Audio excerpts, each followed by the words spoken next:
It's a blue morning show where the vibes are flowing, so fresh, so dope.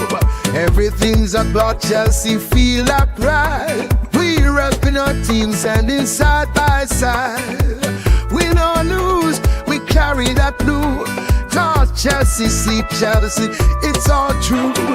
All them a cheer, them a cheer. Cheer, cheer, cheer, loud, loud, loud, no. All them a cheer, them a cheer. Cheer, cheer, cheer, cheer, loud as the crowd.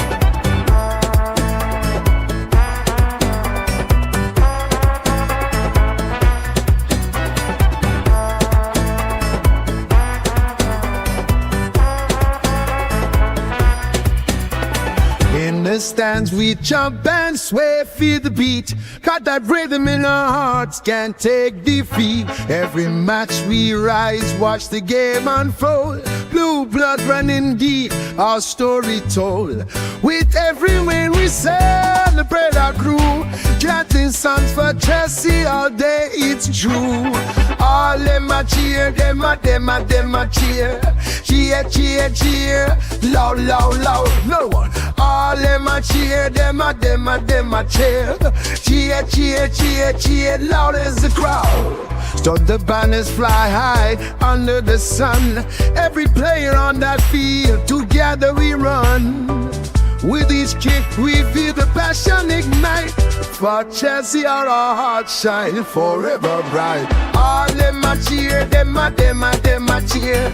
Cheer, cheer, cheer, loud, loud, loud, no one. All them a cheer, them a cheer.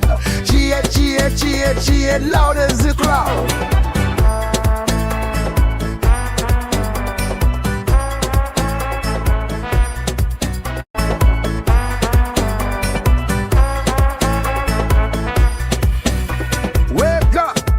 It's a blue morning show where the vibes are flowing, so fresh, so dope.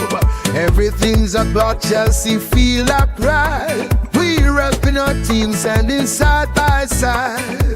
Win or lose, we carry that blue. Talk Chelsea, see Chelsea, it's all true. All them a cheer, them a cheer. Cheer, cheer, cheer, loud, loud, loud, no. All them a cheer, them a cheer. Cheer, cheer, cheer, cheer, loud as the crowd.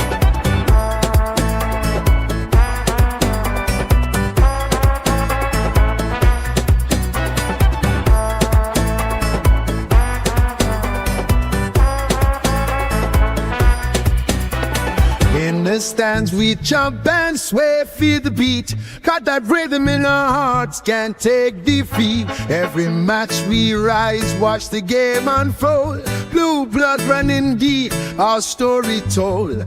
With every win we celebrate our crew. Chanting songs for Chelsea all day, it's true. All them a cheer, them a cheer. Cheer, cheer, cheer, loud, loud, loud, no one. All them a cheer, them a cheer. Cheer, cheer, cheer, cheer, loud as the crowd. So the banners fly high under the sun. Every player on that field, together we run. With each kick we feel the passion ignite. For Chelsea our hearts shine forever bright. All them a cheer, them a cheer. Cheer, cheer, cheer, loud, loud, loud, no one. All them a cheer, them a cheer. Cheer, cheer, cheer, cheer, loud as the crowd.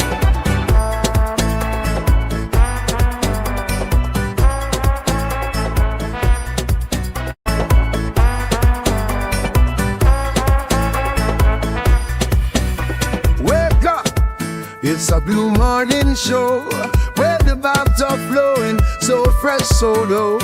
Everything's about Chelsea, feel like pride. We repping our team, standing side by side.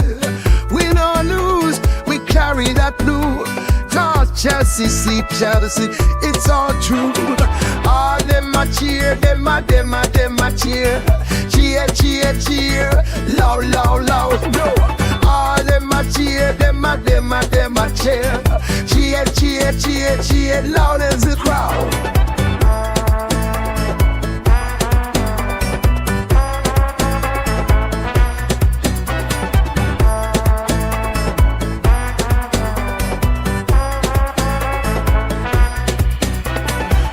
the stands we jump and sway, feel the beat. Got that rhythm in our hearts, can't take defeat. Every match we rise, watch the game unfold. Blue blood running deep, our story told. With every win we celebrate our crew.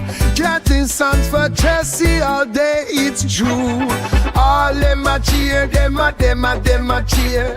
Cheer, cheer, cheer, loud, loud, loud, no one. All them a cheer, them a cheer. Cheer, cheer, cheer, cheer, loud as the crowd. So the banners fly high under the sun. Every player on that field, together we run. With each kick we feel the passion ignite. For Chelsea our hearts shine forever bright. All them a cheer, them a cheer. Cheer, cheer, cheer, loud, loud, loud, no one. All them a cheer, them a cheer. Cheer, cheer, cheer, cheer, loud as the crowd.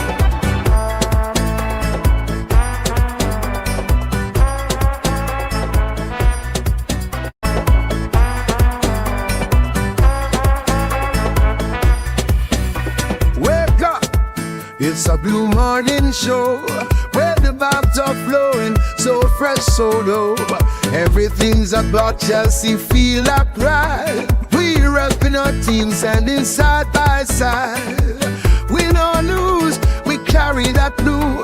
Cause Chelsea, see Chelsea, it's all true. All them a cheer, them a cheer. Cheer, cheer, cheer, loud, loud, loud, no. All them a cheer, them a cheer. Cheer, cheer, cheer, cheer, loud as the crowd.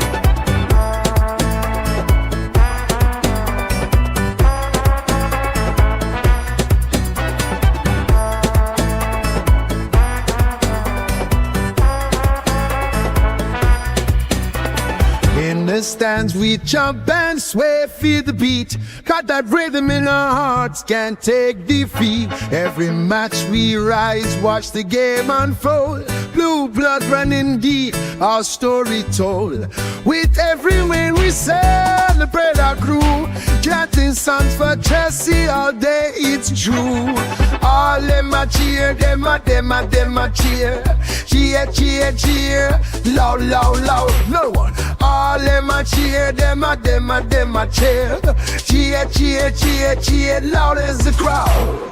So the banners fly high under the sun. Every player on that field, together we run. With each kick we feel the passion ignite. For Chelsea our hearts shine forever bright. All them a cheer, them a cheer. Cheer, cheer, cheer, loud, loud, loud, no one. All them a cheer, them a cheer.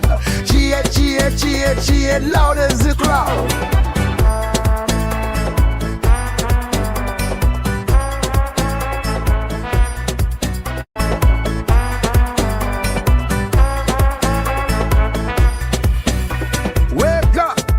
It's a blue morning show where the vibes are flowing, so fresh, so low. Everything's about Chelsea, feel like pride. We're repping our team, standing side by side. Win or lose, we carry that blue. Cause Chelsea, see Chelsea, it's all true. All them a cheer, them a cheer. Cheer, cheer, cheer, loud, loud, loud, no. All them a cheer, them a cheer. Cheer, cheer, cheer, cheer, loud as the crowd.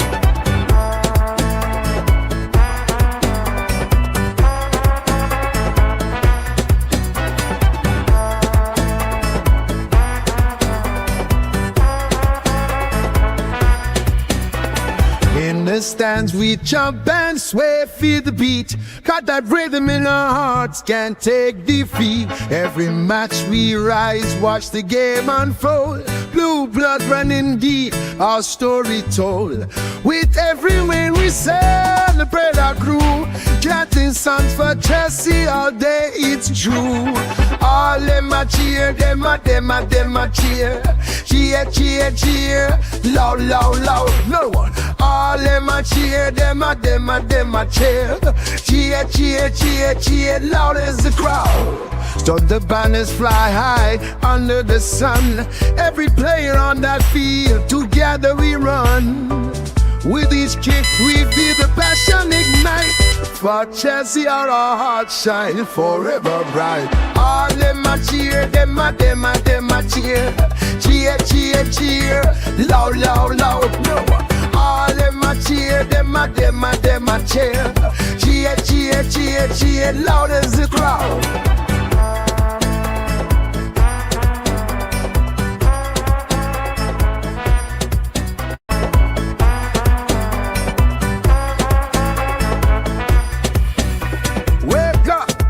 It's a blue morning show where the vibes are flowing, so fresh, so low. Everything's about Chelsea, feel that pride. We're repping our team, standing side by side. Win or lose, we carry that blue. Talk Chelsea, sleep Chelsea, it's all true. All them a cheer, them a cheer. Cheer, cheer, cheer, loud, loud, loud, no. All them a cheer, them a cheer. Cheer, cheer, cheer, cheer, loud as the crowd.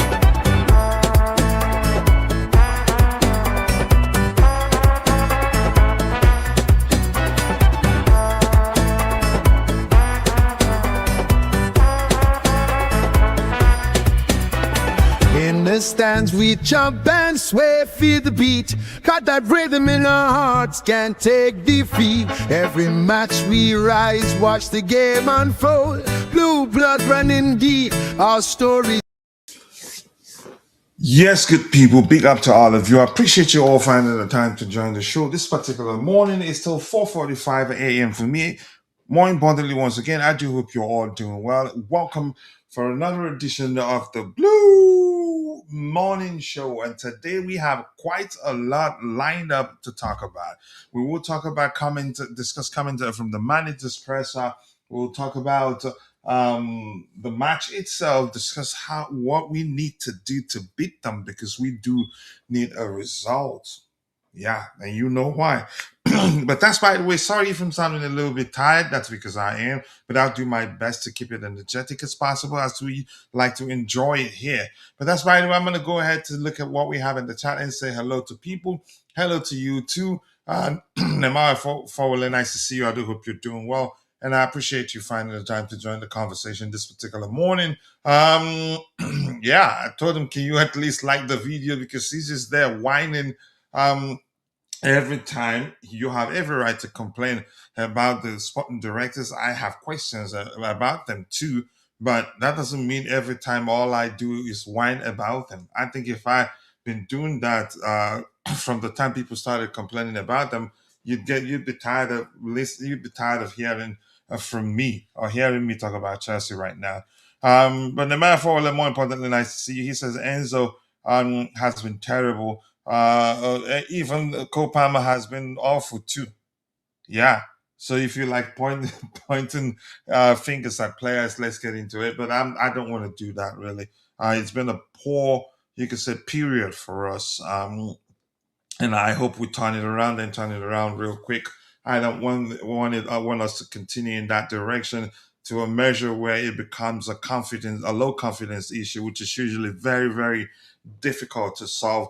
But I'm happy that's not the case right now. I do believe we'll get something out of our game today and take it from there. Okay, I hope they get fired too. But listen, the fact that I've not been screaming their name and screaming out doesn't mean that I am satisfied with the job they've done. Remember, I've always told people that Enzo Maresca is the least of our problem, and I think a lot of people have come to that realization that even when we thought he was our biggest problem, he wasn't. But that's why I want to move on from that. I'm not here to point fingers. We're here to talk about a particular game, and we will start off the day by discussing comments from the manager's presser. Let's see. Hi, coach. For my mental health, I took a break for from supporting Chelsea FC. I mean, I would do the same. I used to do that, and I've told people my story that before I became a content creator. Usually, what I do when Chelsea are going through a poor run of form, Usually because what I do is delete all sporting apps from my devices so I don't get notifications. Yeah, because it's not good for my health. But you can say I've matured into I've developed that capacity to deal with it and not let it get to me personally, if that makes sense. I'd be sad that when again I'm always sad whenever we lose games. But beyond that game, nothing else happens to me. Usually, I get nervous before certain games, but once the game starts, that's it. I get angry if we lose, and that's it. It doesn't affect me, bro. It doesn't affect my mental health anymore. To some extent, I wouldn't say anymore because I do love the club deep down, so it does affect me.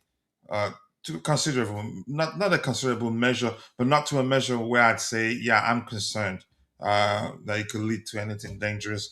But that's by the way. Hi to you too. Nice to see you. I do hope you're doing well, and I appreciate you finding the time to join the show. I hope we don't lose Hato. No, we're not going to lose him.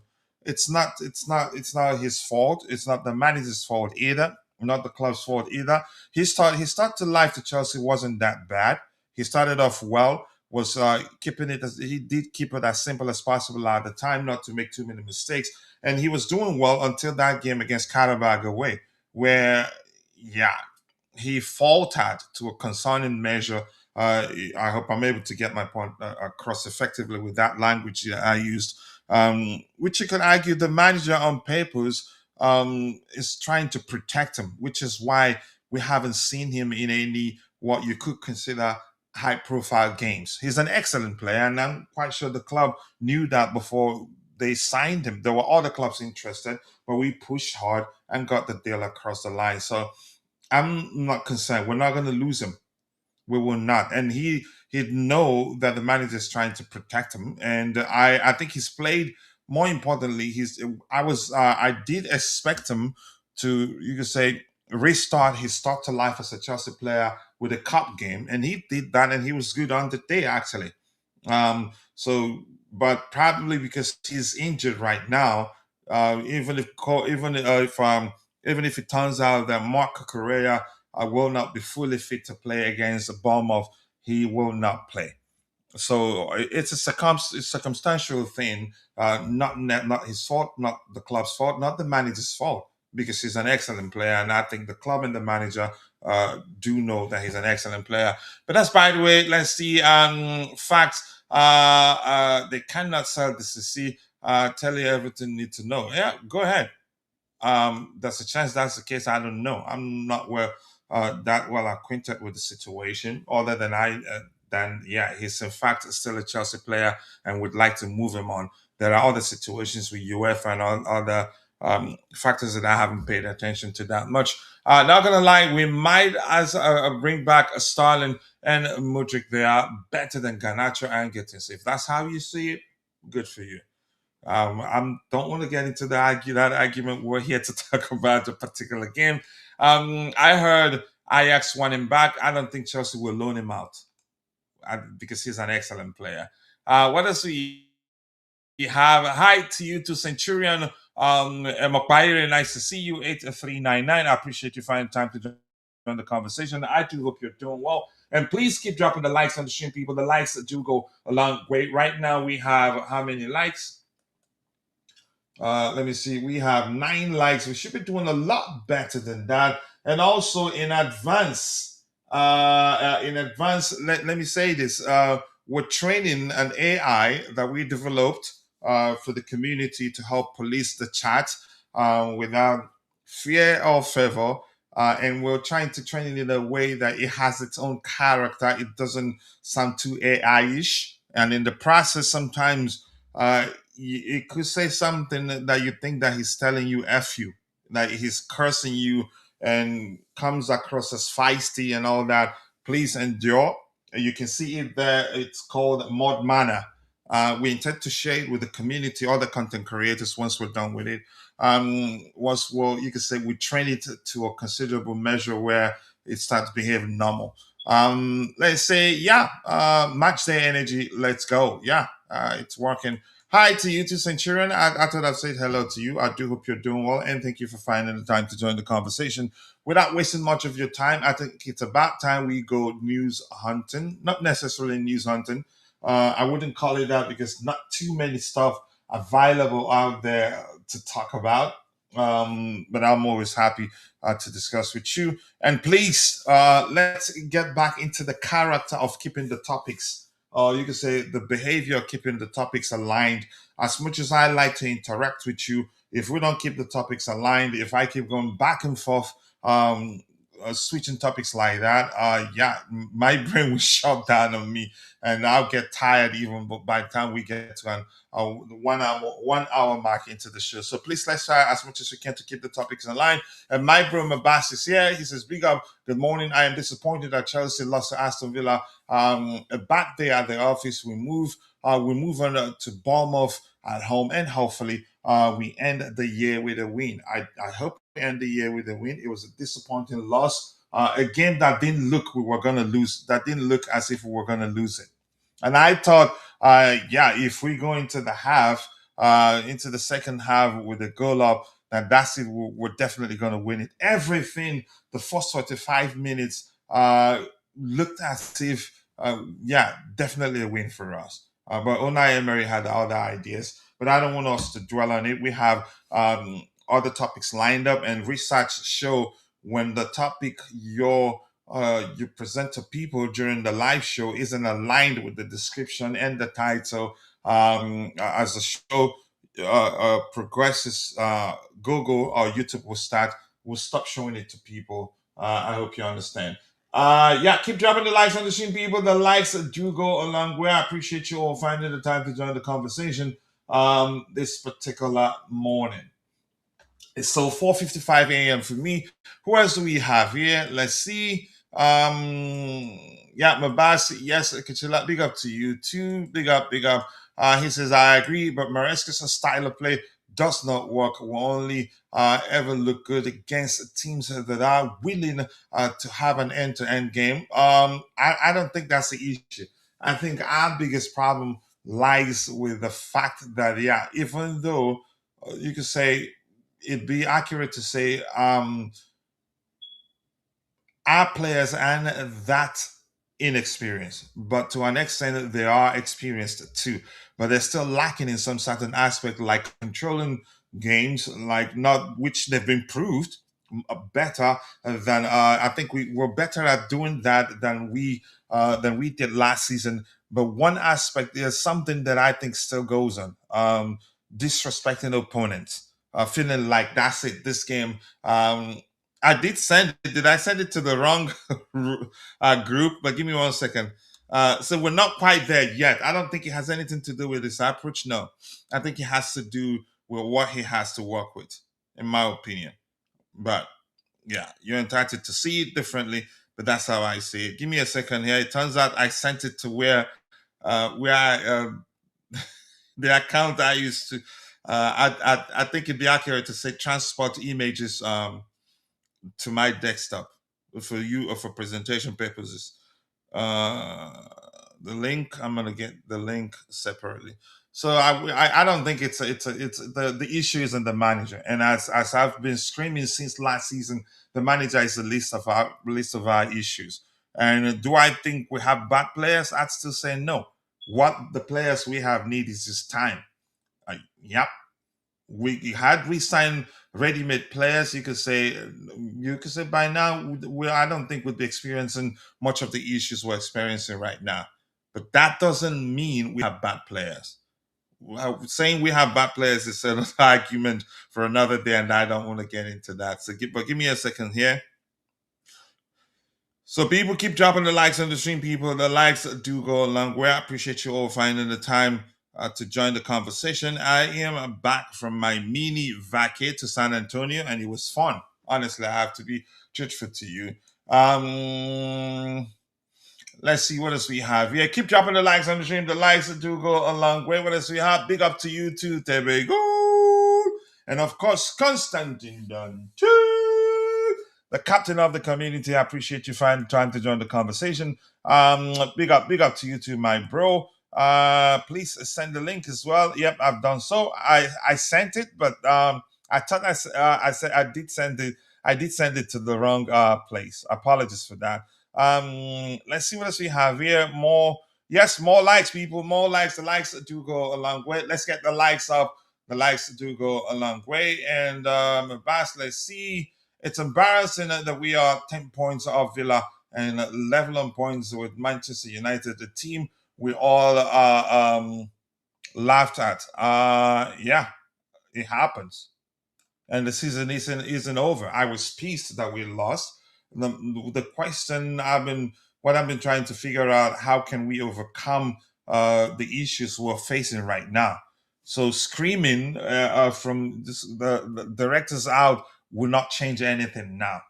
So hopefully the manager will find a solution. The biggest problem is the directors, and I've told people I'm not. Maresca is the least of our issues, and that first half, in my opinion, you could say justifies that statement because we were on them, had the opportunity to score tons of goals, which you could argue, I'd be accurate to say down to quality. Yeah, maybe because the truth remains, if we had better finishes up front, that before the first half ends, on the day we could have finished the first half 4 goals up, but we didn't. One that we scored, you could argue we were lucky to have scored that one. So it's not a manager issue, in my opinion. And I've seen people questioning why Cole Palmer was taking off. What did he play on the day? He was actually one of the worst players on the day. But usually because, yeah, he has enough credit in the bank, usually it's difficult to judge such players. But we're here to talk about our game today. We'll talk about how to avoid experiencing what we experienced against Aston Villa. Because as I've explained, I've done a research. If we present a different topic from what the title says, it will cause us problems. But that's, by the way, I have the captain of the community on the panel in Constantine Dungeon. And of course, Jay, big up to two of you. I appreciate you both finding the time to join me on the panel. I do hope you're all doing well. Are you, Dante, are you looking forward to this one? Yeah, always looking forward to Chelsea play. Doesn't matter when. I'm good, coach. Big up. Hope you had a good break in San Yeah, Antonio. I did. Yeah. I didn't Yeah, want it to was. go, but yeah, I enjoyed it. Honestly, I think it was helpful. Yeah, it's been pretty hot here as well. So spent some time at the beach the last couple of days. Some fresh seafood. Yeah, so I took it easier. Not too much on X because it wasn't a nice place to be. So I had a bit of a break as well. Yeah. Yeah, I Big up mean, to everyone in the chat as well. Jay, big up. yeah, big up, Jay. Jay, big up. Before we get into it proper, are you looking forward to this particular game, or are you now concerned because you were looking forward to that last game? You thought we were going to beat them, and I thought we were going to beat them too. And after the first half, if anybody told me that we'll end up losing that game, I'd punch him, honestly. But let's hear you, Jay. Big up, coach. Big up, Big, Dante. big up to you too. Big up the chat. Hope all you're good. Yeah, I'll agree with Dante. Obviously, whenever Chelsea plays, it's an opportunity to watch your favorite club play. So I'll always be looking forward to, whatever the result is, and in whatever position we are, doesn't really matter. Watching them play is the priority, and it's always good to see them play. Obviously, I was looking forward to the Villa game. We had a good result against them in the last year. I think we play against them well. The philosophy of Unai Emery does kind of play into our hands, and it does offer us some spaces, and we kind of dominate the ball and are in Well, their you have to box a lot. take it. If you don't take it, he's such a good manager that if you don't score enough goals, by the time he makes changes, you're in trouble. Yeah, it's not a joke. That guy is like on a 10-game win streak, and that includes Arsenal and I think even City. I don't know. But yeah, top clubs are there in that list as well. So it's not a joke, and you can't expect such a team to, offer you a match for the whole 90 minutes. You're going to get your chances in those pockets, and a good team with good players will convert them and end the match right there in those moments. But we did not, and I was not confident. Even after that first half, or after all that domination, I was concerned. And I think most of the Chelsea fans would have been concerned because we know our club more than anyone else. And unfortunately, whatever our fears were, that kind of came to fruition, and we end up losing the game, as it was pretty much evident to me at halftime that such a scenario is very much possible now because we messed up the first half in terms of converting the chances. Unfortunate result, but yeah, we move on and looking forward for this Bournemouth game. Things can change. There is opportunity again against this Bournemouth team who is winless in what 10 games now and has been thrashed by Brentford in their last game. So we won't get a better opportunity than this and win today and then put out a statement against Manchester City away and suddenly everything changes again. So we have things in our hand to kind of change the momentum and the atmosphere around the club right now. Okay, let me catch up with what we have in the chat. I will come back to the panel, and I think it's important that we talk about what the manager himself did talk about. I don't know if I should just leave it because we'll go through comments from his presser where he mentioned he was basically saying it's become a pattern, and when it's a pattern, you just have to analyze and see why that is the case. Because the whole of Europe knows now that we capitulated during second half. So I think it's important that we talk about that, and you can say present our respective opinions on why we think that's the case. But let's catch up with what we have in the chat here. I'll come back to the panel, then we get to discussing about it. Abe, nice to see you. Thank you for joining the conversation. I do hope you are doing well. Who else is here? And says I don't like Pep. He's like a kid. Okay, that's a general comment. Please, let's try the best we can to keep the topics aligned. As much as I love to interact with you, it's I don't know how else to say it. It can be exhausting to be switching between topics like this. You're just stressing stressing the brain unnecessarily. Big up my bro. I think I've addressed all this comment, and maybe I scrolled up. The biggest problem is the directors. They might be, and I think for me, I agree to some extent they are.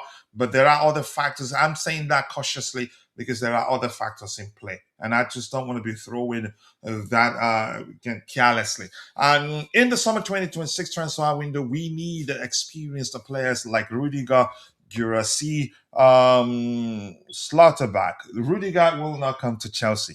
The main reason why he left Chelsea for Real Madrid was money. And I think if he has the opportunity to go to Saudi Arabia, he'd take it over Chelsea. What is he coming back to do at Chelsea? He won the Club World Cup, won not I think the previous not the most current type of format of the Club World Cup. He won the Champions League. I think one more trophy. Am I missing anyone? I don't think it just wouldn't make sense for him to come back to Chelsea, honestly. And I don't see him. He will not, except if the Saudis don't come calling and there aren't too many clubs interested in signing him. That's the only reason I'd say maybe he'd look at it and say, you know what, let me just go. I have an unfinished business. Maybe I think that's even wrong to say that he won good trophies with Chelsea. I don't know. I don't know. I haven't spoken with him for a while. Yeah, since you're asking me where stud ball. All right. I have, but if you want me to send it to your DM directly, I would do that.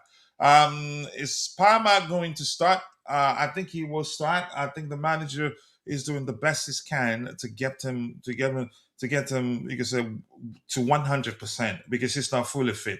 He's struggled, and I don't think it's a positional thing. If I see anybody argue that, I'd remind them that he basically has the freedom to be wherever he deems fit on the pitch at any given moment. So it's not a positional thing. It's just him not being fully fit. Atletico wants Gallagher gone. Suppose the best player at the time. A few years before Blue Coat took over Chelsea, we were a cup team, not a title challenging team. We were that under Thomas Tuchel. But I think we were never ready to challenge for the title this year, and I knew that was the case. Next season, yes, except if we get to the summer, we don't do the sort of business I expect the club to do to ensure that we're ready to do that. Then yeah, I'd say okay. What else do we have here? Did it type in Arabic?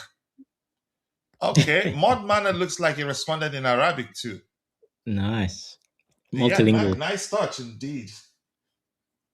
All right, let's see what else we have here. If you're sorry, I'm gonna skip, but I have to say hello, of course, to my bro, Ibro. Ibro, nice to see you. I do hope you're doing well, and special thanks to all our paid members. We appreciate you. And one thing I want to thank you specifically for is for your patience, because the way we operate here, everybody's opinion matters. So when we read other people's opinion comments, even though you're in the chat, you don't complain, because we did promise yeah, some measure of special treatment for our paid members. But you understand the fun of this community is the fact that everybody's opinion matters. We don't have an echo chamber. It's not about the panelists. It's not about anybody specifically. Everybody's opinion matters. But I want to appreciate you more, my bro. Thank you so much for being a paid member. That does go a long way for the community. Yeah, I did enjoy my mini break. They saw their cousins, and here's thing quickly, a quick short story here. I'm happy I went. Because they sent a video of their cousins when they were asking them what did they want the most for Christmas. They said they want to see their cousins, my boys, and yeah, and my daughter.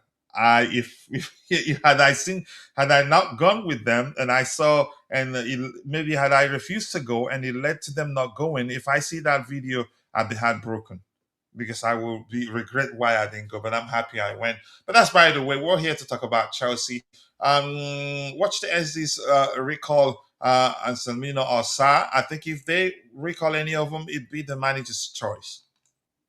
Yeah. If the manager really wants a specific type of, you could say, profile of player, and we don't have it, we'll go into the market and buy it. I think we're reading too much into the sort of relationship they have.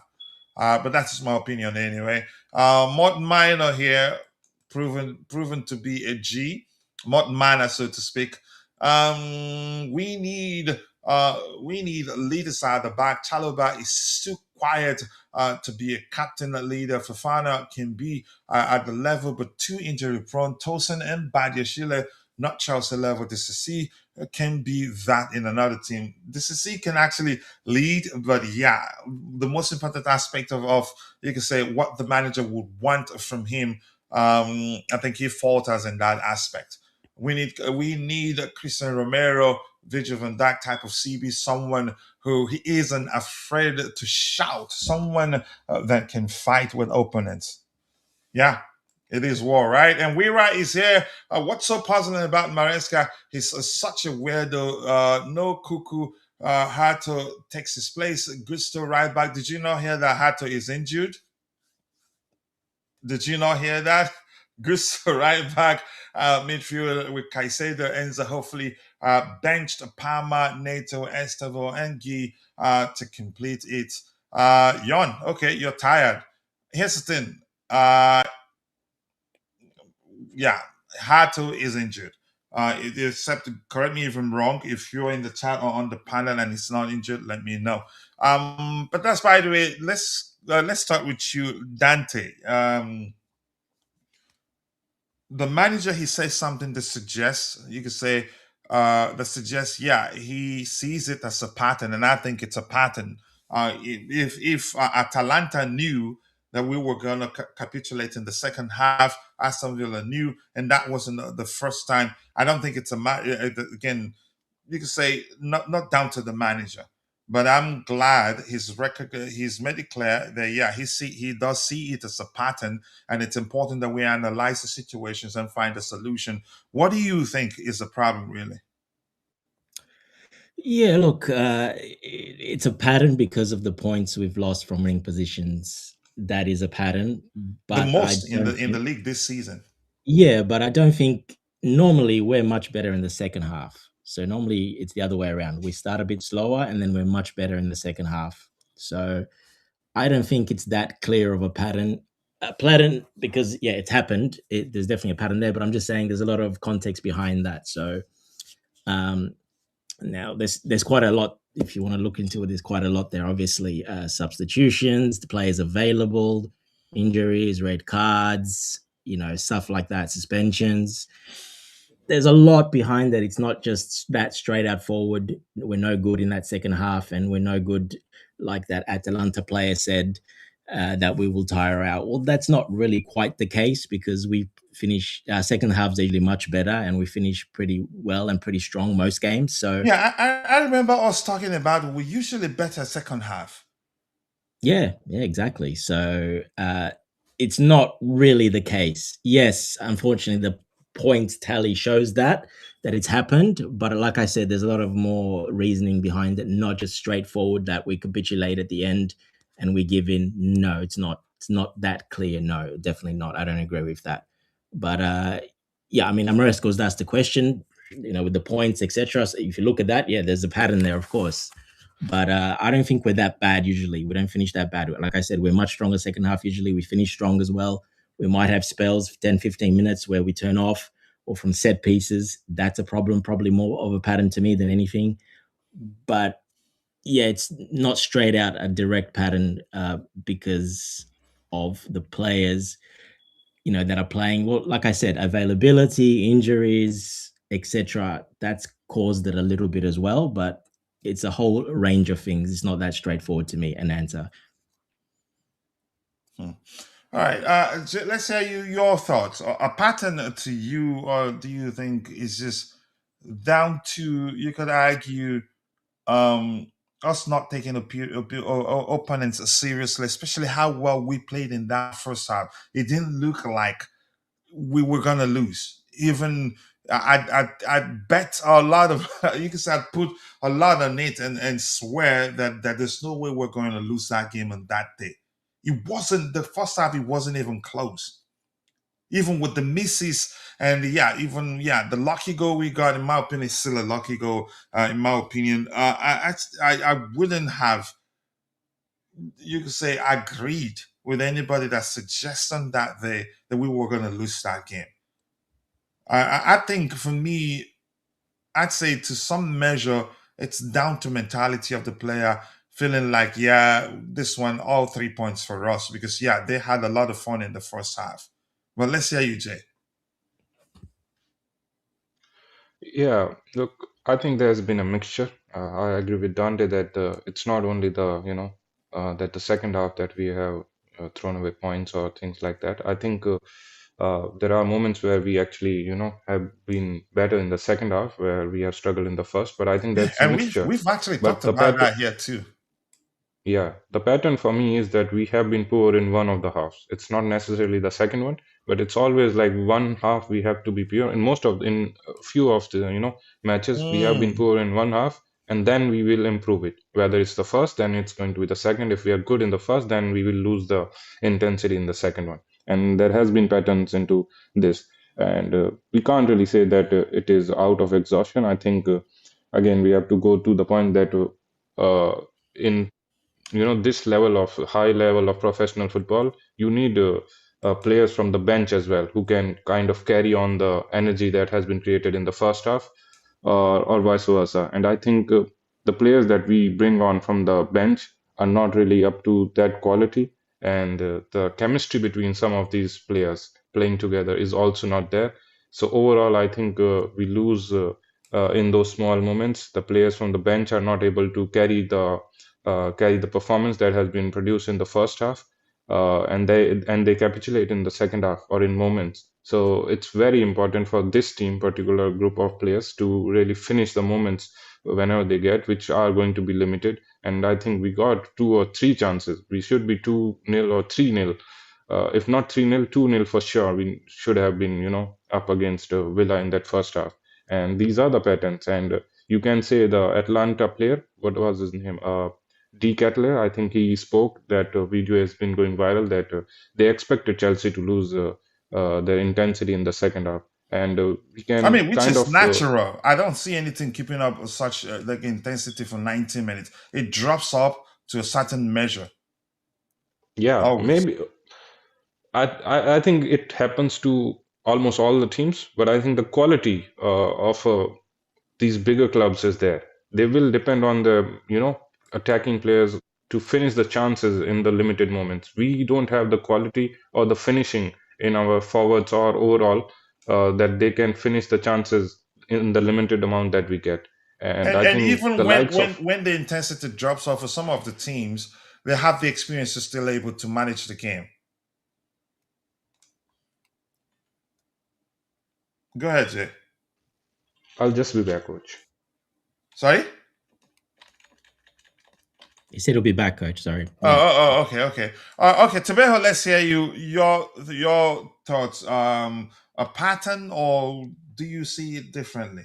But even if you say Jay says a pattern, yeah, the pattern, two variations of it. One, we always do better in one half. It's either we start well and badly, or you could say start badly and finish well. But every time you could say we the second half we play badly in the second half, we hardly ever wins in my opinion. But go ahead. Yeah, bigger guys. Can you hear Yes, me? you too. Yeah. Yeah, Uh, Tobago. yeah. All I know in the first half, normally we don't start very well, but in the second half, we always excellent. So against Aston Villa was shocking, to be honest, in the second half because normally in the second half, you don't play that way. And also in the first half, we had a control of that game. Aston Villa had no sniff, had no shot on target or shot on goal in the first half. And we had so many chances to score 3 to 4 goals. We couldn't score. We scored a lucky goal from João Pedro. That's it. Very, And in very the lucky goal.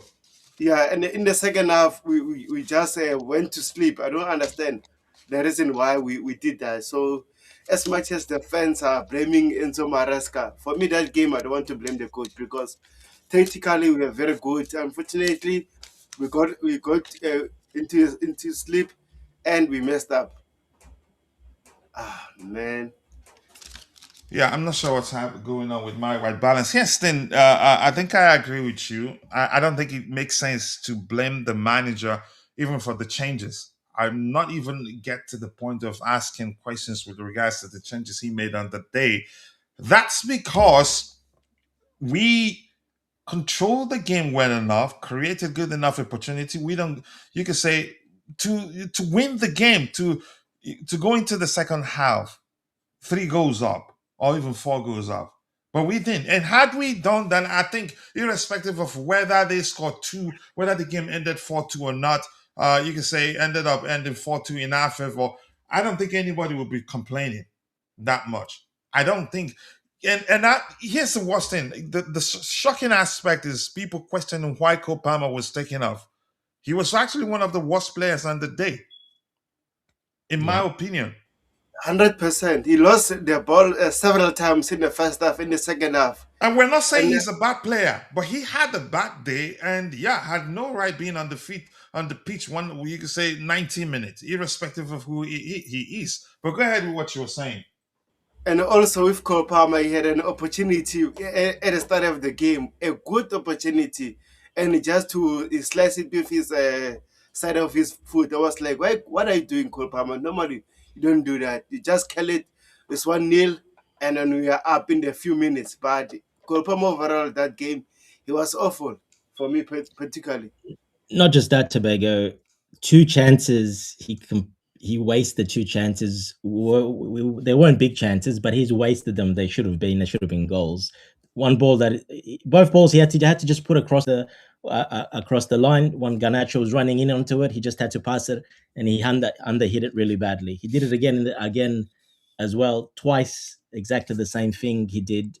The other one was to Neto, I think so, or I can't remember. Yeah, I think it was Neto too. So yeah, he was completely off, even with his power. Like I said, under hitting balls, he was very bad. So there's no surprise he came off. I was He expecting him. doesn't look it yet.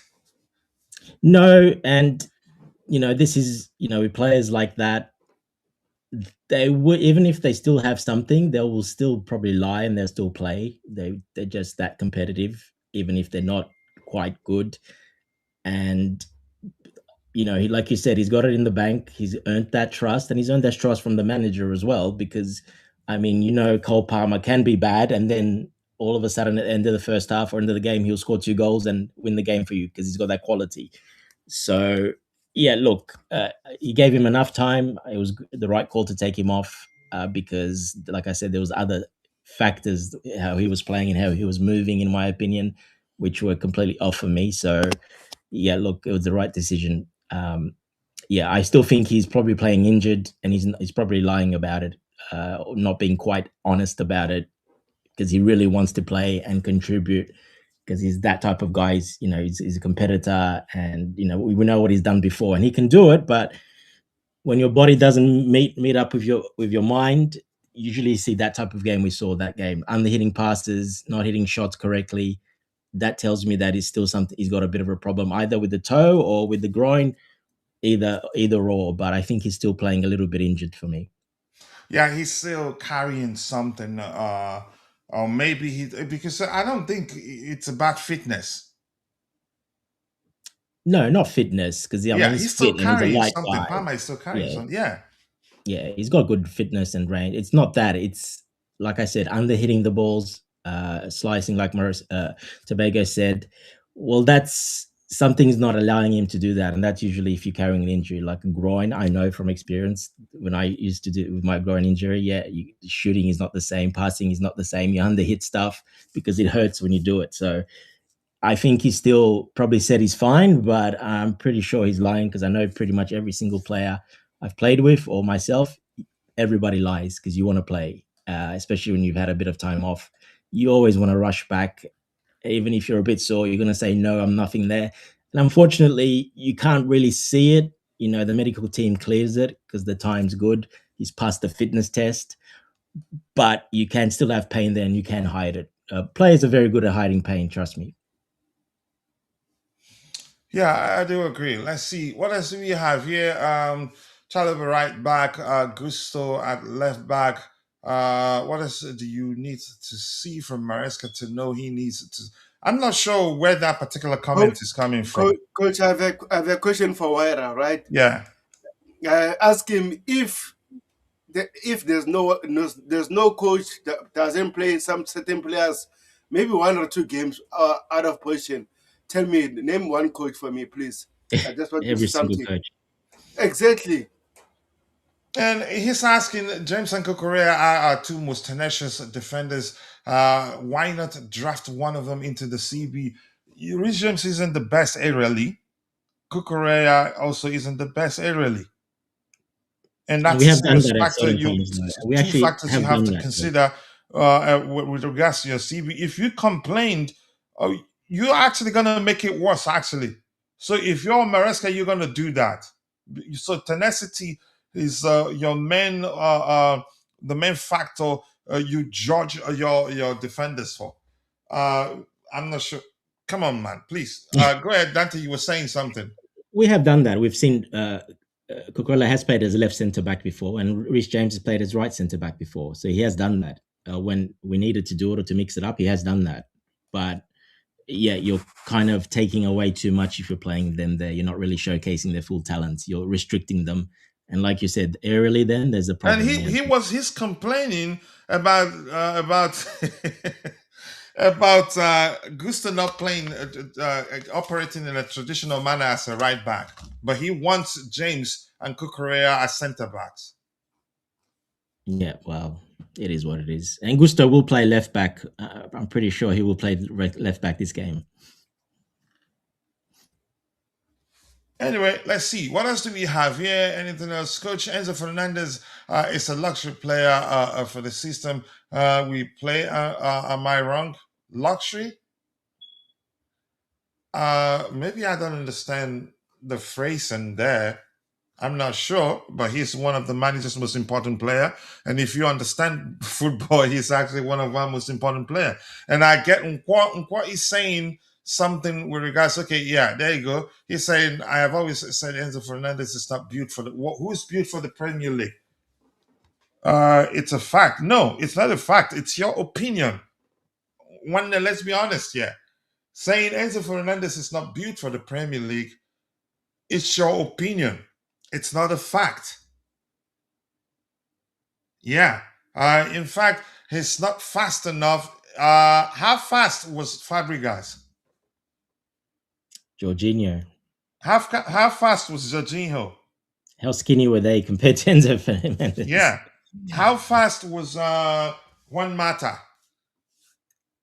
I can keep going. Look at Mudryk. Yeah. How fast was Mudryk? Mudryk. And just a comparison, Coach, if you look at, say, Rice and Enzo Fernandez actually wins more of the ball, more tackles per 90 minutes than Rice. Yeah, and here's the thing. The biggest lie I've seen is you saying he's not press resistant. That's one of the biggest lies. And there's something I'm going to show you on my screen in a bit. In the Premier League, there's something called pressure passing. Yeah. In most cases, a lot of players need to touch the ball before they're able to beat the press. In this case, even before the ball gets to him, he knows where he wants to pass it to and doesn't need a first touch to beat the press. Beating the press, you don't need to dribble 10 people. And I think that was so evident last game and the game before when he didn't start and then came on. Completely changed it when he comes on with his passing. And like you say, Coach, he doesn't even look. He knows where he's passing it already. He doesn't have to. That's called press resistant. Yes. Yeah. Even in that game against Aston Villa in the first half, he did well. He was one of the reasons why we played as well as we played. Oh, I think 80% of the attacks were through him because of his early press, breaking the press with his first time pass without even looking. Yes. Yep. So I'm not sure where that is coming from. One of the biggest you could say lie is that, he's not built for the Premier League. Or another one, he's not quick enough for the Premier League. All lies, in my opinion. No disrespect to you. One day, I hope you understand. We're here to have a conversation. But to say he's not quick enough, and I've asked you, even Manchester United, is it Fernandez? Is it or Hernandez? How do you say his own? Is it H or F? Fernandez. Yeah. Fernandez. How quick is he? And everything comes down to how we utilize Enzo Fernandez, because he has excellent passing range. I'm not even bluffing, but the manager has decided to use him in a different manner. If anything, even though he's not, you could say we've overused him, he still performs every time he gets the slightest of rest. And so in terms of beating the press, wow, you don't know him. He doesn't even need a first touch. He doesn't. And to say he's soft, that's a lie. I think a lot of people have figured that one out. He can be physical if he wants to, but he's a typical South American footballer. Rather than slug it out with you, he'd rather draw a foul. I can't believe I'm saying this again, and I've said it like 1,000 times. And when he tackles, when he goes for balls, he goes very aggressive and hardly ever misses it. He's actually a good tackler. He's not a pretty player. He's Argentinian. They don't play pretty. They tackle hard, studs up, stomp. Watch when he closes someone down. He always gives them a bit of an elbow in the back or a little push just to annoy them.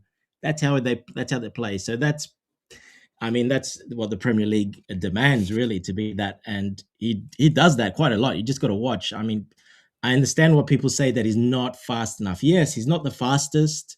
He's not going to do that, but he does run the most in the team. He covers the most kilometers of any player on that field. He's number one last season, number one, I think, this season as well. So he covers a lot of blades of grass. So when you do that, well, yeah, you're not going to have that quick acceleration off the spot. That's not his thing. So yes, when people say, he'll be so much better at Real Madrid, in the Spanish league, Italian league.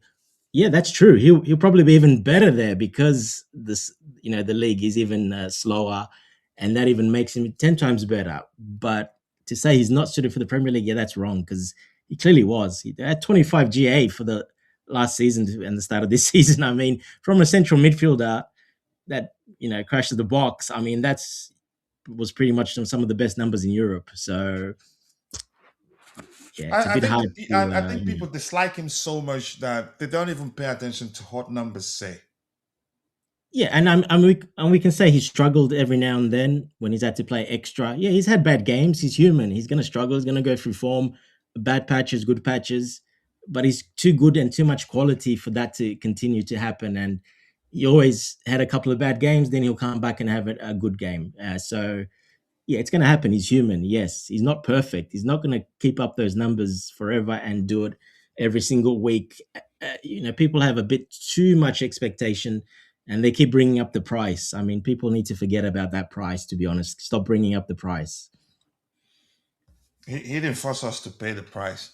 No, it's the price, nothing to do with it. But I mean, even record coach, won the World Cup, best young player at the World Cup award, won the Copa America, won with us. I mean, it speaks for itself. He's a starter in Argentina. He's the best team in the world at the moment. Argentina. The truth remains, irrespective of what the fans think of him, the club knows his quality. They know the quality. And like I said, context and behind. Before they let him go, he'd push to leave.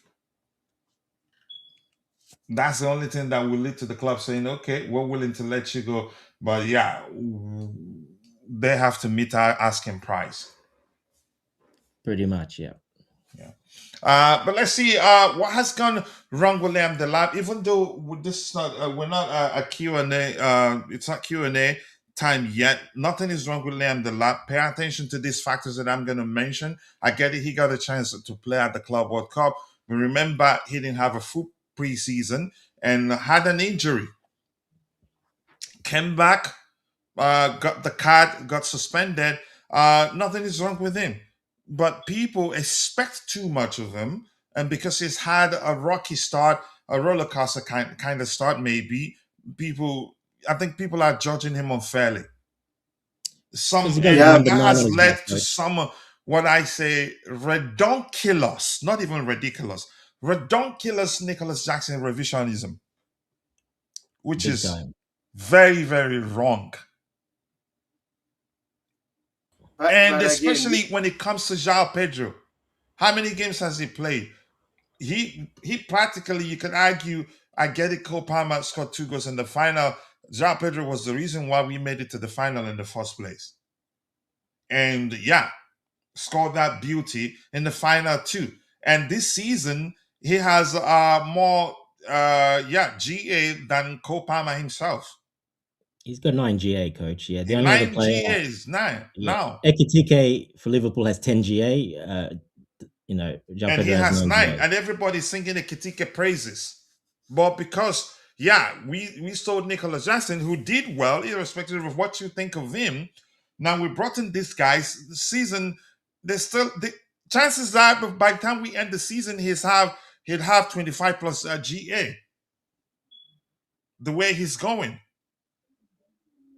But we expect too much of them, so they don't do enough to measure our expectations, in my opinion. But go ahead if you were saying something, Tebego. Yeah, just before Tebego adds to it. Look, he's got the number 9 shirt. He was brought in as that striker. Yes, he's not. I don't think he's quite settled because of no preseason, because of what's it called? The injury and then the suspension. He just hasn't got a go at it yet, and I think he's trying a bit too hard. He's just not settled yet, but he's too good of a player. We saw it in the Premier, and yes, he can do it in the Premier League because we've seen it in the Premier League already. The only thing I did say, he only did it for 1 season in the Premier League. He needed maybe another season. But, we risked it and we went for him. He wasn't expensive. He's not a high risk. He's a very low risk, actually, because the price and salary, etc. It's very easy to, and being English as well. But he just hasn't settled yet because of all the things that's happened. And, it just hasn't worked out for him yet. But I think once that happens, he will be just fine. He's too good of a player, like I said, still. We saw the Club World Cup when he did come on a couple of times right at the end. He was very, very good even then. Even at the start, couple of games, it looked really good, but then obviously the injury happened, so that took a lot from his, the chemistry with the players, training with the new players, especially in that forward where we changed quite a lot of players in that forward half. Yeah, so we, Delap, João Pedro, Garnacho, that's chemistry as well. He's missed out on that as well in training and on the actual pitch as well. So he's behind, and I think he's trying a bit too hard. He's just not settled yet, but I think he'll be just fine. It's just we're just a bit unlucky with that one, unfortunately. He will. And let me say this: where is this IB's coming? And nobody is saying he's better than Nicholas Jackson or vice versa. I think it's too early to compare because he hasn't played a quarter of the minutes that Nicholas Jackson played for Chelsea. And if we're going by their numbers last season, Nicholas Jackson, or the season before, Nicholas Jackson might have scored a lot more, but the truth remains he is proven to be more efficient in front of goal than Nicholas Jackson. Yeah, which you could say makes it a good argument to ask the question, or maybe to believe, makes it reasonable to believe that if he had as many scoring chances as Nicholas Jackson had as a Chelsea player, he'd put away 90% of them, or he'd put away a lot more. Let's just keep it simplified than Nicholas Jackson did. I'm not saying he's better than Nicholas Jackson or vice versa. I'm just going to go back to reminding you that I think it's too early to actually start making that judgment, given how many minutes he's played in total. Yeah, For sure, coach. Yeah. my biggest issue with him at the moment, right? It's like he's looking for a fight all the time, looking for a cut all the time. That's my biggest issue. And also another thing, just want to do basic things right. Every game. Like, for example, that game he came in against Aston Villa, bro, 15 minutes, you were nowhere to be found. We didn't see you. Like, come on, you need to make an impact. So, Before we It wasn't just on start him, though. arguing that we didn't see him, we need to pay attention to the way we played overall. He's a striker. If you don't create for him, you're not going to see him. And in that second half, we didn't create. So I don't know what else to say here. I know the kid will still come good. He's younger than Nicholas Jackson, isn't he? Right? But it doesn't matter. I think he's capable. We just need to give him time. We haven't signed bad players. The difference is that the players we signed need time, and that makes a difference. Which is why we remember the day we were telling Bamfordinho, we're not in the title race. Even though we were second at the time, or what position were we on in the table? I can't quite remember. Yes, I've been following AFCON. I had to get another subscription for that. And then Joseph here says that the moment they bought Onana to join Kamara and Talisman, and we took Palmer off leaving Enzo, who doesn't mark like Palmer, but doesn't give what Palmer gives on the ball. I turned off the TV. I like Onana, Amadou. Is it Amadou Onana? I really do like him, and I wanted Chelsea to sign him. He's a good player, and he's tall and gets the job done. But Chelsea fans at the time didn't want him. But I'm not regretting Moises Caicedo. He's a special player. All right, let's get this done. Okay, this I can't read what Mod Miner is saying there. It's still going bananas in some cases. Not a fight. We're having a good conversation here. I'm not fighting with my bro Unqua Joseph either. Morning to you too, Usman Dawana. Okay, always nice to see you. I do hope you're doing well. He says it's down to players' mentality. But then even when not banned from touchline, Maresca has been plainly observing our players with zero keenness to push the team like Conte would do. Oh my goodness. I love Weira, but you gotta be freaking kidding me. He's always on his feet on the touchline. Maybe you need them to set a microphone. You can pin a microphone to his shirt so you can hear whatever he's screaming. He's actually micromanaging to an extent, in my opinion. I wouldn't call it that, but I think it'd be accurate to say to some extent he micromanages, which we expected Pochettino to do, and he didn't do that much. Pochettino and our other ex didn't do that much. I think you're actually blaming him for things he does. If you phrased it differently, then I'd listen. But saying push them, he pushes them. That he nearly shoved the lap the day he got the red card unnecessarily. He's very reactive on the touchline. Sometimes actually reactive, Too much, you yeah. could say, to a measure that he's hurriedly made mistakes in the past. Like Conte, he gets a lot of yellows on the sideline. Conte got a lot of yellows as well. Tell me how he got suspended. By sitting and watching them? I get it. It's because his reaction to the officials decision, not necessarily pushing his player, but I get it. With much love to you as always. But let's see. We didn't score more goals in the first half against Villa because we don't really have killers up front. You could argue. And we had Palmer in that half, and we've always known him to be a fine finisher. And why did I read that language? Usually Google picks it up with things that we're talking about on Enlightened People, and then boom, demonetize a video. So I'm going to be cautious with what I read. Here's the thing. You could say we didn't create too many, but we created enough. That had we been more clinical on the day in that first half, second half, you could say, would it be just a mere formality? But we want to move on from that game. That's fine. What else do we have here? I'm going to scroll past a lot of your comments and get a few, and then so that we can get discussing items we have lined up. Maresca subs killed us. Palmer was that's a freaking lie. Palmer was one of the worst players on the day. In all honesty, as much as I love him, but he was one of the worst players on the day. And shockingly, I was seeing people questioning why Maresca took him off. And they're interpreting his reaction. Picked one where he reacted to one of his teammates' mistake or something on the pitch, or didn't try to pass the ball to him.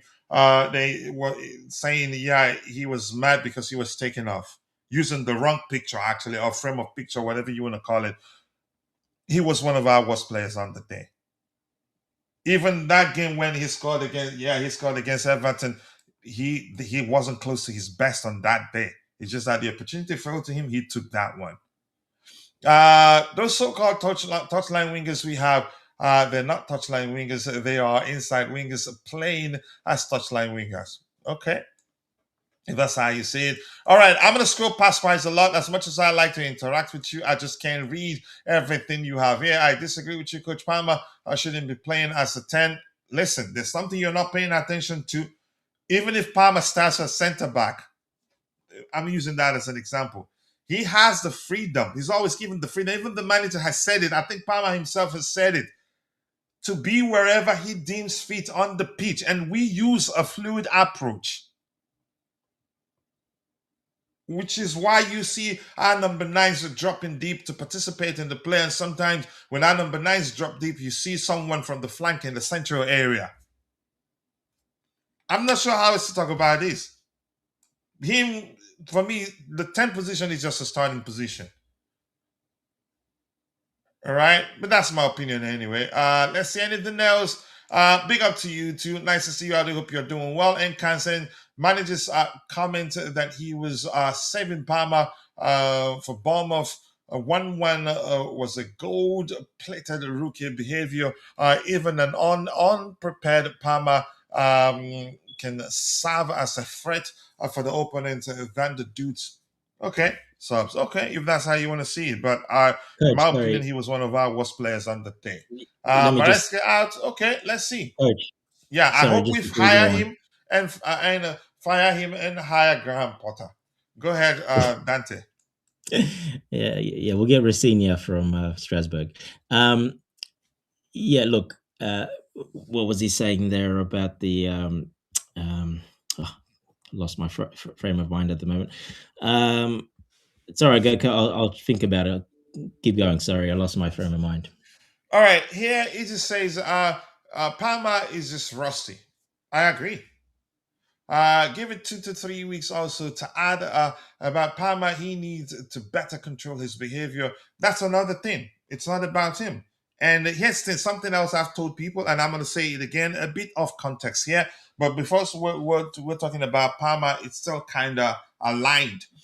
Something I've told people, you're not going to see that Palmer that you witnessed under Pochettino.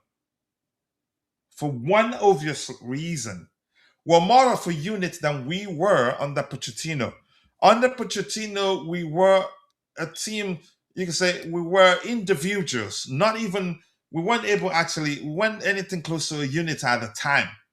And because, it was always chaotic, we had a lot of hero moments that Palmer was able to take advantage of. But because we're more of a unit, it's not about Palmer any longer. It's about the team. It's not a situation where every time we have the ball, we're looking for him. You're not going to see that Palmer you experienced, under Mauricio Pochettino. It's not going to happen. And I've told people that that doesn't mean he's not an excellent player. He's an excellent player, but we're not going to see that same Palmer. Not because he regressed or anything, because we're more of a unit, no longer about him. If that makes sense. Coach, we have seen him do that under Maresca as well, though, because he did do that under Maresca as well. He put up numbers. He's shown great forms under Maresca, but it's not. We don't play chaotic football in a manner that there's always hero moments for him to take advantage of. Of course, 100%.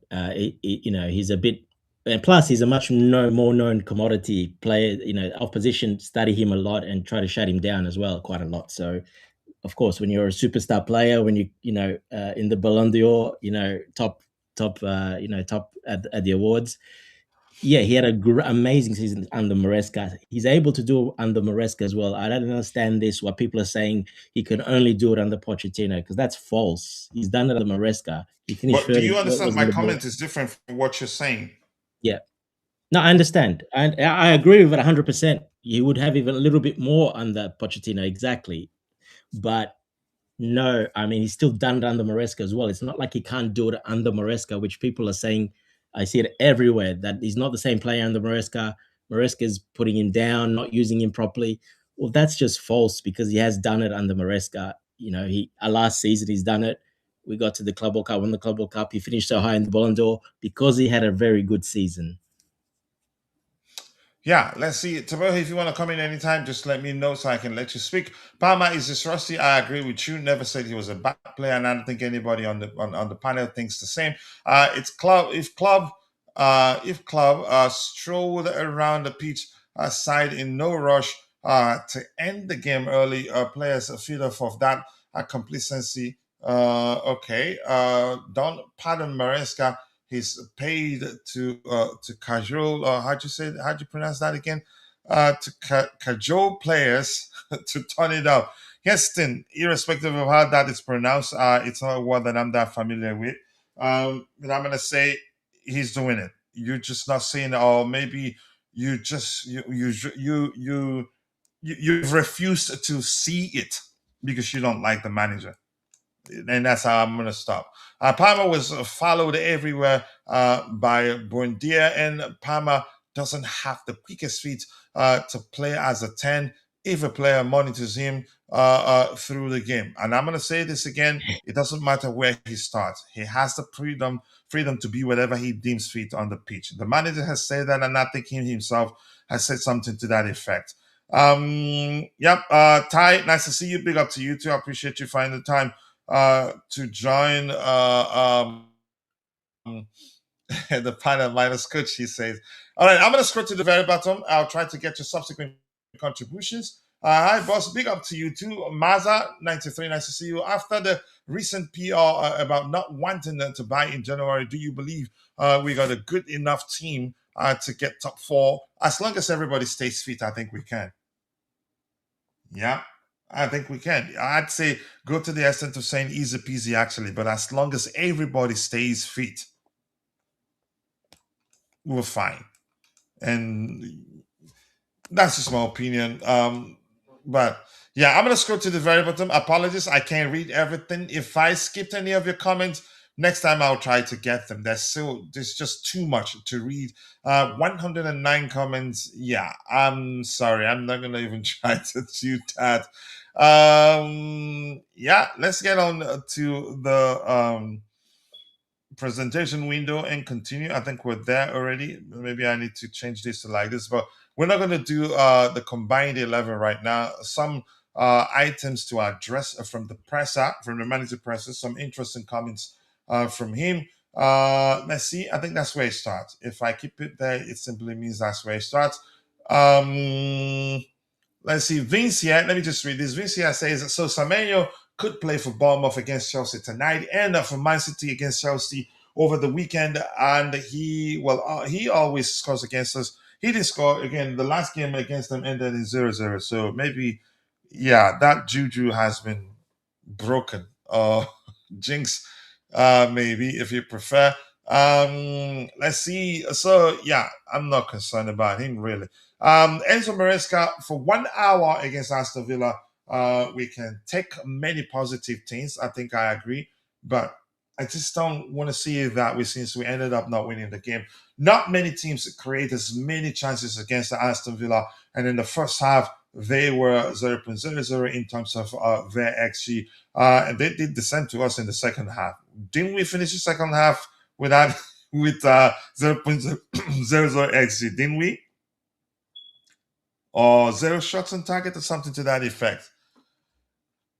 It says the main guys that need to stay fit. George can replace Garnacho or Kittens. No difference. We cannot afford to lose Cucurella, Sanchez, Caicedo, Reece James. The rest are replaceable. That's a solid argument right there. But I think Hato is an excellent player. I think he stays.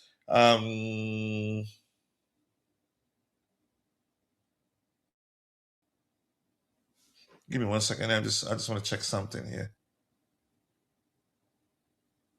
All right, that's fine. Anyway, let's see. What else do we have here? Semenyo scored an offside goal. Okay, whatever. No need to review the lineup. We know what's going to happen. Can you let us have fun here, Shanks? Or I'm going to just block you. Praising the chance creation in a game we lost by a single goal is the exact reason why we will never climb beyond top 4. Jesus Christ. I'm not sure how to respond to this, your particular comment. So, who praised the chances we created? So, I think I've learned that's a part you like to exaggerate.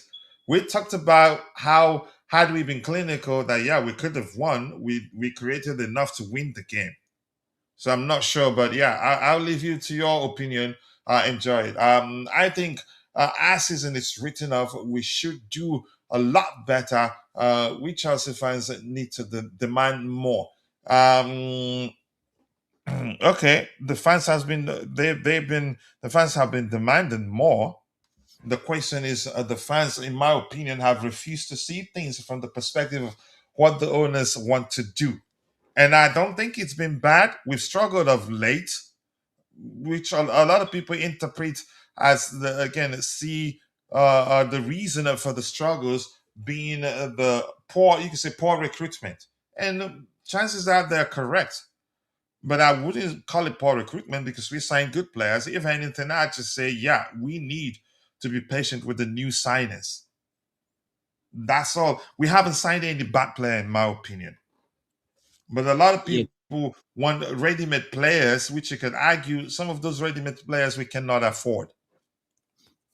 So my point is this: as fans, we're demanding trophies, we're demanding high standards, but we've refused to see things from the perspective of the owners and what they want to do. And when their approach don't align with our expectations, we lose our SHIT. I went today to go listen to Dan, CFC Dan's YouTube channel. Credit to him, he's doing well. And the discussion with him, DJ Sav on the panel, and Deals on the panel, they were discussing that the most important thing to do will be to start a demonstration, and they suggest the part of it should be, I think, something to the effect of blocking the team's boss. Yeah, the moment I heard that, I was like, no, I'm not part of this conversation. And I That's why decided there's not no to point join, not going even there. say hello. Here's the thing. Some people still reason like that. And they haven't learned that, yeah, if you learn to see things from their perspective, discuss issues objectively, demonstration is not going to change you anything. And if you go block the team's boss, you can actually go to jail if arrested. I just don't want to get into it. It just doesn't make sense. Some of the nonsense I see sometimes. Yeah, I coach, it's look. I ridiculous. took my time to learn about the project, and I've always known if I like scream from here till tomorrow. I don't like the project. Yeah, I don't like the project. I don't like the manager. Even I don't like the SDs. It doesn't change anything. Do you think it changes anything? And they got a new deal Yeah, No, a month but win the ago why? or so. championship. But why do Have we? they been perfect? No. I think they made some mistakes here and there. But go ahead, Tebeho. Yeah, but it doesn't make sense for us to have five sporting directors and our club, our squad looks like this, because as much as we want to progress, every time we need to wait for the players to develop to let's say, for example, they said about Liam Delap, right? Dante, that you need to settle like all the time we need to wait for the players to settle. Why should we wait for that? We are Chelsea Football Club. We are not a club that is going to develop players and then we need to wait for them or wait for 2 years, then they can be ready. Come on, man. Like we have Well, so many players. you Wait. can smash your head on the screen for the next, because that's going to keep happening for the next Yeah, couple of but years. that's the issue, Dante, right? We have so many players to develop. Maybe if we have maybe 5 or 6, it's okay. But we don't have time for that all the time. Even now, they said they're going to buy experienced centre back. I don't believe that rubbish because it don't happen under this ownership. They're going to buy young, or they're going to say, "Oh, we have Sa, we have Anselmino, we won't buy a new centre back because of that." Blah blah blah. We know that was going to happen. That's the issue at the moment. Like why we can't buy 2 or 3 ready-made players? Even they're under age of 25 is fine. They're there in the market, right? Buy 2 or 3 so that they can help the team. But again, we're just buying raw and expecting miracle to happen and then expect a result from Enzo Maresca. That's the issue I'm having.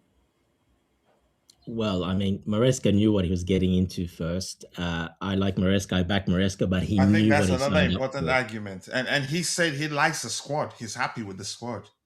Exactly. He knew exactly what he was getting into. He knew exactly what the project leads, how long it will take. He knows. I mean, fans can talk and do rubbish and say he knows what's really going on. He knows that. Even he said it in the press that it was next season is the season that where expectations are ramping up and we're pushing that to the next level. But this season wasn't it. To this season, we're still slowly progressing, getting better, improving, and hopefully we can go for next season. Start from next season. Are we So I mean, improving? Are we improving now? what are we like way worse than what happened last season? No, I'm just saying from start of the season until right now. What is you've seen? Are we improving? Depends how you look at it, Tobago. If you're looking at, are you going by points or are you going by which way are you looking at it? Are we in Points every and by points points? and We're a little bit behind. Yes, we are behind, but there is reason for that. I mean, there is context behind that why we're behind. Uh, Yes, you can blame it on the sporting directors all you want, but they've done a good job and are doing what they were asked to do. Sign the players. They signed the players they were asked to sign, the profile And the players. fact that they got a raise simply means the owners are happy with what they're doing. yeah, they are happy Of with course. buying players. We develop, we flip them, and buy another one. We What does that develop them and show? flip What does them. that show? That's the plan. I Ah don't man, like it. Tobago, I I don't don't if like the like it, plan. but that simply shows that that's the plan. That's what the owners want. So exactly, so so so, coach, in your point of view, right? Do you think they deserve to get 6 years contract? 6 years? I don't own the club. No, no, no. Does it Your matter? point of view. Your point of I'd say view. they don't. I'd say I wouldn't have Thank given you. them a raise. I would have waited to see how things pan out. Exactly. The That's contracts the needed to be issue. done, so they had to get new contracts anyway. So they 6 just did it. years. And It doesn't matter how much years it is and what it is. It doesn't matter. They've done an amazing job. What they were asked to do. What other sporting directors can you tell me about that were asked to do what those two were, or that team was asked to do? You tell me. Basically, bringing 50 players in and selling 50 players out. You think that's easy to do? No, it's, that is it's not easy. extremely hard to do. It's It's not never been easy. done before. It's not easy, but again, I don't like to use this term, but again, I'm going to use it right now. The amount of money that we already spent to buy players, not selling players, right? To buy players, right? Or sign players. Like we still have Lem Dilep as our striker and Mark Guehi as our striker. It's embarrassing for Chelsea Football João Club. Pedro as well. Yes, not just Yeah, that. You know João how we Pedro play.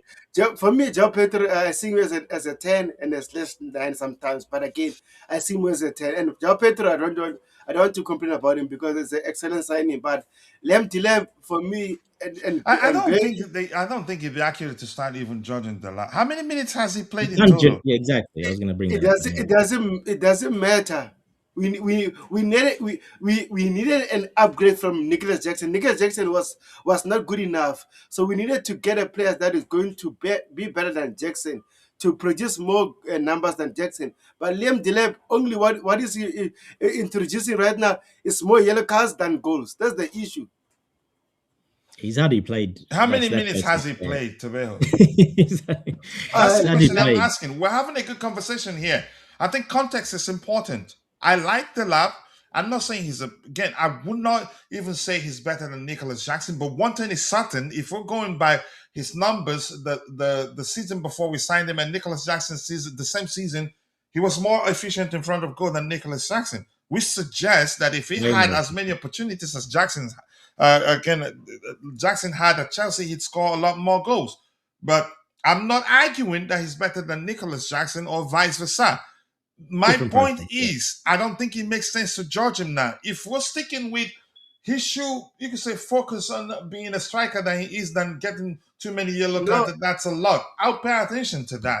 no, But And he's come I'm a long not gonna, way. because of his struggles to life again, to start his struggles, you could say, start to life, you could say, shaky start to life as a Chelsea player, to start regretting, or you could say, suggesting that we should have kept Jackson. We didn't push Jackson out. no. I And what's didn't want us. I didn't want us to keep Jackson. I wanted us to move away from him. But again, it seems like I we wanted brought Jackson to stay. I did say so it did here. I. Yeah. But go ahead. Yeah, we brought West from Jackson. That's the issue at the moment. We regress from that position. Well, it depends how you look at it, Tobago. Like I said, it's not fair. Liam Delap, he's made just 12 appearances. Yeah, less than And most of 600. those are off the bench, coach. Less than Yeah. 600 minutes already. I know. Look, 474 minutes, I think, around that. Or is Yeah, it 600? around that. Even 600, that's not a lot. Less than His 600. teammates are playing 20 in total.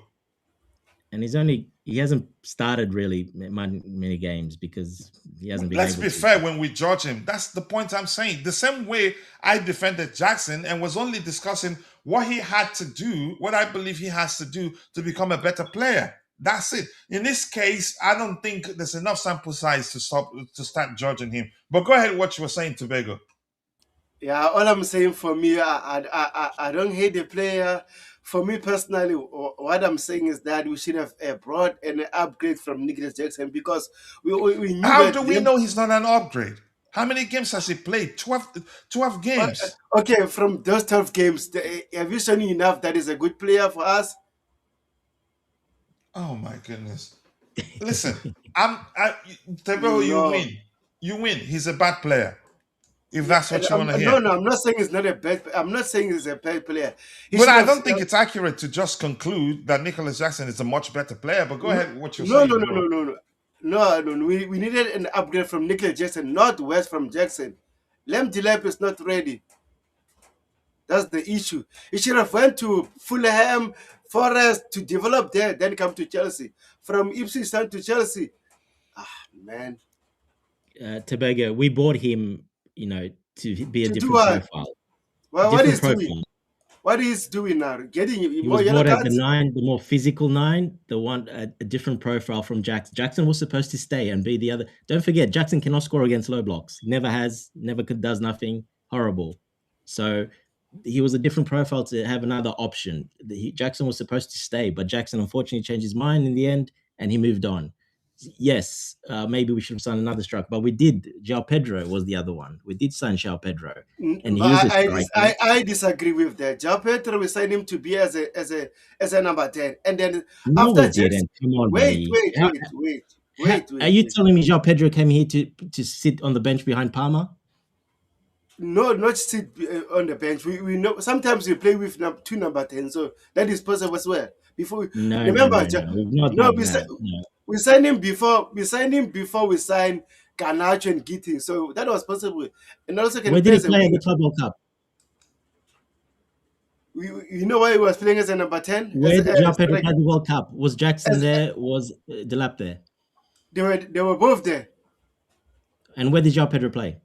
As a number 9. Okay, so and did we play versatile. Good? He's able yes. to, and the point that you have to pay attention to is Tobago.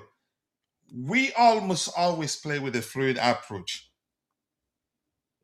And it's just, that's what I mean. He's just another option. Exactly. So he applies himself on the pitch differently than the lap. The lap operates more like a traditional number 9, but I think people underrate his ball playing ability.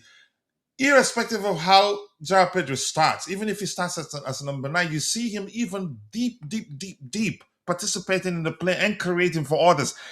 Irrespective of who starts in the 10th position, even if Cole Palmer starts in the 10th position, sometimes you see him in the 9th position and João Pedro will be the one creating for him and vice versa.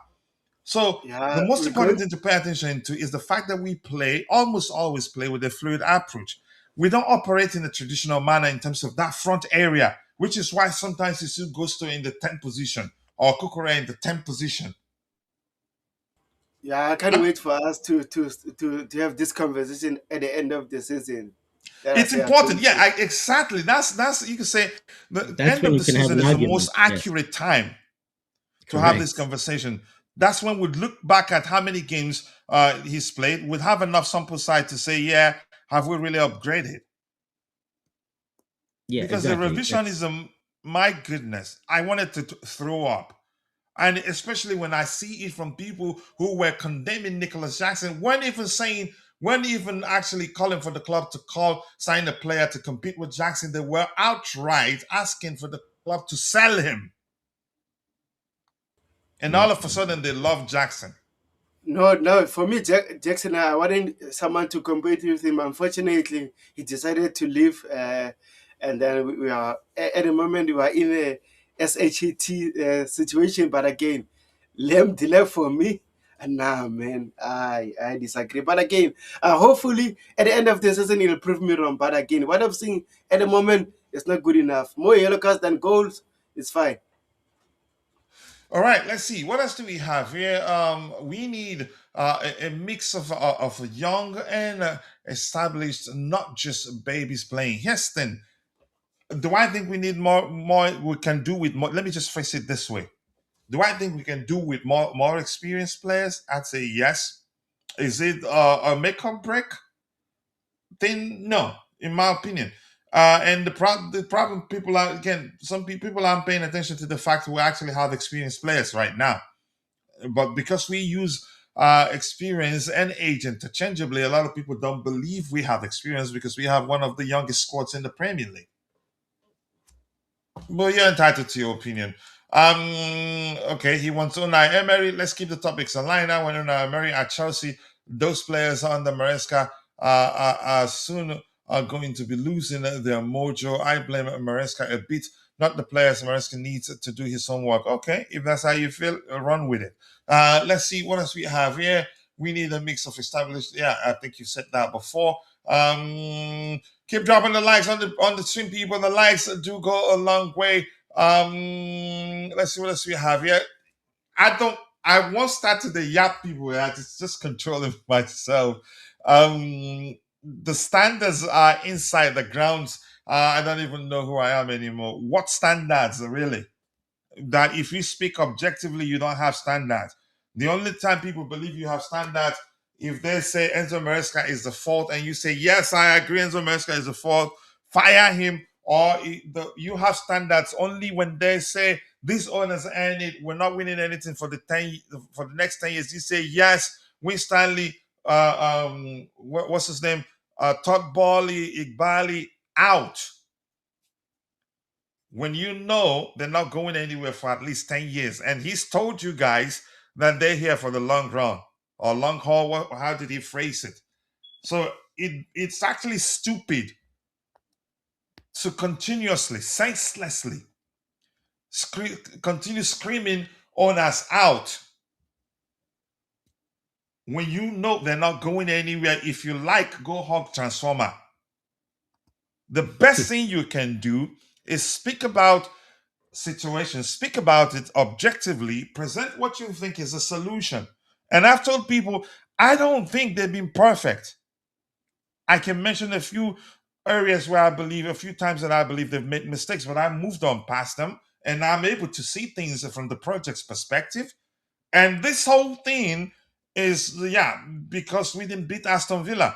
And what I hate the most is when we win games, even when the winning is more like you could say paper over crack. Some people will just continue screaming, "We're back," just like a lot of people were screaming, "We're back" because we beat Barcelona and beat Liverpool. Some thought, we're definitely winning the league. And I said, I don't think we're in the title race. And Dante said it. Bobby said it. Tebeho said it. We're not in the title race because I understand the project very well. And I know screaming experience from here tomorrow will not get them to change that. They signed experienced players before, had them on a lot of money. One of them is they're still stuck with one of them in Raheem Sterling. Yeah. Didn't they give Ben Chilwell a raise? I think they gave him a raise, right? Yeah. They I think, correct me if I'm wrong. They signed Aubameyang, they signed Koulibaly on a lot of money.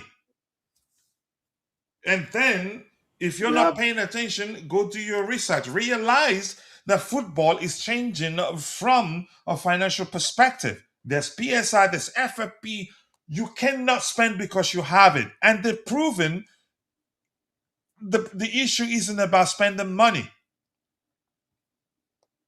But they had to change their approach because they've seen, you can't spend because you have it.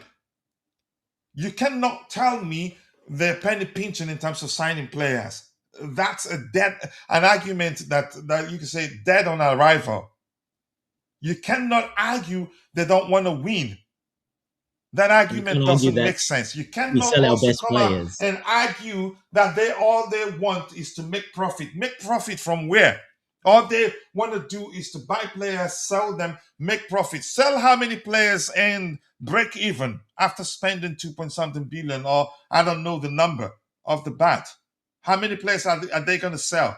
How many players are they even going to sell to measure how much they spend in terms of player salary, even though we have a heavily incentivized salary structure? So when one of the biggest lies is all they care about is profit. That's the biggest lie only idiots believe. Because how are they going to make the profit? You think they're stupid enough that they don't know that you have to win trophies, win the Premier League, win the Champions League, win a lot of the trophies again there are to attract big name sponsors. They know that.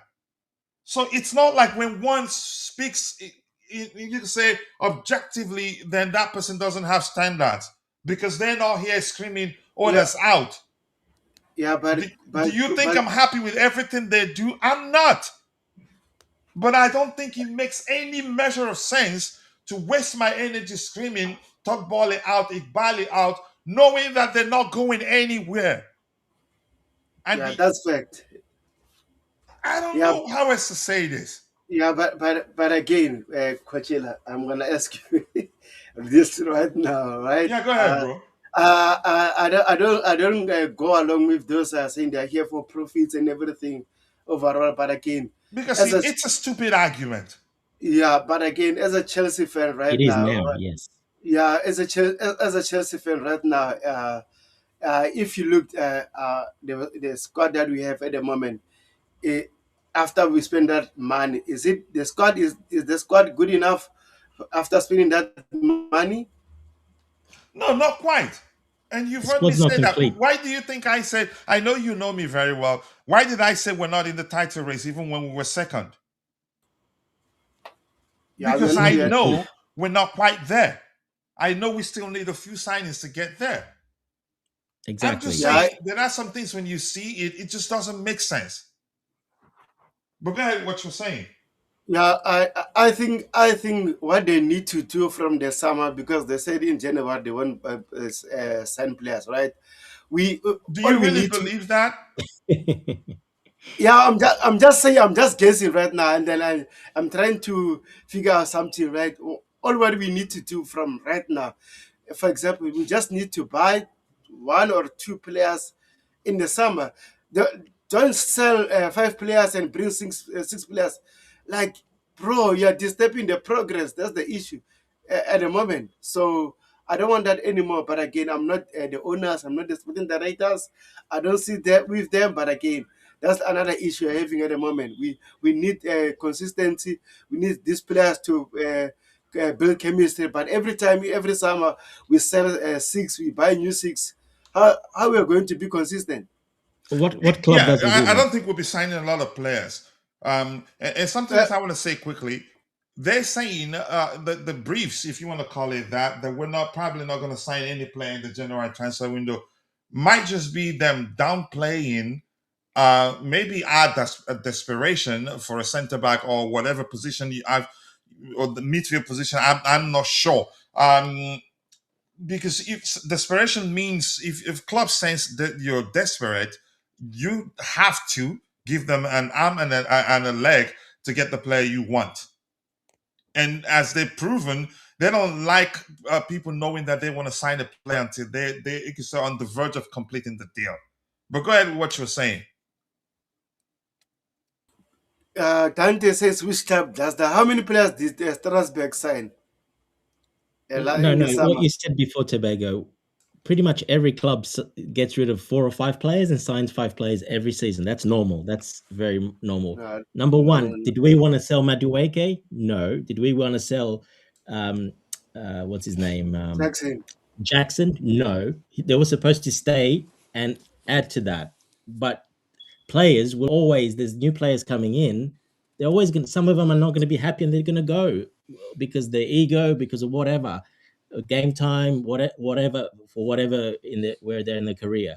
It's And always as going to some have happen. said that Maduka probably wasn't happy that his teammates got a pay rise, he didn't get any. Oh, that's rubbish. No, it's not that. He would have got a pay rise. He would have stayed if he stayed. He didn't want to stay anymore. He went. He saw that his position's probably under threat from Estevão, and yeah, probably was the right move. And we made good money on him as well. And that's the other thing the model has. You're going to get these players, but you're not going to lose money on them. So they do look at money. That yes, they're not going to buy an asset which in 3-4 years, if we have to move it because they're not good enough or whatever, they're not going to buy those type of players. Then they cost zero after that because that's not sustainable long term. It's just doesn't work in modern football. Not where we are at Chelsea at the moment, how we are built, where we are in our stadium, revenue, etc. It's not going to be sustainable. So they do have profit in the back of the mind, but later on, and obviously by winning, that's the other way you're going to make money. They don't care about money right now. Of They course, want to they set want it up. profit. They're not Roman. It's not a toy to them. Exactly. It is a business. People keep forgetting. It's not Roman anymore. It's not his hobby, his toy that he doesn't care about money. He can just throw a billion here, a billion there, and he'll make another billion tomorrow.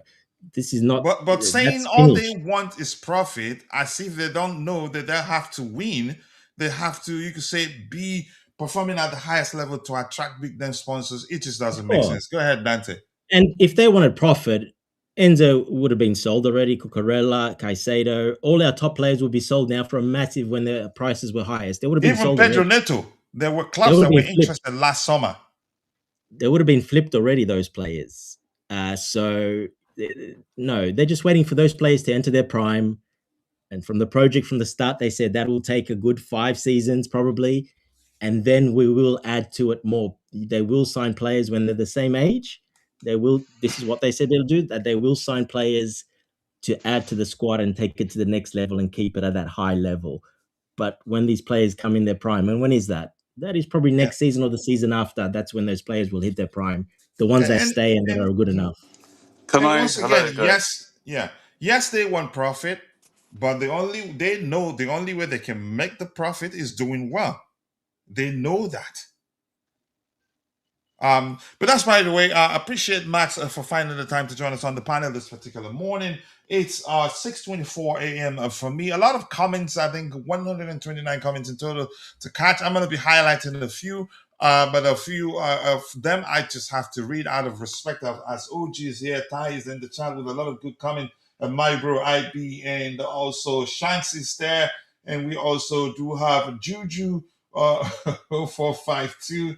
I like that name.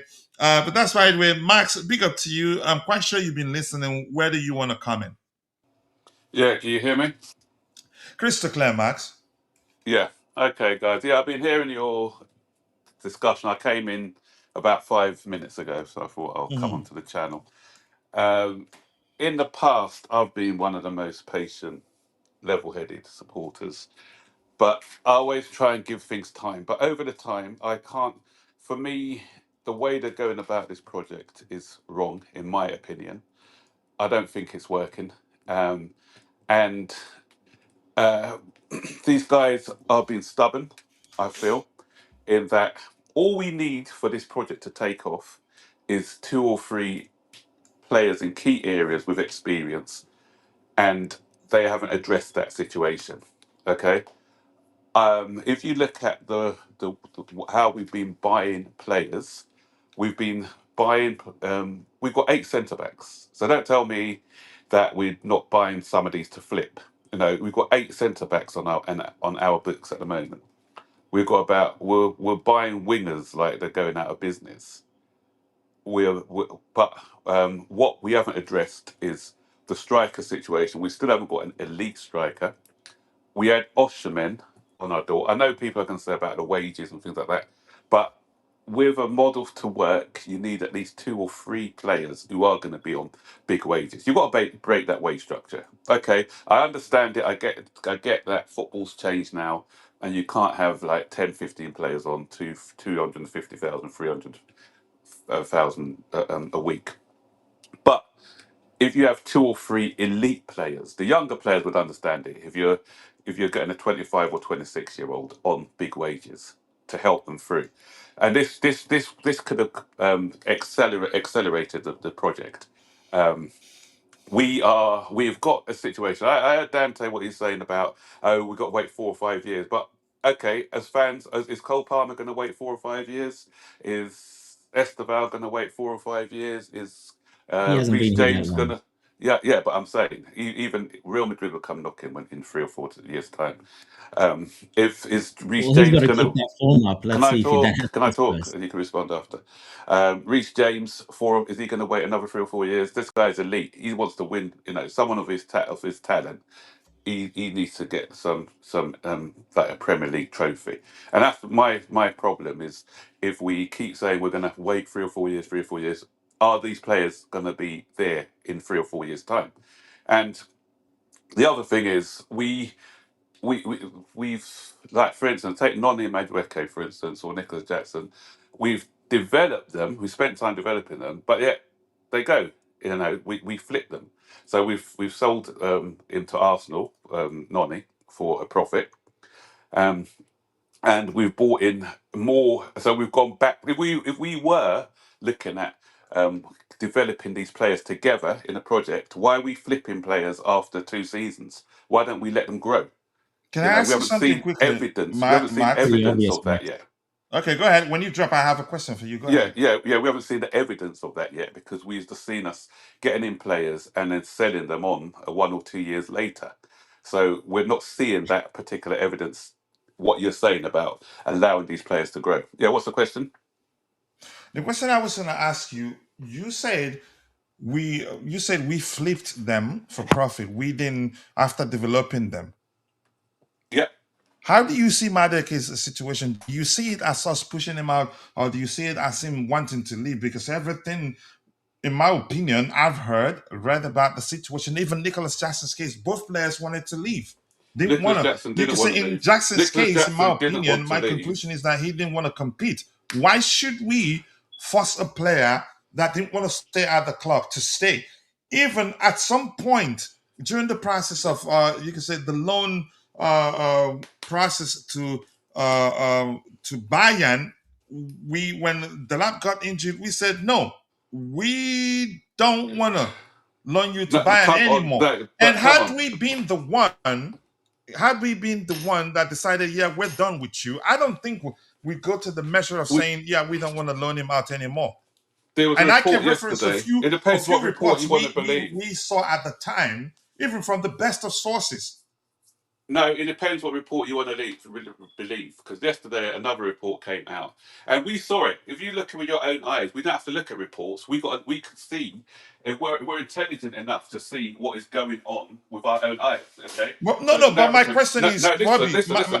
Max. What- My question is, did we push them out, or did they We ask to yeah, leave? we did. We How do did in you? effect. We did in Yeah. effect. When you're telling somebody you're a third choice striker, course they're going to think when they were first choice a couple of weeks and they're telling them that you're a third choice striker. Not what is that saying to the player? What is that saying to the player?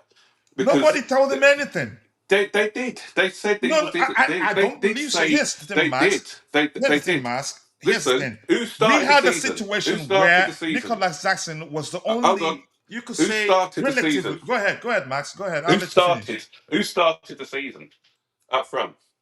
Who I know he started was. He what? was. I know that he was suspended. But when he after suspension, was he allowed to come back? Listen, they told him he was going to be third choice. If you look at the report, they said he was going to be third choice striker. If you say you're going to fight for your place and we'll choose the best player, they were. That if you look at the other reports, they said that he was going to be part of the bomb squad. Then they said no. And eventually they said no, he's not going to be part of that bomb squad. He's going to be him and who was the other guy? There was two of them. They said they were going to be part of the bomb squad. But then I think he was included with Disassi and people. But then he was brought back in. They did want to get rid of him because they said if you look at I really do Maresca, not Maresca believe that, said that Max. when they bought. Well, if you look at Maresca, go back. There's the reports there. Maresca said he didn't. They didn't buy João Pedro as a 9, but because of the way he performed in the World Club Cup, they see him now as a 9, and they've got Delap. He said that there are reports out there where he said that Nicholas Jackson was pushed out. Okay, let me tell you about He was supposed to a few things compete. I He saw, left, Max. and Come how on. I concluded. My conclusion of Nicholas Jackson's situation is that he wanted to leave, and I'll explain All why. right, give me the evidence. Give me the Okay, evidence. we did see comments from I think one of them, Fabrizio Romano, or I think Ben Jacobs, saying something to the effect of, "We also made it clear we're not pushing to sell him." Okay, Yes. okay. Listen, And what you guys got to realize. can I finish, Max? Yeah, Because if you you want to finish go, and go I'll ahead. respond. I'll give you the Go. respect Yeah, as a senior yeah. panelist here. Yeah, carry on. Okay, what I wanted to say is we did see comments at the time that read something to the effect of Nicholas Jackson wants to stay and fight for his place. When you tell a player, no, it's not just you, we have other strikers, you have to prove that you should be starting. Even if you say it like that, I'm not saying anybody said that. Nothing wrong in that. That player wouldn't come out. You could say wouldn't just. I'm not sure how it's to phrase it, but the point is, had they told him that he's not wanted, I don't think he'd say he wants to stay and fight for his place, irrespective of what they told him. The fact that he wanted to stay and fight for his place simply means that they didn't tell him we want to sell you. And the reports that emerged at the time, most of them had two paragraphs. The first paragraph talking about how he wants to stay and fight for his place. And then the second paragraph had something to the effect of but the Senegalese international is still weighing his future. Something to that effect. Okay, can I respond then? So, These but reports. I want to end by saying you have every right to feel like, yeah, we pushed them out. But I just want to end that with, you know what, we can only speculate. Yeah, these But go reports, ahead. any report coming from Ben Jacobs, Fabrizio Romano, even David Ornstein, they are coming directly from club briefs. You've got to understand that now. You can see what's happening. Fabrizio Romano, since these owners have come in, he has become more prominent when it comes to Chelsea rumours. Ben Jacobs is another one. These briefings are coming from the club itself. The club are going to want themselves to look good, okay? So it's, you look at the agent. What did his agent say? His agent is someone who I believe, because it's the mouthpiece of the player and not somebody like a Fabrizio Romano, his agent said they felt disrespected by the club. Okay, so they pushed him out, and then when they loaned him off to Bayern after the injury, they tried to get him back, bring him back again, and say, "Okay, we need You you as really part think of our they team." pushed him out, that after the injury, The they agent go said it. The shamelessly to him agent, and say, his we want you agent. back? Listen to his agent. Listen to his agent. His agent is his mouthpiece. Yeah, I prefer to listen to the player's agent rather than somebody like Yeah, Fabrizio the agent did Romano, say who that. was the club, who was the Yeah, club's the agent mouthpiece. did say that, Max. You're correct, but that was in context to the loan, him coming back after going to Bayern. That's what he was talking about, not No, but he before that. also, yeah, it's the everything. The way they treated him, now they want him back after the way they treated him before. No, Did no, we no, So no, really no. maltreat him, Max? Because we don't look it, want a look it up. situation Maresca where It's we there. loves have It's the there in Jackson. first He's black. seen it. striker. It's there in 4K for you to look at. I'll try and find the I'll try and find the quotes and I'd like to I've see it. I'd yeah. like to see it Maresca because loves everything, in my Jackson. Maresca opinion, loves Jackson. that I read at the time, even his agent didn't say that Chelsea. I don't remember seeing anywhere where he said anything to suggest that Chelsea told Nicolas Jackson they don't want him. So why would Jackson not? But listen, there are other factors I can look at. Chelsea gave him a platform. Why would he just leave on a whim? He had a good Because maybe relationship he with didn't want to Cole compete. Palmer. No, He didn't that's want to silly. That's compete. silly. What? So, okay. He doesn't want to compete, but yet he's going to Bayern Munich, where he's got Harry Kane. May that make sense? May that make sense? They How's were he going to get into the desperate. side with him? No. Yes, Why? If he from wants his to play football, perspective, he if he wants He's to the probably play gorgeous feels football, man. he why probably isn't he going feels to like go and he'll be play playing for? a lot because they have a lot Why of did they are no participating in a no? lot of competitions. I actually refuse to see it from that perspective. Actually, I think he felt like he's good enough that probably make. But I'm not sure. Yes, then so Max, he's good enough to compete with Harry Kane, he but he doesn't feels feel that like he's it. good enough to. I'm sure before he went But to he Bayern doesn't because he feel. had other options on the table. But he doesn't feel that he's good enough to compete against Roy Delap, or Leo Delap, or whatever. Yeah, May that make sense? May it that make Coach, depends. sense? Listen, from a Chelsea's from his perspective, he already again he didn't want to compete with anybody at Chelsea. He felt like he should be the number one, and we didn't want that because we'd been there. He got injured, and unfortunately for us, in the same game, Monkey got injured, and we had nobody else. So maybe he felt like after signing this guy, he should still be number one. There were a lot of factors too. The red card thing was still, you could say, fresh in our memories, and probably you could argue the manager's memory too at the time. coach, And didn't Jackson get a pay rise as well just before he left earlier in the I season? think he did. Yeah, he got a Yes. Yeah, he got a pay pay rise too rise. before he He got left. a At the end of the Yeah, he season, got a almost. pay Yes. rise. So that tells you they wanted to keep him. They wanted to keep him, and they were clear. No. They even went to the extent of saying, I think it was through Fabrizio Romano, that even if Jackson didn't find a club, they're open to reintegrating him into the team. So But if they listen, want to keep him, why are they telling him to find a club? why they send him where? Why are they telling him to find a club if they wanted to keep him? They didn't tell him to find a club. They But you at just said one that. point realized it's not working out, which was why at the time we heard it's over between him and Chelsea. Maybe they tried So to work it out, and why it didn't.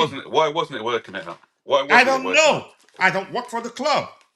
Yeah, why wasn't it? why? No, how Why? do you?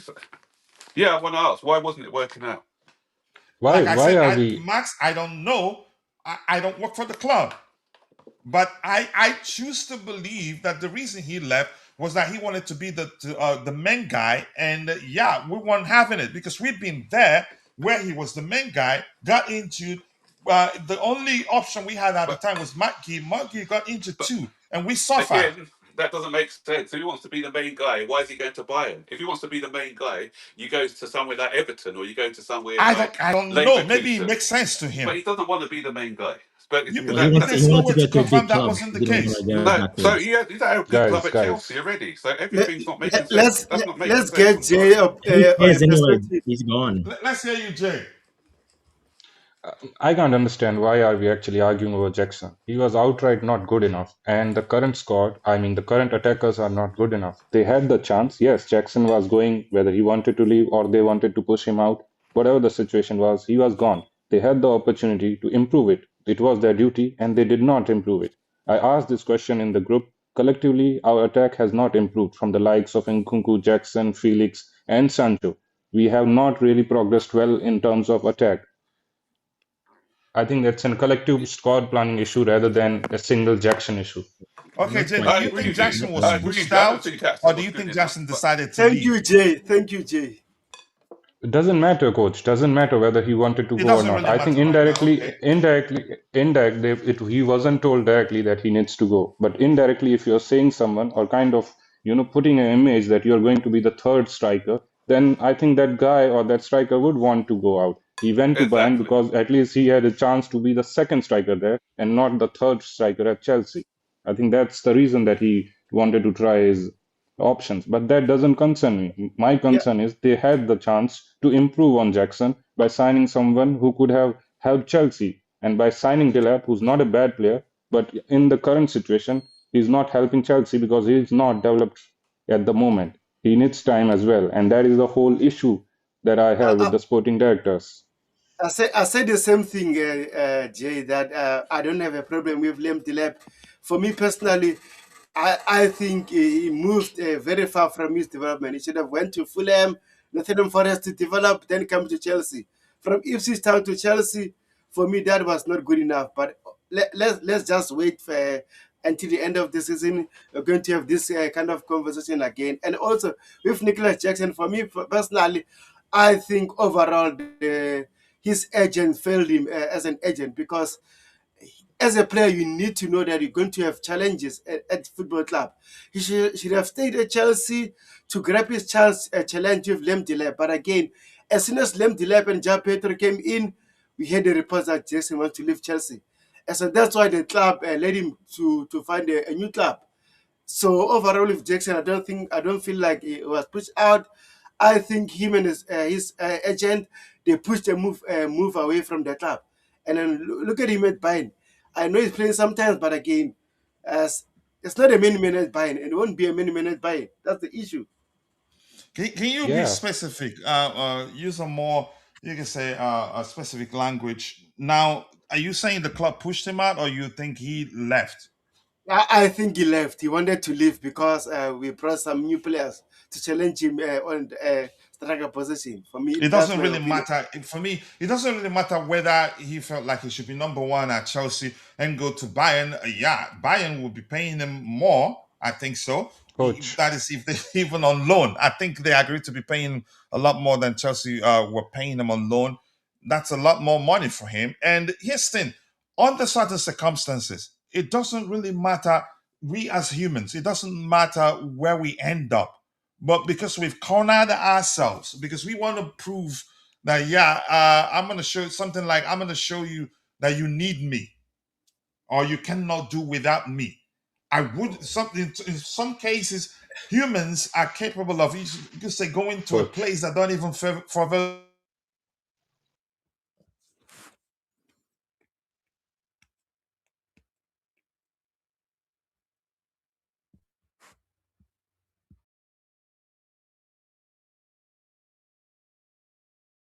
irrespective of what.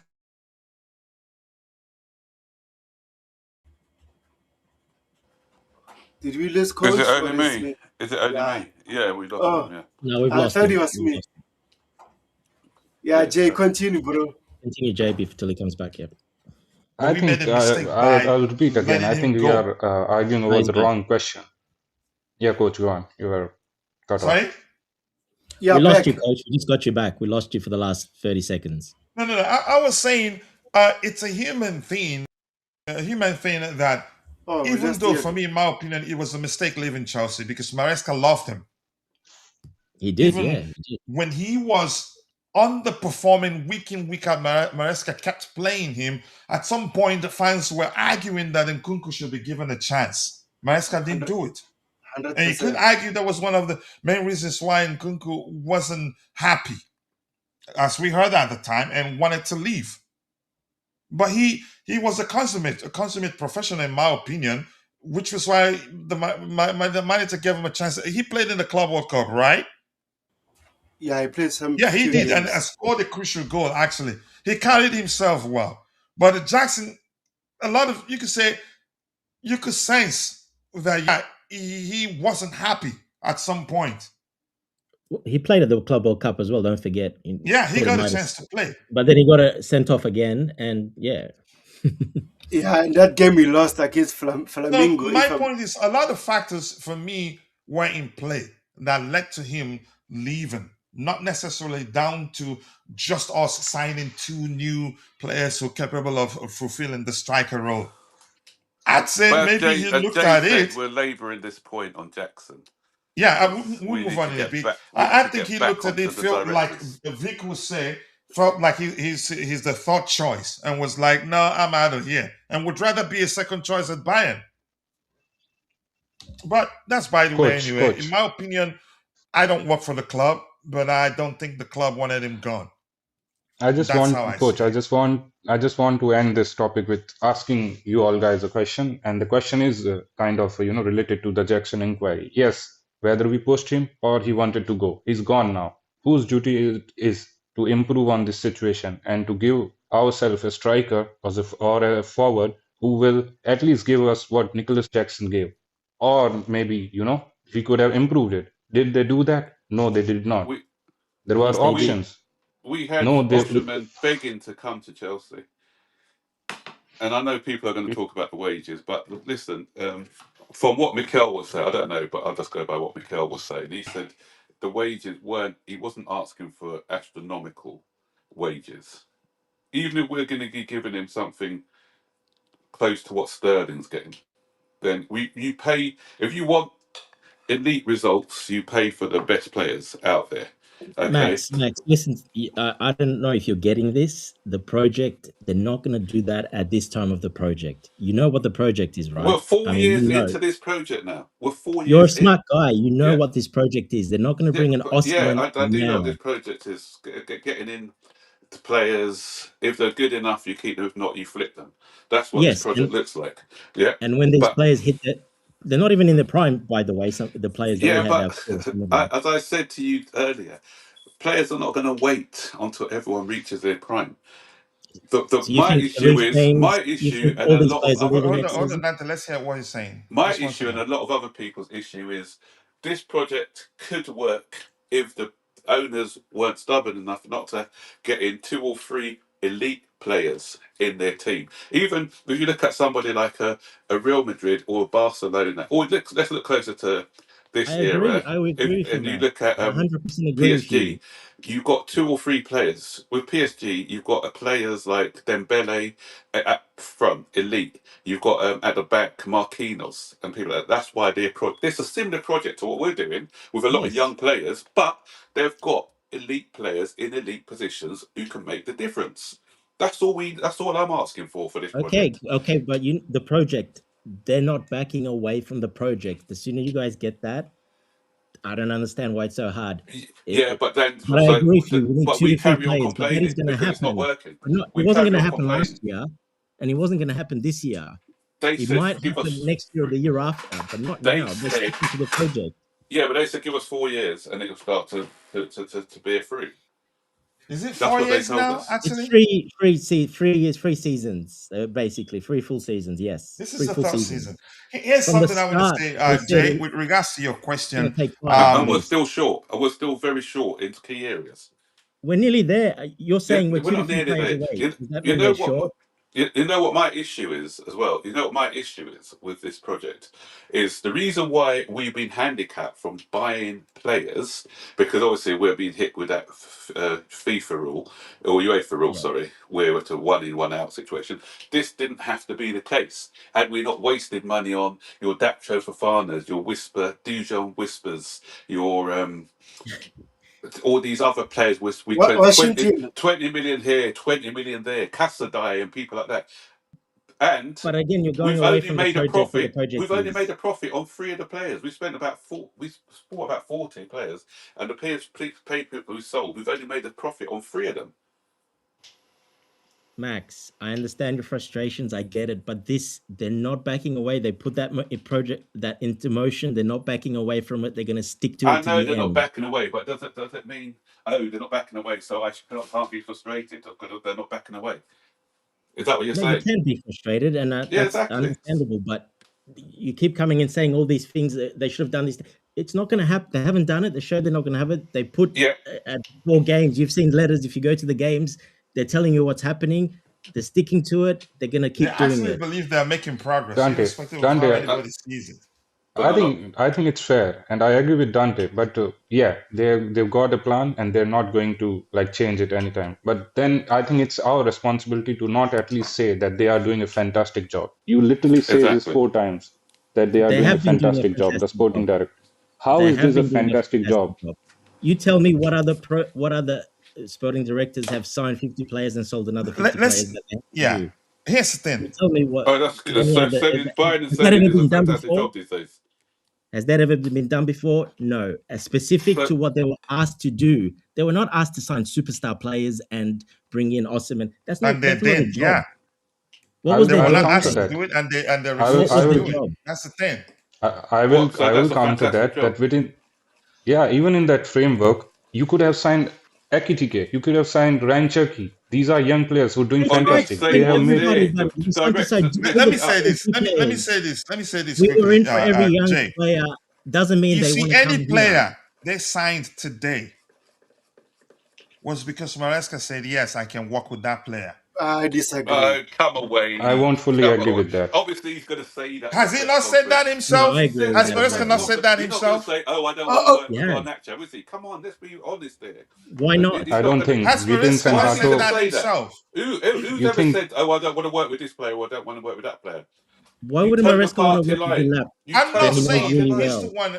Listen, he says he wants a certain profile. They would probably, I think, but my point overall is I don't see a world where they sign any player for the first team without Maresca saying, yes, I want that player.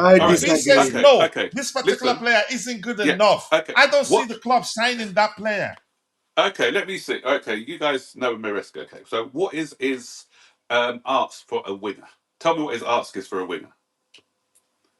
Exactly. When he's looking for a winner criteria, what is his ask for a winner? What criteria? A touchline direct winger. A touchline who needs to dribble. At who needs to dribble. One. Yes, and so tell me Garnacho. How many times have Garnacho is the worst dribbler. How many times have Garnacho gone past a player? Listen to what I'm saying first. Maxi, let me ask you this. Do you really think that Chelsea signed Garnacho and Maresca didn't say, yes, sign him, I can work with him? Do you really think they signed the check? That's just how you could say metaphorically, because that's not how it works. They signed the check and gave it to Manchester United and brought Garnacho in without Maresca saying, bring him. It will work. Yes, if Maresca said, no, Garnacho isn't the guy for us, I don't think they sign him. He doesn't have a say. He doesn't have a say. Remember, he has to. Come on, man. He doesn't have a say. Max, you remember the case of you remember the same thing I told people. Thomas Tuchel, for instance, allowed the signing of Romelu Lukaku. Had he told Roman Abramovich after winning the Champions League, I don't want Lukaku. Who says no to Roman? No, I'm just saying. I'm just using that as an example. They wouldn't have gone for Lukaku at the time, but because he agreed, he can make it work. They signed him. But I digress. Let's come back to Enzo Maresca. I'm saying this again. No, can I He's make a told point? you Dave? how many times? He said it 1,000 times that he's Yeah, happy with the squad.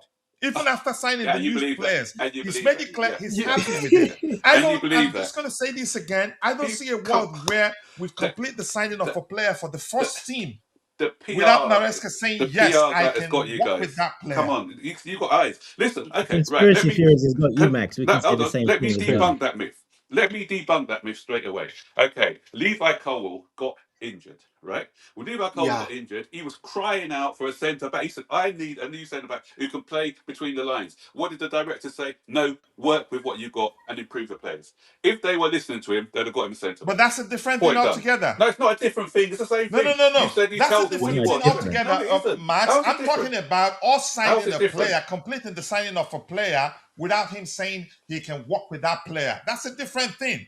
Basically, he was saying he can't work with the defenders that they got at the moment because they can't. None of them can do what Levi Colwill does. But you're talking about a different thing. That's a different argument. No, it's not a different Whether one. he wanted one and the club refused to If get you're him working, they did refuse to get him one.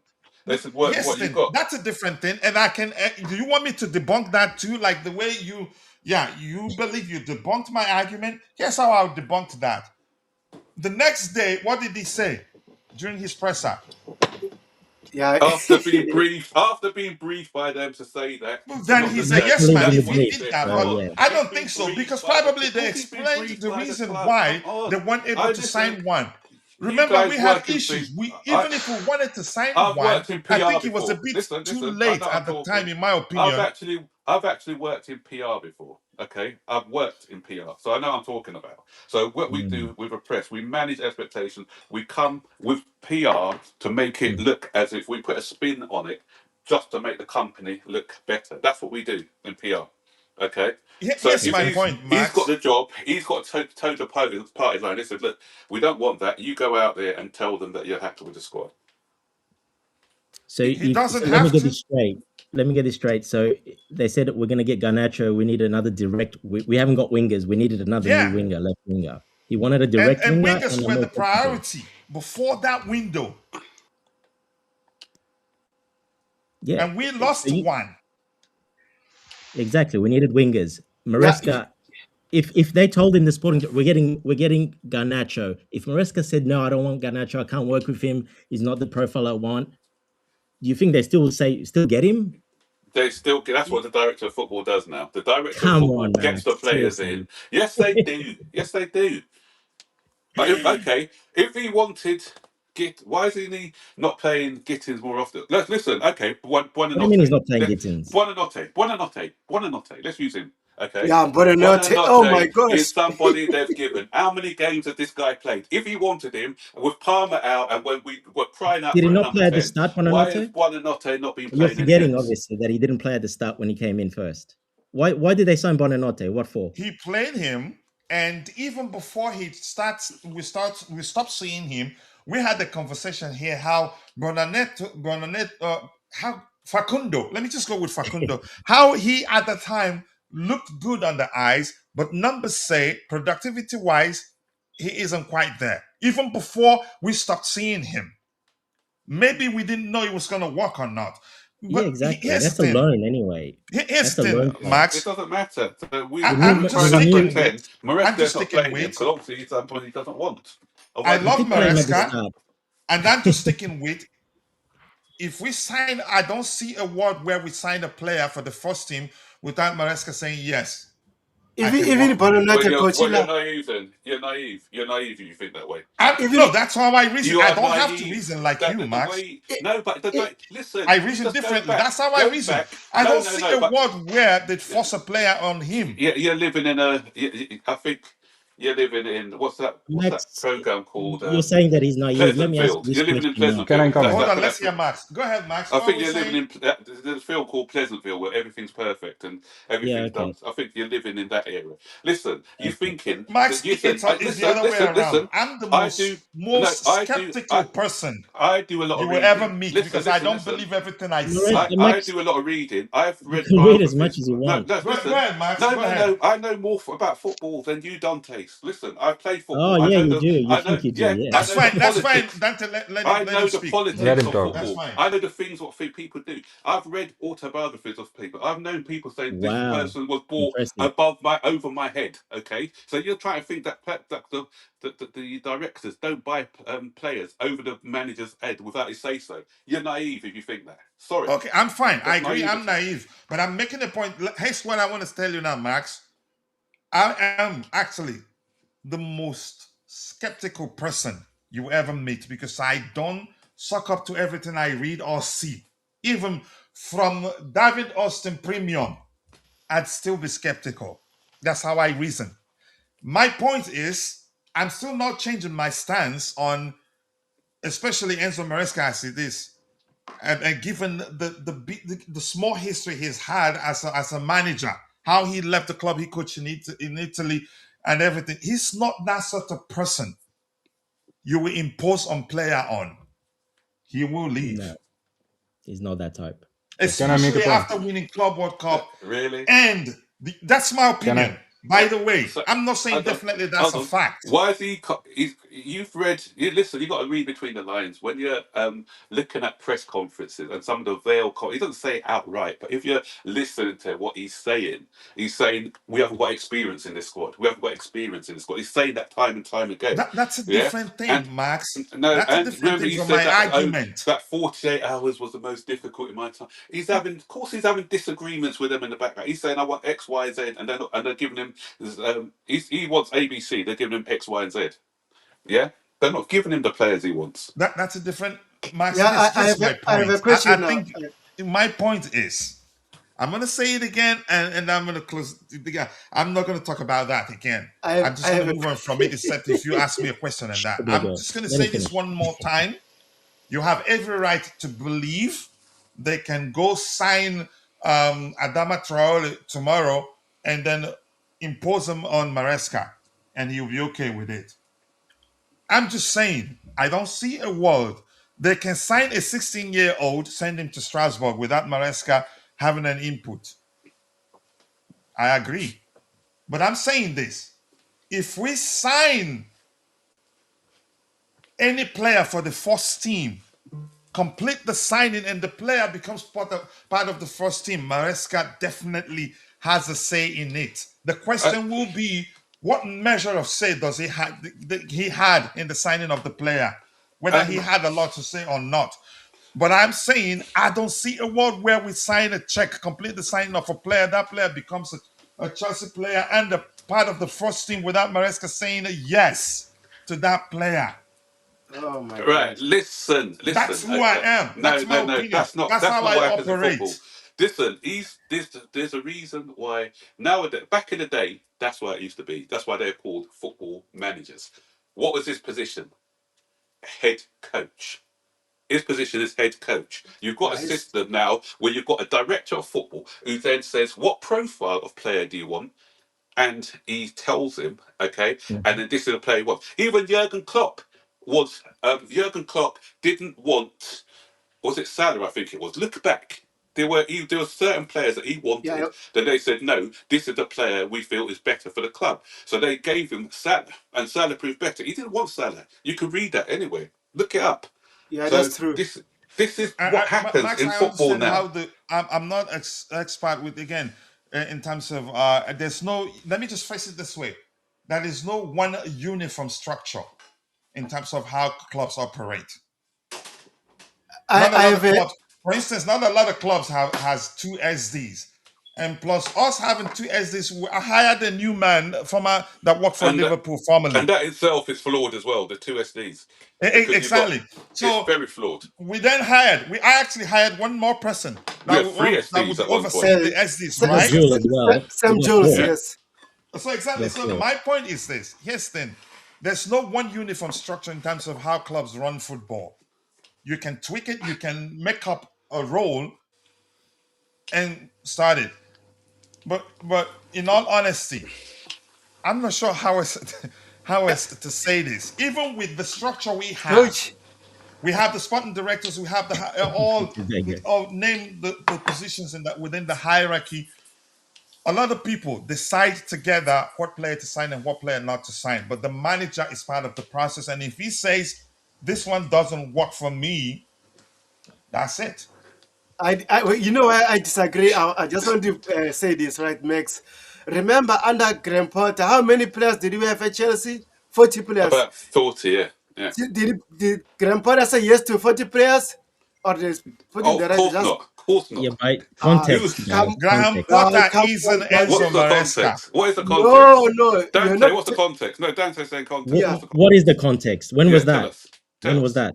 It When doesn't was matter. that? Doesn't No, it doesn't matter. matter. You said context. Because What? Explain. Yeah, when you know was what? that? No, Yeah, you but know what? explain.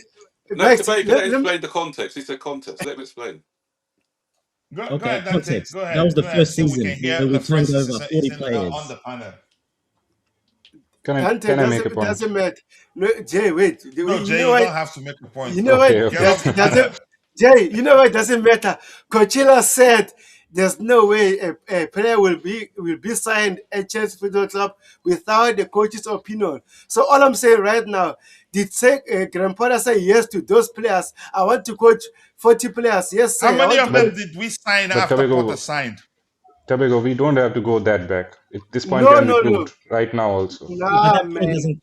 That's when you got to have Tavejo, context for how that many point. That was of the when players did we it's sign different. before Potter signed? How many players before I signed? I think we signed maybe 5 or 6 experienced players under Todd Bowley, and there was no sporting director at that time, if I'm correct. Okay, we're And going then to the wrong tangent. yeah, and then also, if you're a coach, your mind is clear. Can you say yes to Facundo Bonanote at Chelsea? Nah, man, come on. As a loan, as a backup option, Nah, just in backup case. No, for not what? even as that. You're not even playing him. Nah, You didn't Let, want him. You let didn't me want him. That's nah, that, So man. this you're is let me saying let me he make a didn't point. want Facundo Vanoneta and they signed him? Let me make a Does point. it 10 that make we needed a sense? 10 because Does it? Palmer was injured. They knew he was injured. Uh, Listen. I just want to ask this thing. If you're saying that Maresca is the yes man, he gives the permission or he asks for a place. Yes, he gave the yes to some of the players, including Buonanotte, including Hato, including Gittins. Now he's nowhere playing all these 3 players to the level that he should play them. Either he's a flawed person who don't know decision making, or either he's not being involved in the decision making process. Both things cannot be true at the same time. Of course, they can be true. Why can't they be true? Every player has to work So out. he's making a lot of mistakes, right? He's Do making a you lot think of every decision making player works mistakes. out He's That's a differently? wanting. different argument altogether, really. Completely different argument. That's a completely Okay, different argument. then he's not a good coach. That's all I'm going to say, I because he's mean, asking for a lot of players chances that are he's you're not playing. correct. He's asking for a lot of players that he's not playing You after a know few what matches. I value the most, Jay? Yeah. Ask Maresca about the squad. What has he told you? What has he said on that's occasions PR. That's when PR. That's PR. no, I nothing love. like PR there. I love the squad. Not I PR, love bro. the I players. don't think that's I PR. love the players, Coach, bro. how can he want all those players and after 10 games he's not being able to play them or trust them from the So bench he as well? wanted Hato. This is He wanted Hato, didn't he? If Actually, he wanted can I Hato, add something why after is you he guys are done? overplaying Cucurella? Oh yeah, definitely. France. Oh, who we got someone new Good on? Yeah, morning, Francis. everyone. Yeah, go ahead. Good morning, everyone. It's Max, are been a you long still time. speaking before I bring in Damn, Francis? it's been a very Let's long get time, Brian. Frank. Let's get Brian. Come on. Yeah, I was gonna say I think it's a little bit of a 50-50 situation, because during the summertime we all know that Enzo Maresca asked for a center back, but instead they brought in what's his name? What's the name of that left back? Hato. The Hato. Yeah, Hato. instead they Well, brought Hato in was always NATO. part of the plan for, Yeah. you could Yeah. So say, Yes. backup for Cucurella, but go ahead. And we did bring a centre yeah, back I was in. gonna say that I actually believe that he do ask the directors for the kind of players that he have, but I don't think he chooses who he wants. Exactly. He asked for the exactly. profile, the Yeah. So profile of player. they just offer him what they were able to get and tell him, and then they tell him Of like, hey, course. this is what Yeah, you the could work profile. with. And Okay. when it fails, maybe they were gonna start to, next window or maybe next summer try to get him a better player or something. Because at this time, if we look at how he was playing at his previous club, I forgot the name of this club. Before Leicester he came Leicester. to City. the Premier League, at Leicester City, I don't think he had the best squad or anything like that, but he still managed to give them like, a promotion into the Premier League. So that's my opinion. I think it's 50-50. I believe that he has a set of players that he wants, but I don't think Chelsea's gonna go and get him 150 million or kind of players that he's looking to join, because as If an owner, if you sign 150 and you don't win the Premier League, you've taken a loss. Yeah, if I'm but Let me asking, the only ask you thing I'll this. say to that is Maresca knew what he was signing up for when That's he signed. important. They That's would an have Yeah, told important but him. point. yeah. coach, He knew the if I'm project very asking, well. coach, if I'm asking the sporting directors for a left winger who needs to be experienced this time, and you give me Garnacho and saying that he has been experienced for 3 years in the Premier League, you're not quite listening to me, right? You're just accepting my demands in a very wrong way. Garnacho is What do you And not mean? the player that he wanted. It's not the experience that Maresca required. and can I just come back to a point that Dante's made, okay, which reinforces my argument. Maresca remember, he was managing Leicester. This guy was gone from Leicester to Chelsea. He's going to accept any sort of thing that Chelsea. Why do you think the thing turned us down? With the guy, what's his name? The one at PSG at the moment. Can't remember his name off the top of my head. Who? He's a PSG manager, Luis Enrique. Why do you think he Uh-huh. turned us down? He said, "This is the players we want." They said, "No, no, no. This is the system you've got to work under." We were turned down by him. We were turned down by Nagelsmann. Why? Because they can operate under these constraints that they have. So, Of course, Enrique is going to choose PSG over Chelsea. He no, he didn't want to didn't. come on Chelsea. He was paging 40 ready. No, players He's over. Wait, no, no, wait. no, no, no, Let's no, hear no, no, Max. no, no, Let's no, hear no, no. Max. Let's What, hear you're him. Go getting it ahead, all wrong. Max. Before PSG even came in, for PSG had the manager at the time. He was ready to take over for the second leg of the Champions League match we were playing. He came with a plan, telling them this is what we want, but they saw him as being a bit too powerful. Maybe they couldn't dominate him and impose what they wanted on him. That's why he decided not to. He decided not to That's not come fact. to That's us. opinion. No, it's not. It's a fact. No, it's not a fact. It's Your still an opinion, Yeah, opinion. Max. Let's be but honest. no, it is. Max, It is. Max, let me So ask hold on, it's only a Dante fact. something. When you guys have an opinion, it's a fact. But when I say something, it's an opinion. No, Okay, that's No, the no, way. no. it's I our never opinion said as well, anything. I Max. said it's a That's the fact. way it works. I made Okay, it fine. clear that I don't work for the club, so I'm just Exactly. presenting my opinion.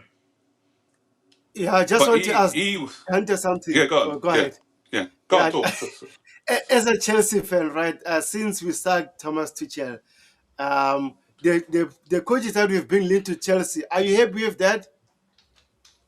No, What's the Uh, question? only Enrique would I'd take no, no, no, no, Enrique, no. but he Enrique didn't was want not. Enrique flew from Spain to come to Chelsea, begging exactly. for a job.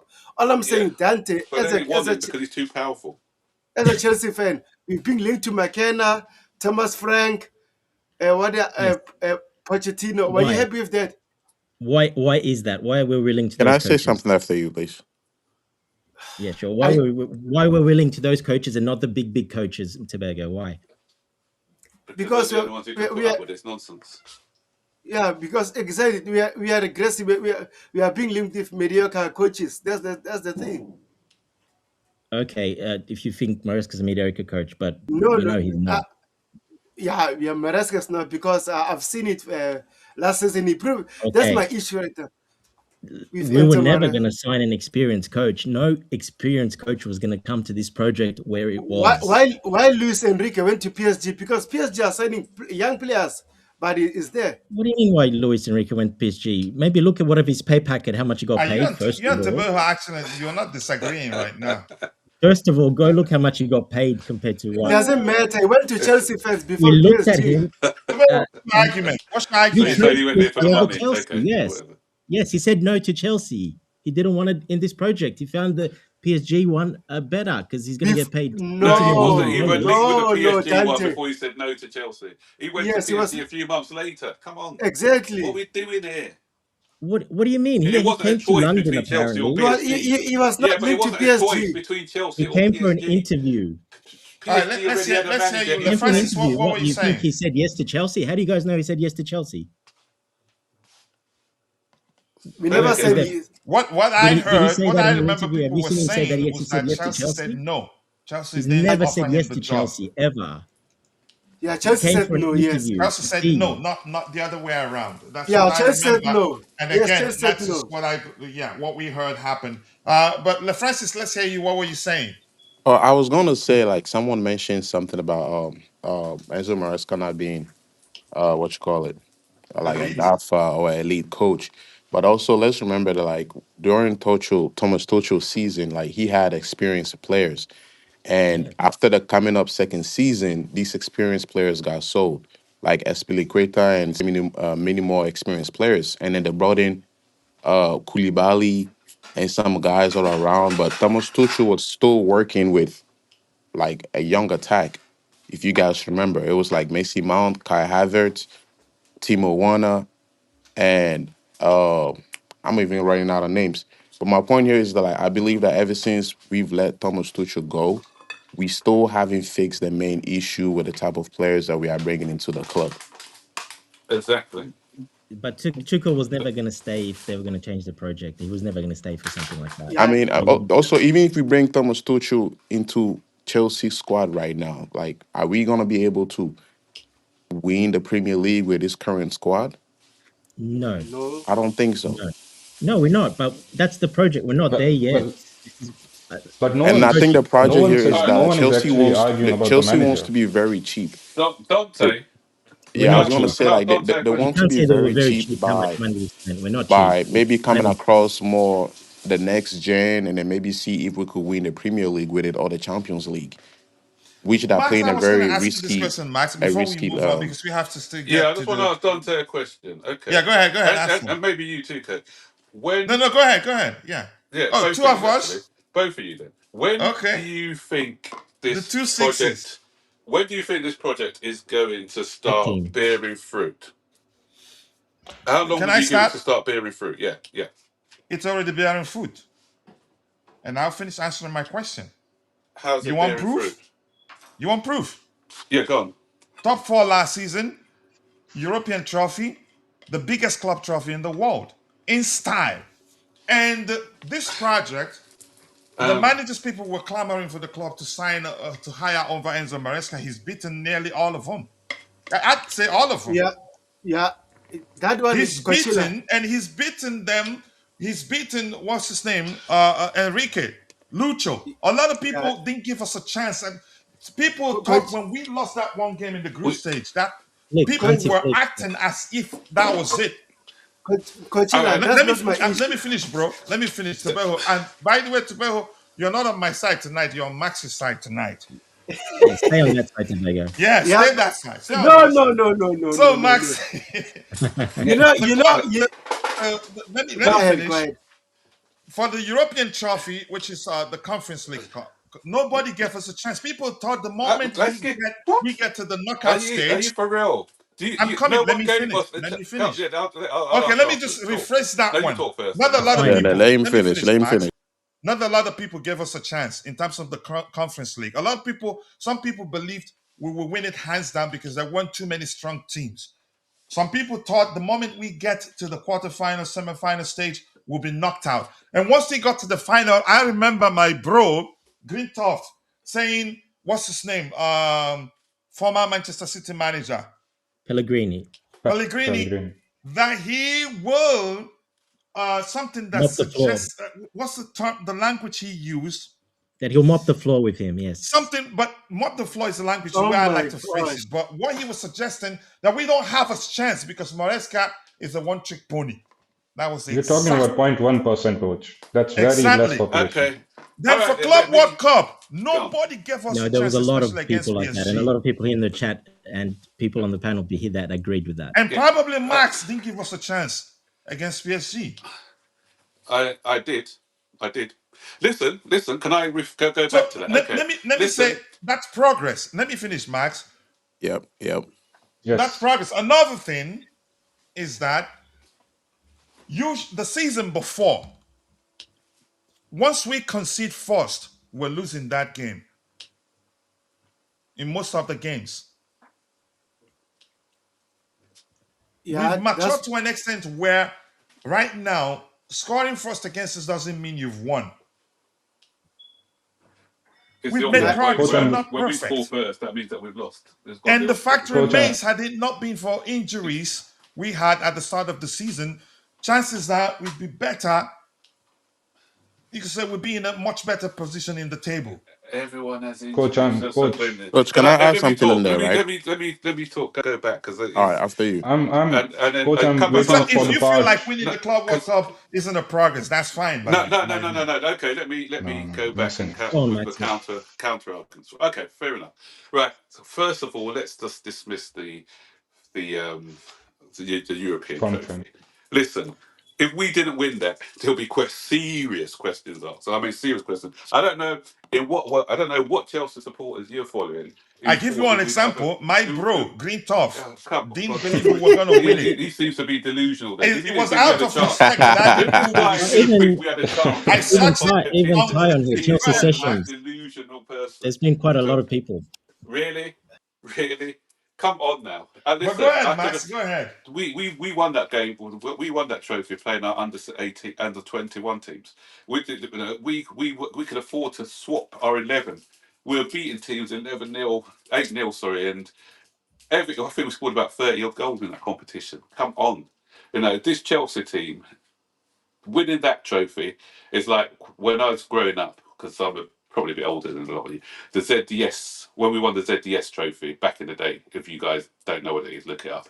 Yeah, that was just a trophy where teams went in Europe and stuff like that. So I'm not even. That was a gift for me. That was a bare minimum. Okay, so I wouldn't mark that as progress in a tournament that we should be winning. Okay, the Club World Cup, yeah, I take your point for that one. In a one-off game, and it's still in a one-off game, we are still good in a one-off game. We saw what we did against Barcelona. We see what we did against Arsenal with 10 men. So we've seen what we did with Liverpool this season. So in one-off games, we are quite good. But for me, progression is improving season in, season out. This season, we're 11 points down on the points totals of when we played the same opposition. Um, this season, okay, coach, you're saying, okay, I can't remember what games we've come from losing positions to win. Can you remind me of those games? I don't know. This season's worse because we've dropped the most points in the league from winning positions at home, 11 points. Okay, That's not a um, good thing, really, by the way. Let's yeah, declare that. and if we're talking about injuries, let's not go there because every club have got injuries to vital players. Liverpool got injuries, Arsenal got injuries, City's had injuries. We've all had injuries, so that's part and parcel of the game of football. Our squad has it improved this season on what we had last season? I don't think so. Is if you look at Madueke against someone like Gittins, is that an improvement? No. If you look at, so I know that Delap's had injuries this It is an season. improvement. It's not an improvement. It's not an In my improvement. opinion, Yeah, it is. that's the It's not real an improvement. question. How? It's not an Sorry improvement. to Go ahead, sorry to Max. Go cut ahead. off. Jay wants to speak once you drop. And if you even No, I look just at, want to add the point to what Max is saying. The real question should be how we build on the success of the Club World Cup. That is how I'm yeah, going to measure the progress, and that is how I want So, what I Jay, you want you to accept answer. there's been progress. Are we building on the Obviously, progress? Is there the Yeah, has been question. progress. yeah, there's been Obviously, there has progress. been progress, Thank you. but Go that ahead, does not Yeah, Max. mean I, that I would you are like to going add something to. there too, It's a right? bonus. Uh, Let's Max drop, yeah, please. go ahead, Max. He's a senior panelist. Let's respect him. Let's let him drop. no. But what I'm saying is, I haven't seen For me, a marked improvement is getting closer. Not even finishing top four. Why not Arsenal back in the day? That's not for me. That's not what I want. That's not a trophy for me. I want to see progress in getting closer. I know I'm not naive to say we're going to be challenging for the league. My thing for this season, if I said what improvement means to me is if we can finish within 10 points, 10, 15 points off the league champions and be in a title race up until maybe February, March. And that to me would be an improvement on what we've done. Okay. We're closer to 10th than we are to 4th at the moment. And that's the reality. No, that's the Um, truth. But do you Yeah, think that's you are you saying that certainly it doesn't look like we can finish better than we did last season? yeah, the season's over already. Yeah. again, I don't know. I don't know. And obviously, last year we had a similar December, and to me, an improvement will be having a better December than we had for the last 2 or 3 seasons. which we haven't. We always have a disastrous December. We've Is still this in is that this disaster already a December. better December? If we win It is today, it already will a be a much better better December, It's right? not a better December. You know. Go ahead, It's Max. still a poor, shocking December. Yeah. Yeah, we could. I'm not saying no. We could still finish top four. So okay, we finished seventh or eighth this season, and we don't win anything. What are you going to say? Because someone's saying, okay, well, the season's not over, but you're already saying it's an improvement. And when I'm saying it's not an improvement, I hear little snide laughs from Dante saying, "Oh yeah, the season's over now." We can only tell whether it's an improvement at the end of the season. Exactly. So I So can't come and say tell whether me it's then. But yeah, you're telling me but now. I can't say whether at the moment it's not. But you can't say it is. But until the end of the season, then we can say it. Because I said we Okay. had the sim. Yeah, so we can't say that. So I'm holding. Let's come back I'm into the ring reserving. at the end of the season. Yeah, I'm I mean, reserving we Yep, judgment. yep, I'm yep, yep. reserving judgment until the end of the season. Yeah. You I know? mean, we obviously have to comment on the trajectory. We cannot just wait for the season to end. Obviously, the trajectory is important. We are nowhere near the top two teams in the league. We are 10 points behind Villa. We are 3 points behind Liverpool, who are having one of the worst seasons, and we are on equal points to United. That, for me, my friend, that is regression. I'm sorry. Yeah, yeah. Okay, fine. Is it over yet? No, No, it's not. But the trajectory is not looking smooth. Thank you. but But we're So still we in have heavy but a good start Coachella, competition. now, but it's not over yet. hey coach. Yes, We're yes. Go still in ahead, heavy Francis. competition. We're still So for in. We're in me, the semi-finals. We're in the FA Cups coming up. We're in the Champions League. The season's nowhere near finished. And we could actually end up winning the Champions League. I know a lot of people will say it's not possible. You I never think know. it's possible, but Crystal. but I but think it's coach, possible. coach, It's look, possible. Yeah. our starting 11 from last season and then this season, right? Haven't changed. The only way that what's his name Maresca has been able to pick up points is when he's actually played his solid 11. But the problem here is that like even after the World Cup since the past summer, right? That the squad that started the World Cup, right, versus the squad now, that's only what we have because we have no depth. So when we're talking about progress, right, I don't think we've had like a lot of progress. I think we are still the same as last season. We have no depth. We have no bench or somebody we could bring off the bench to keep the high level. So we are forced to rely on our best 11 to play maybe 10 to 15 games in a row, which could lead to injuries. These are the reason why, like, whenever he made subs or when he played tossing our defense or when he plays by the Ashil and he make changes, all of a sudden we drop points.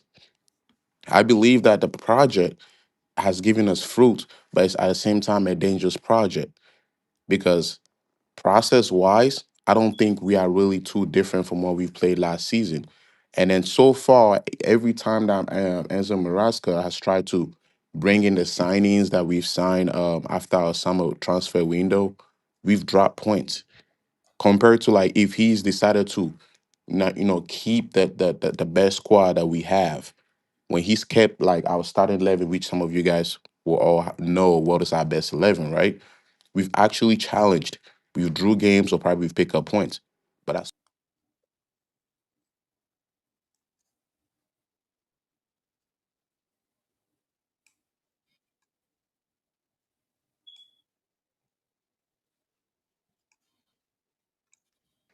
we could drop points because we are forced to keep playing the same players each and every day just to get 3 points.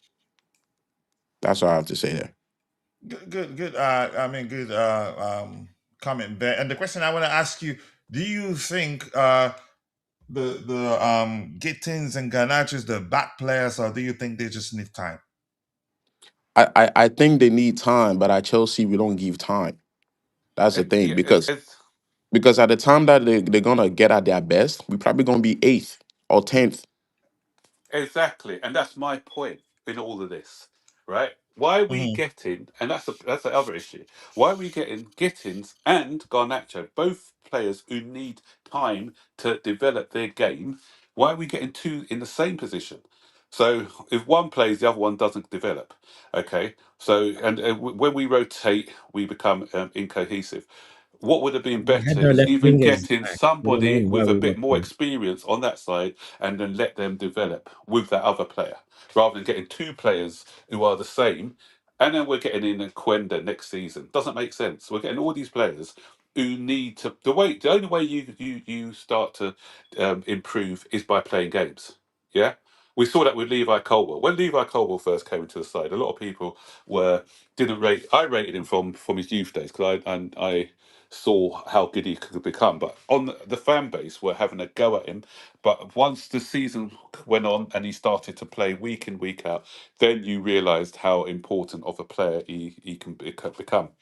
And with all these development players that we've got in our side, you can't develop 15, 16 players at the same time. And that's the issue that I've got.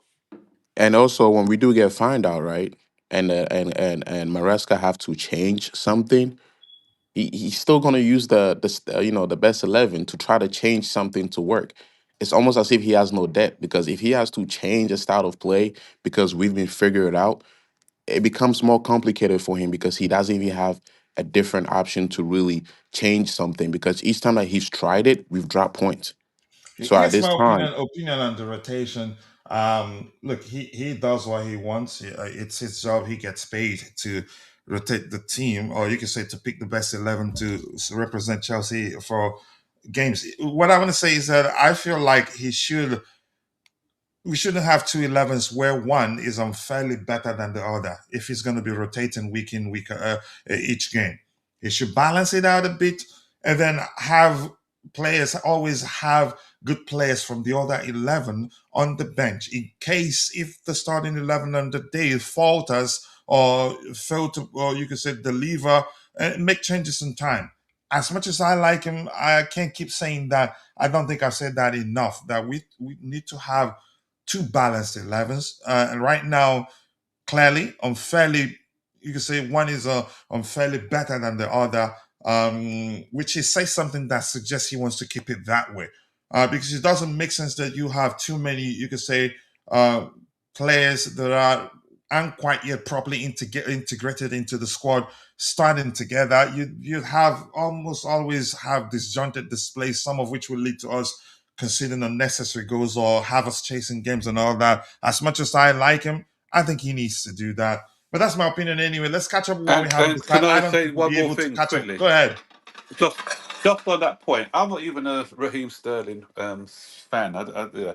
But I still think would it be more beneficial getting one winger and having Raheem Sterling, even as a bench player or something, to give you that experience when needed. Obviously, he's being No. ostracised or whatever. No, what is he say? No, but I think just he's not going to be the main starter, but he comes in for his experience. Don't I underestimate mean, it wouldn't experience. hurt. We're still paying him. He's still better than Gittins, Don't tell me he's not better than Gittins, and he'll do a better job than Gittins and score more goals than Mm, but Gittins. the thing too All is that, I I'm this: not think saying. Enzo I'm I not think Maresca no, saying. resume is on the he's he's line, more not. so experienced than Gittins. Gittins is a much better dribbler. Yeah, I but was I gonna say genuinely that Enzo Maresca's resume is on the line, and that's why I think he doesn't like to take too many risks to give these other young players, game time or make some switches, because I think he hates to lose, and he likes to keep things a little bit simple. And the only time that he changes something is when we play against teams like West Ham or somebody below the low teams. Look how we drew points against Wolves. He wouldn't have made a change that cost us points. And this is the reason why when he's looking at some of these young players, it's like he doesn't trust them and he wants to implement them slowly, all because his resume is on the line and he doesn't want to pick a lot of losses. Kind of like an ego thing. I just want to win, win, win, even though he has a Well, big squad. they're all the same, of course. Yeah. Yeah, yeah, yeah. All right, let's catch up with what we have here. We have a lot to still do. What else? I don't think I'll be able to get everything. I see Vic in the chat. Vic, nice to see you. I see my bro Jude. A lot of people were missed so late. Thank you for joining the conversation. Ty is also. I think I've said hello to Ty. The lap is not upgrading Jackson. I'm not comparing them. Let's do that comparison at let's you say at the end of the season, because last season Jackson scored a lot more goals. The lab had a few chances to work with, but was more efficient in terms of putting away the chances. But I'm not. I don't want to start arguing who's better than the other. Revisionism isn't my thing. Once I move on from something, I move on, and it's my belief. I don't want to bring back that argument. we're all entitled to our respective of opinions. Some people think he was pushed out. Some people actually think we treated him badly. As one person was saying in the chat, yeah, that we treated him badly, so he had to leave. How? I don't know. I think for me, once again, a lot No of way, factors no were way. in play. Yeah. So what else do we have here? Keep dropping the likes on the stream. The likes do go a long way. Jackson is a wide forward and the lap is a center forward. More of a traditional number 9 than Jackson. So 400 and something messages. Sorry, I'm not going to get all of them. I'm just going to scroll to the very bottom. As much as I like to interact with you, I just cannot do that. Even scrolling down alone freezes the screen. And Vince or Vic, sorry, I'm not going to read any of your comments today because I don't like you. You're there having a go at me. But that's, by the way, people. Much love to everybody. I'm joking anyway, but there's just too much to read. As much as I like to interact with you once again, if I keep reading, that'd be the only thing we do today. We haven't even done the combined 11, let alone the predicted lineup, but we get to them. No school today for me, so I'm here until the show is done. We might end up losing some of the panelists because, yeah, a lot of people are busy. Dang it, that's a lot. Well, let me start from here. Maybe go down. Okay, Vic responding to Rich Money Makers. All the current players who are still developing on 25-year deal, Max. Reece James is a really good player, but he's definitely not a captain. He needs to be okay. That's your opinion. I think he's a serious captain material. He's matured. He's grown into it, and is a good one in my opinion. And what's your name? Majid, get rid of the lab. You use 4 emojis. That's why the other AI, very stubborn. Mod Mana is more lenient, but Mod Mana sometimes will sound like he's cussing the heck out of you. But Nightbot doesn't take 4 emojis. So stop at 3, if that makes sense. Yeah, Mod Mana, I'm not sure what it's trying to tell Vic there. I don't get Maresca's obsession with Badia Sheila. This guy is so bad. He is good for half game, and then after 6-7 games, he not up to 6-7 of late, in my That's opinion. why his name's called Badia Shields. That's why. Yeah, and his name doesn't help. All right, Jackson is a what? I'm not sure.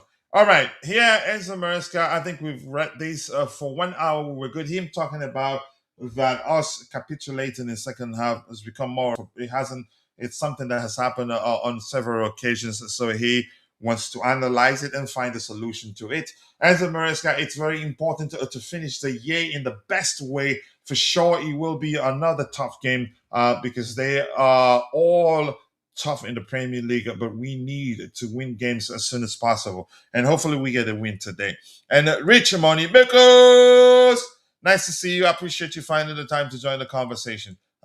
This particular morning, it's still 7:35 a.m. for me. Anything else here? I don't think there's anything important here. He said during the presser that we need to talk about. Anybody on the panel? Anything he said during his presser that we need to talk about? So we can just knock it out and then go to the what's it called? I don't think there's anything. The combined 11. Anybody?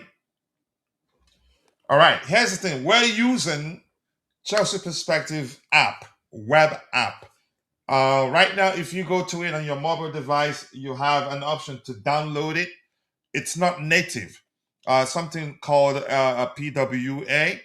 That is, it will function like an app because now you now have it downloaded and you can place it on your home screen so that you just find it, press it, and it opens. I think we've used it together. Let me see. Here, let me show you how it works before we start the combined 11 exercise. You can go to the home page. From the home page right now, it's still members only, and if you use your Google account, it will check whether you're subscribed to our channel before it accepts you.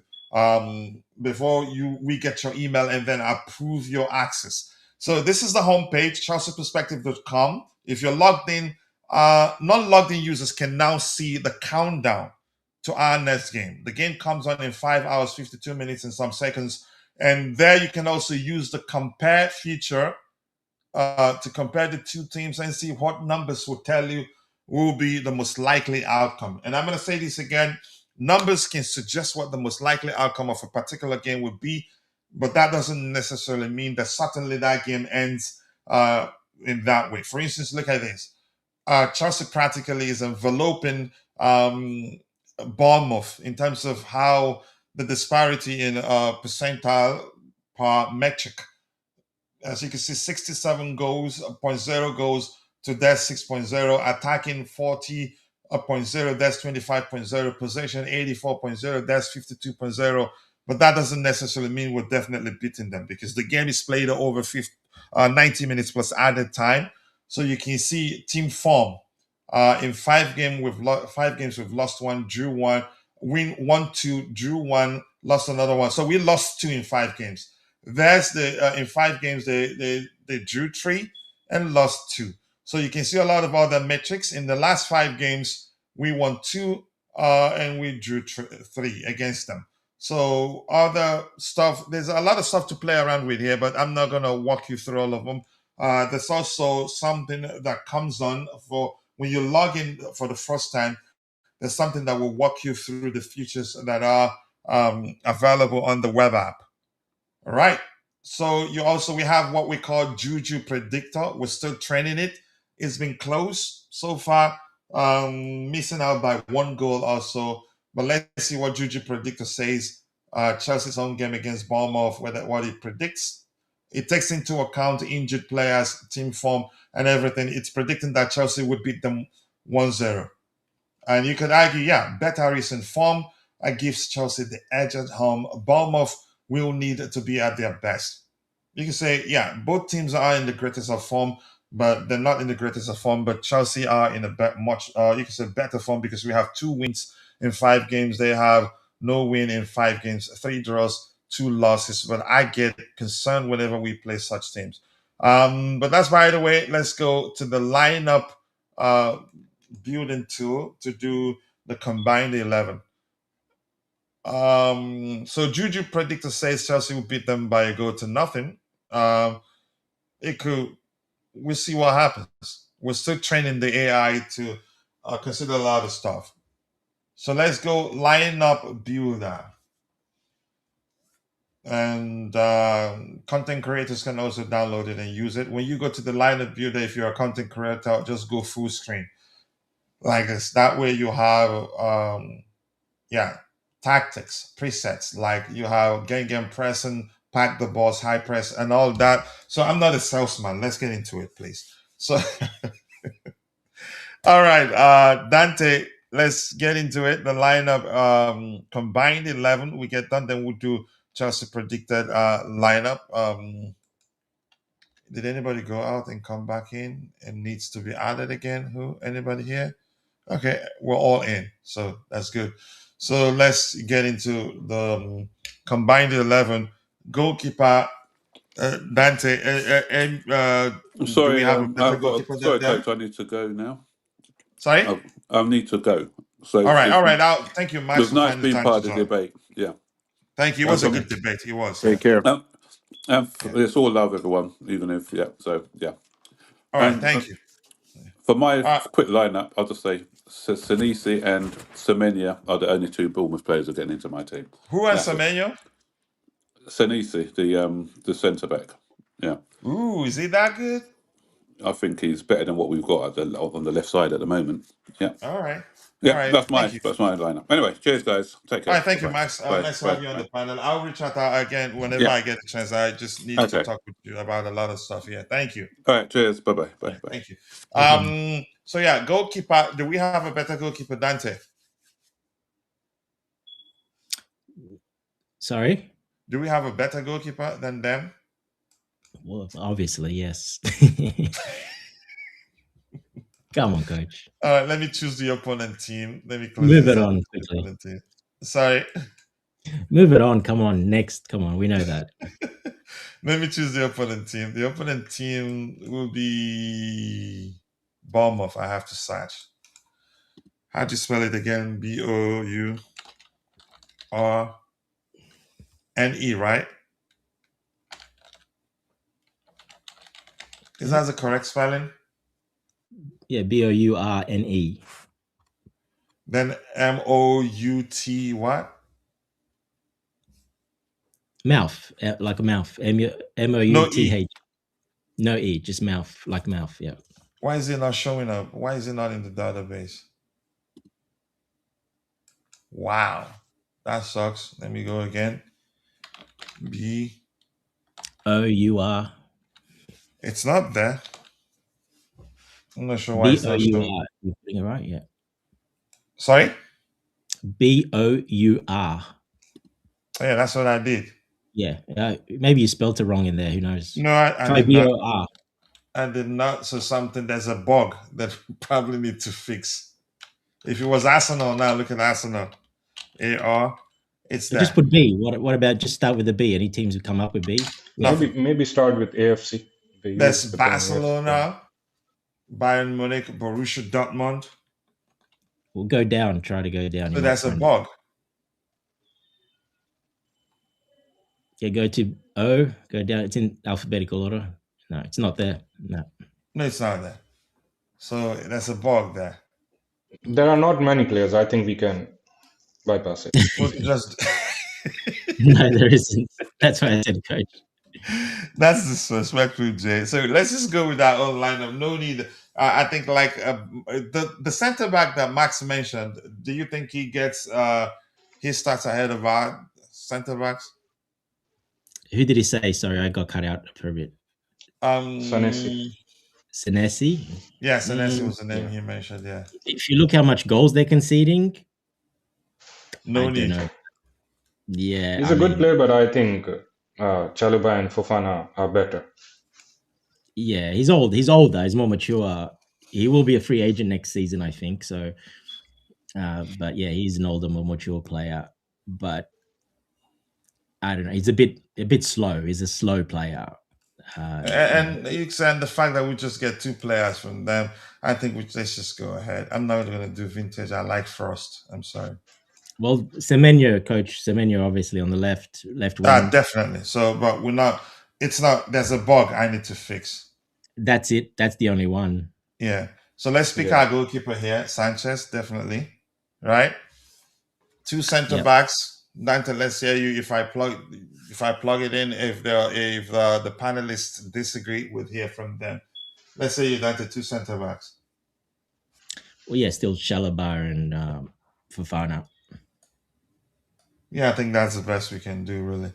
So you don't think but we can actually do that because already we have issues there. Who stays on the left hand side? It doesn't matter. I think Gusto. No, on the left in terms of the center back, who stays on the left side? Yeah, Chalobah. Okay, Trevor Chalobah, right hand side here. And I thought this guy, I would have loved this guy to start that last game, Wesley Fofana. Really, I'm not sure what happened. He's not quite ready for that. Yeah, so he will be to play consistently like that. Is that what you're arguing? Yeah, well, that's what Maresca said as well. Basically, that's what was the decision. They don't want to force it and gets re-injured again. So they're just being, they're managing him basically. Can I ask a question about this? Yeah, go ahead. I didn't really get this. I mean, we got two matches, right? And he was obviously going to play one of them. So wasn't it judicious to play him the Villa game? Because I would have, if I were the manager, I would have played him against Villa. And Bournemouth are kind of, relatively a bit soft than Aston Villa. So I would have chosen him against Villa because they are a good player. But I agree. Dante, how about you? Yeah, you could have. Yeah, definitely. So he obviously, I would have played him, yes, but I think he's probably got this game and next game in mind to start him. That's why probably. Well, with that in mind, it makes it worse, right? That makes it worse because he could have rested today and played against City for Fofana. I think he must have some issue. Must be something we don't know, like I said, but that's what he's told us why he didn't. So, it is. I mean, look, I guess Buddy Shield, maybe he has played well against Aston Villa in the past. So he fought, and he did very well for that first 60 minutes. Very good. Like you can't argue it, but obviously, after that, the pass and that. So But yeah, look, he made a decision, and it is what it is. I've always been concerned with these passes of late, the half-baked passes. I'm not sure how else to explain it, but yeah. Look, no, the pass wasn't half-baked. The pass was good. If you look at it, I looked at it closely. You probably have to give a bit of blame on Caicedo on that one. He did not, if he just moved to the left or right, he would have had a free pass to him. He decided to stay static, didn't move, and watching him how he's getting closed down. So I'm gonna have to look at it again because I disagree. Yeah. I think it was a He mistake. He could have cleared it, I think. He had no There was a chance choice. he could He had have to go cleared it. long. He had to go long. He went long. He probably should have gone even longer. He should have gone higher, kicked it up higher. But he always likes to keep it on the carpet. Yeah, it was bouncing, so it wasn't quite low pass. It was bouncing. He hit it pretty hard, but he was going up for João Pedro. He was trying to hit João Pedro at his feet, but Dante, just cut it off. But Dante, this is not one occasion, right? He has been guilty of doing similar mistakes in similar situations like multiple half-baked times. passes. So that one was, you could say, it's been a long time coming. And that's what my point is. Like, I don't think this was one of those. He normally does. This was not one of those. This was. Go have a look at it. It's I will. The players could have done a lot better to support him. Caicedo especially. You got your defender, and he's watching it. For some reason, Caicedo decided to. He never does that. He'll move left, right to receive the ball, and for some reason, he just watched the play unfold and let him get pressured, and didn't move to the left or the right so he can have a free, easy pass to Caicedo. He would have had a pass, no problem. So a lot of players were at fault on that day. But I'm just saying that's not one of those situations where he undercooked that pass. He actually hit it pretty hard up forward all the way up to João Pedro. I will look at it again. I still say, even before looking at it, I'd still say he misplaced it entirely. I personally don't blame Caicedo. I think if we are going to fault anyone other than Badiashile for that, we could maybe say Cucurella, because he put him in that situation. He had chance to pass it to maybe it was Reece James, I don't know. But yeah, I think if we are going to blame someone, it has to be Cucurella. Caicedo, I don't think. I will blame him. Yeah, and Cucurella. Yeah. Cucurella had the problem already. That's when his problem came up. So yeah, he was kind of backed into that corner, Cucurella, because he was waiting to get subbed off. So yeah, look, I think, like I said, a few things went wrong in that, but he definitely didn't undercook that pass. He hit it pretty hard, and it was very long as well, the pass. It was far away. It's just our players. Cucurella, like I said, he stayed in that left-hand side. Because he's going to come off. He's feeling his hamstring. Caicedo, I don't know what he just froze. I'm not sure what. He never does that. You always see him give an option. But for some reason, he just, So yeah, there was a lot more to blame than actual Badiashile for that, in my opinion. Okay.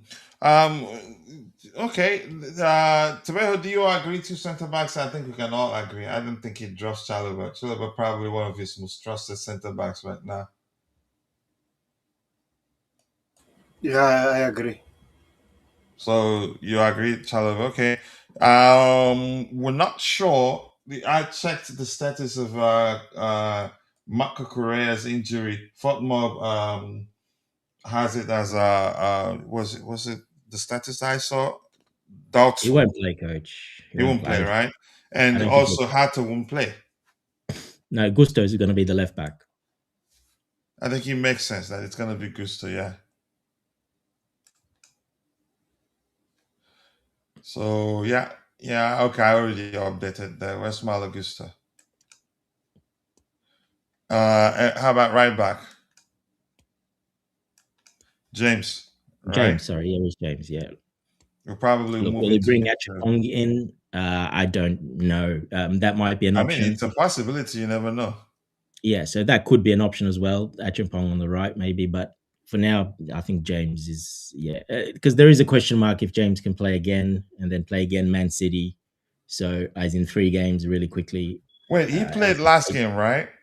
Yeah. So he might actually not start this one. So it might be Achampong. Look, Maresca said there'll be a decision. He's probably ready to do that. There'll be a decision if he does or not. So it's probably depends how they trained on the last day today. So I'm not sure yet. Look, it depends. It just depends, what he sees, the matchups, etc. I think Acheampong could play, being at home as well. I think he probably should play. If you're going to play him, you play him now, and I would rather keep James for Man City. So that's what I would do. But I mean, I'm not the coach, so yeah. I'm not seeing James here. Where is he listed? Up top, coach. You seen it as I was scrolling here? Usually up top, right at the top. No, I think he's scroll down on the right side. Oh, on the right hand side. Okay, there you go. Yeah. There. Wow. Yeah, he saw it. All right. I think not bad. But it's important that we talk about the application too. And this is the wrong formation. Yeah. Let's go 4-2-3-1. Yeah, so I have to let me just reset it and plug it on the look, if Acheampong comes in, because then he stays in a back three and he can play that right centre back role, no problem. And then you rest James. So you think Acheampong will be on the pitch? Like I said, that's the other option that he has. He hasn't got really. I think that's the only other probably option that he has to do if Acheampong, if James is not playing. I'm talking about if James doesn't play. Well, there's only really one option there, and that's probably Acheampong to play on that right, and then go into the right centre back when because Gusto from left back, he will invert and come in midfield and go up forward. So then Acheampong can stay in that right centre back position. Yeah, the application, you definitely a back three. You sometimes back two actually. I'm not sure if you guys. Who else would start if James doesn't start there? I just don't see anyone else, to be honest. Yeah, I think he has to start. Look, he has played 90 minutes against Villa. I think he played 90, right? Yeah. Who played 90? Who? Yes, Reece James. Yeah. Did he play 90? I think he did. Yeah, he finished the game. Yeah. So yeah, logically, he should not play. As Maresca said in the conference as well, that we need to look after both Palmer and James in this match. But the fact of the matter is that he has to start this because you can't really have both Cucurella and Reece James out of the same, in the same match. That could go messy really. So he has to start for me. I don't think he can afford, without both Cucurella and James. The fact that we lost that last game changes everything. Yeah, I think he has to start. Unfortunately, James is a must. Yeah, otherwise, we are going to struggle. Yeah. More likes, people. More likes. We still have 96 people following the show on YouTube. In total, we have 160. 96 on YouTube, but we're stuck on 43 likes. I know we can do a lot better than that.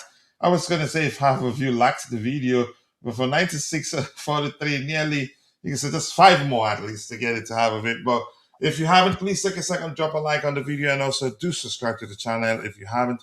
The likes, more importantly, do go a long way. The more likes we garner, the more YouTube algorithm will be triggered and be forced to push the stream to more people who would be interested in the topics we have lined up. Let's see what else we have here. We've read all this. Chalova is good if we drop and start Tosun or Badiashile. I've had today that we might sign experienced CB in the summer. We'll probably, if we really need one, I think we sign it in January. If we really do need one. And I'd say the reason they're playing down us needing to sign one in January is just not to come across as desperate and then end up overpaying. Josh made mistakes in that last Bournemouth game. He's not perfect, he's a kid. I'd rather him playing and making mistakes and more importantly continue to improve than seeing Tosun as experienced as he is being on the pitch and making primary school level mistakes. But that's my opinion anyway. We have Man City. Let's see what else we have here. Keep dropping the likes on the stream, people. Maresca should play Acheampong at right back with Reece James and Caicedo in the double pivot midfield.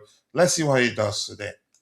He might decide to rest James, but I think because we lost that last game, James is definitely starting this game. They're resting Wesley Fofana, and he should start today. He was rested. I think he starts today. Moises Caicedo must not get the yellow card. Yes, I know we got Man City. Let's see what else we have here. Nothing important. So 2-6 is Dante. Yep. Caicedo, obviously. I think Santos plays today, but alongside Caicedo, in my opinion.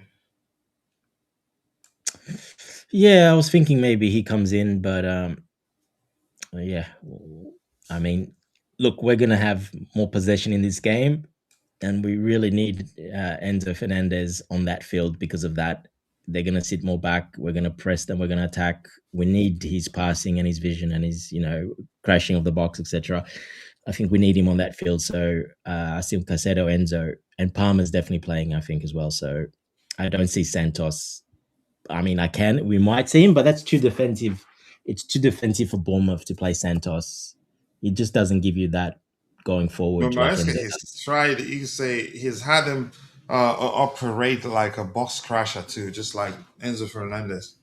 Yeah, but the last few games he stayed more back.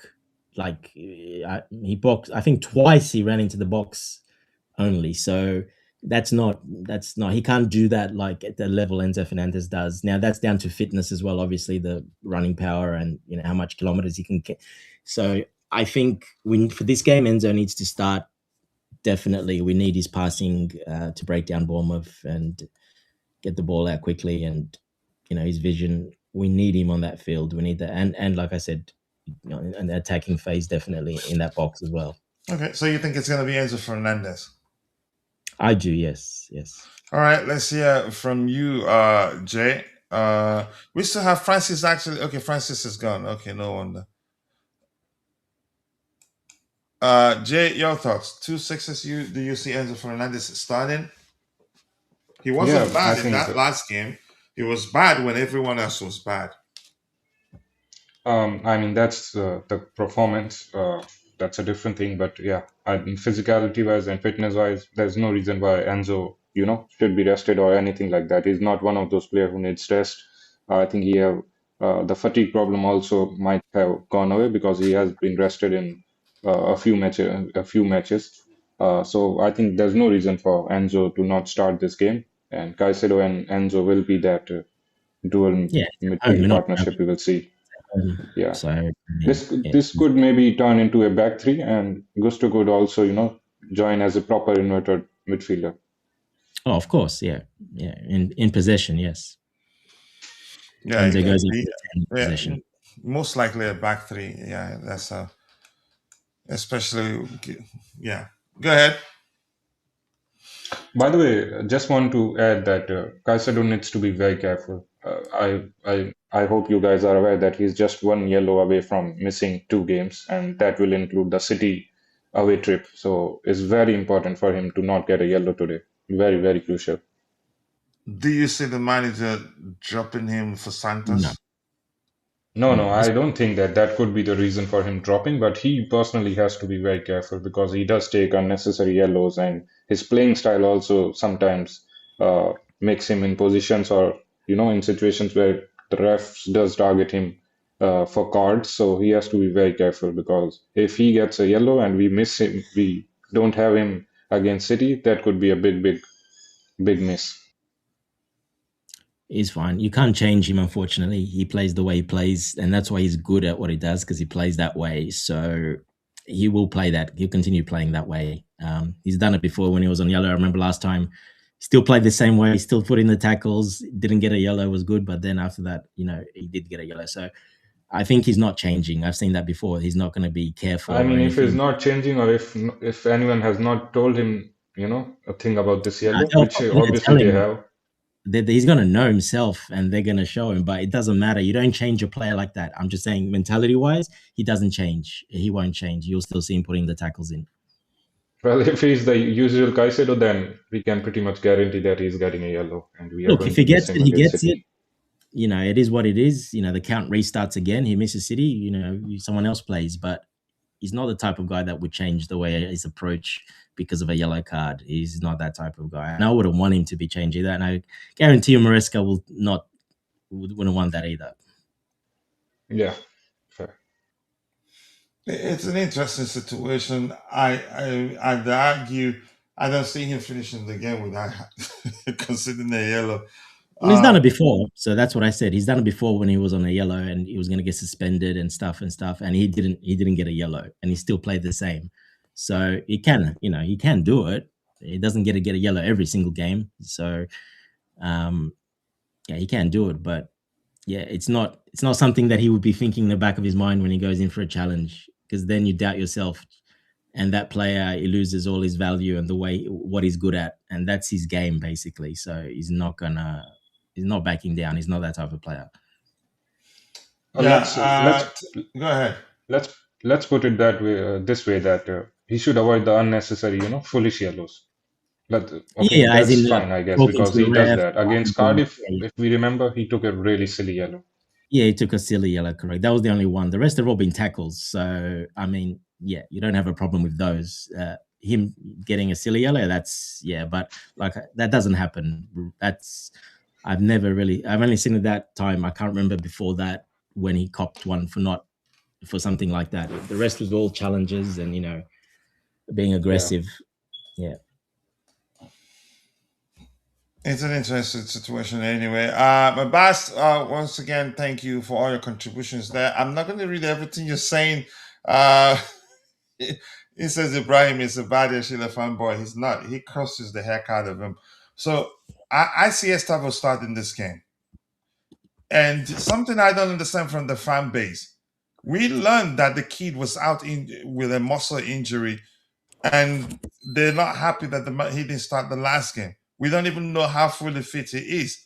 The manager likes him, and you can say, I'm not sure what's wrong with people. They want him to be starting week in, week out, whether he's injured or not. But I think right now, he's ready to start. But I'm not sure why they're questioning why he didn't start the last game when we knew before that game that he wasn't fully fit. But yeah, Estevão start this one for me. Dante, let's hear you.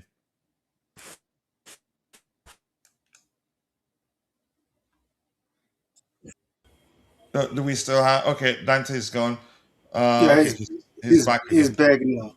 Yeah, he's at McDonald's. Yeah, coach. Yeah,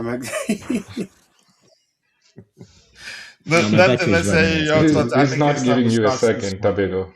Sorry, he's what not did you giving say? you a chance, Tobago. Yeah, I think Estevão should start.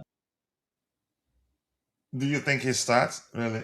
Yeah, he's gone now. Offline. He's back. Yeah. Is he back? Yeah, McDonald's. Yeah, he's definitely McDonald's.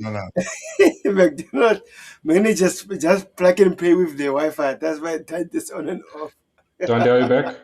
No, he's not back. He's gone. Go ahead, Tobago. Your thoughts on the players who picked so far? I think it's fluctuating. The connection is strong. Maybe his cell phone is acting up, really.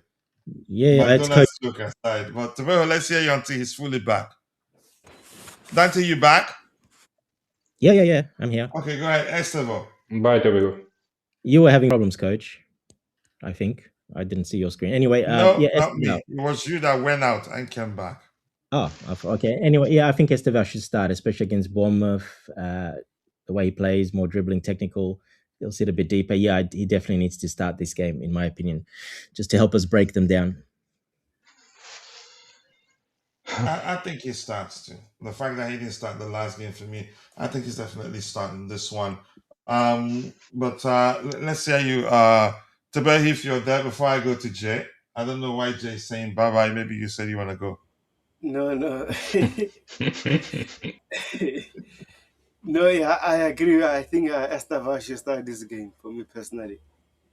But do you think he starts? Dante said he thinks he should start, but Dante didn't necessarily say whether he believes Maresca will start him. Yeah, I think he starts tonight. I think he starts too. They start the last game. But Dante, you didn't talk about how you say, and you, Tobago, you too, what the fans are saying about him, calling out the manager for not starting him. Some are saying that he would. Maresca did the right thing. They're happy to see him join Real Madrid, even though we were told he was. You could say he had to be left out of the squad because he had a muscle injury. And exactly. That's the thing, right? Estevão, Liam Delap, and Gittings were introduced to impact the game, to change the game. None of them made an impact. So overall, Defense may complain, but the player right now is just having injury issues. He'll come back from his best and then he'll do well for us. So also, he's still young, man. Give the boy a break. Come on. Yeah, give him a break. They're Yeah, I complaining mean, that he's not giving them enough game time. Go ahead, Jay. Dante, before I go to Jay. yeah, look, he couldn't start. People, again, conspiracy theories. He couldn't start. He had an injury, had a bit of a muscle problem, so he couldn't stay. He couldn't play. Okay, he came on. Like Tebega says, he came on. He could have had an impact. He didn't do much, to be honest. When did he come on? 70th minute. I think they all pretty much came around the 70th minute. So came on, didn't do much. None of those players that came on did. If you look at the games before that, he's been pretty poor, Estevão. He didn't really do anything, losing possession. He hasn't looked good the last few games. So as talented he is, he has not been doing good enough even to be That's not to starting say in he's my a bad player. No, it's not to be a player. It might have been his little injury, he had. Maybe he was carrying. We don't know, but he's not been good enough when he has come on to impact a game and to do things. He has not looked like he looked before. Now, that's not down to Maresca. I think that's just down to the player conditions. I did say he's going to probably struggle. Remember, I did say he's going to probably struggle this December, January period when it's absolutely freezing, nearly snowing over there. He's never played in conditions like that before in his life. So it's something completely new for him. So he has to adapt to that. And yeah, we'll see. Hopefully, he's got through it a bit now, and hopefully he can impact the game today because we really need him. We need those players to firing to win these games, especially against Bournemouth like this. He needs to be, pretty much firing, and that goes to whoever plays on the left as well. They need to really perform today. Yeah, Jay, let's hear you. Yeah, I think the little bit that we know about Maresca, I think Estevão should and will start this game because he would want, uh, the wingers who will track back against City, large pitch, and they have Exactly. quite fast wingers as well. So he would want Garnacho and Neto against City. So I think that gives Estevão the perfect opportunity to start today. Now he has to obviously perform. I agree with Dante. That He kid has not. tracks back effectively. I would say even better than Garnacho. No, Estevão, coach. No. He tracks who are back we talking? effectively. Yes, Tim. And I think No. Who are we talking about? you could say on the surface, or if you're not paying attention very well, Garnacho may come across as he does it better than him. But Estevão, I've tried to explain this before when I said he reads the game from an offensive perspective, even when tracking back, that he's able to cut off passes. And I think he's done it more than 3 times since joining Chelsea. He stays in a place where even when he's not putting in the tackles, he makes it difficult for oppositions to have, you could say, dangerous passing lanes. But go ahead, Jay. That's just my opinion, and I want you guys to pay attention to that. Go ahead, Jay. I mean, even if he's more, of a defensive or can help defensively, then I think you're making the differentiation between Estevão and Garnacho, right? Yeah, in terms of tracking back. Yeah, I mean, even if if that's the case, it doesn't matter because two different sides. Estevão is not going to play on the left, so irrespective of the fact, Garnacho will start. It doesn't really depend on Estevão's contribution. It's rather a different competition between Estevão and Neto, which is clear that Neto is more contributing defensively. He's not doing as much as Neto for sure. Garnacho for is a Neto, different he's weight, not and close. It's not close. yeah, and with Garnacho it doesn't matter because it's different sides. Now going to play on the left.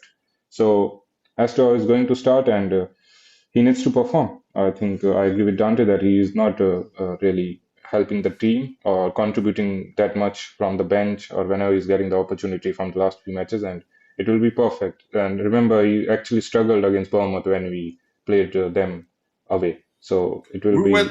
Honestly, I have to say, Jay, if you don't mind, we were lucky to have come out with a win in that game, with a draw.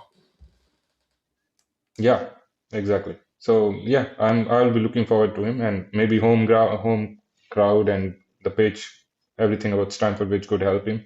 He had that brilliant performance against Barcelona here, so why not repeat it against Bournemouth, who's already struggling? So he will definitely start this match for me. Yeah, I think he's going to start too. I'm not just saying he should. I think, like you said, he should and will start. I think it makes sense to phrase it like that. The reason why Chelsea signed Bonanote, it's because we struggled to sign Javi Simmons and Fermin Lopez. We missed out on those and had to go for, you could say, an option. At least he's performed for us. He's not been perfect, but at least he's helped the best he can. Not been in the output has his outputs. You can say his output has not been great in my opinion. He has to stop getting silly yellow cards. I'm guessing he's talking about Caicedo. We need to improve from crossing because if they are clinical, they could hurt us. I'm just gonna stick with. Yeah, we were lucky to have come out with a draw in that last meeting. We need to press them at the start of the game, which we would do effectively. And Liam Delap has to stop getting the stupid yellow card. I think he will stop. He's a kid too. Forget how big he is. That I was going to ask you, how do they play? Sorry. Yeah. Yeah. Look, they've been.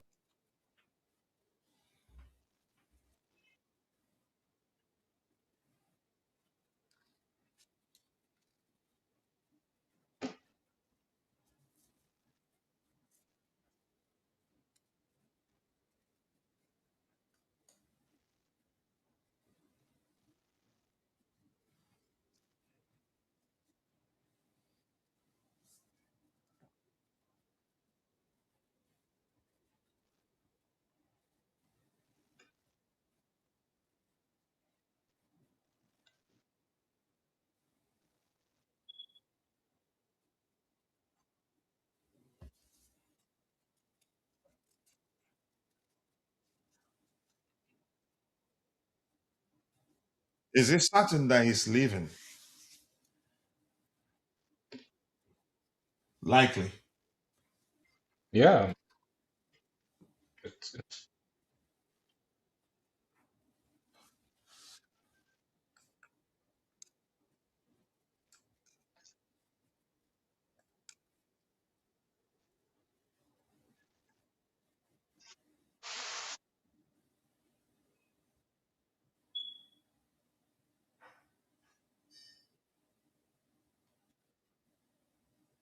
Yeah, he's gone.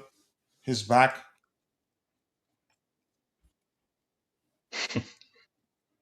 If Man City want him, can you hear me, Coach? Yeah, yeah. Yeah, You're I said connected he's got a again. release clause, so Bournemouth cannot keep him. If they pay the release clause, he's gone. So they can't do nothing about it. yeah. I think the deal is pretty much wrapped up, and there is a small chance. There's literally a small chance that he could play against Chelsea again versus City. But it's a For Man very City, right? yeah, but it's a rare because we are going to play them on the 4th, I think, and the deal is Stuff, valid even if for he I doesn't. don't yeah think Pep the will do that. the release clause is valid till the 10th, so it will be done before the 10th for sure. No, I'm just saying I don't think Pep will, you could say, field them against Yeah, yeah. us. I think yeah, that's fair. He might not even play.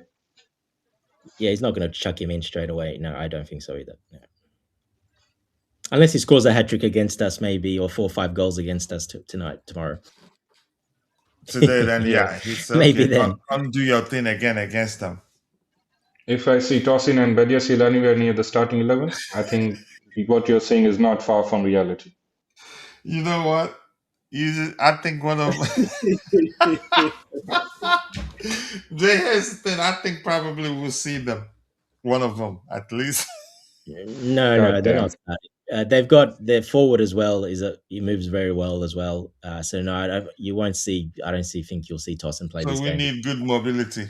Yeah, Semenyo as well, strong, powerful runner. So no, I don't think you'll see Tosin. You'll see pretty much what we put on there. But yeah, whoever's going to come up against him, it's going to be like if he plays, it's his final match as well.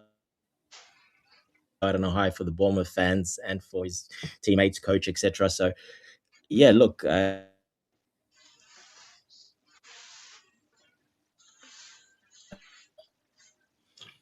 can't hear Okay. you.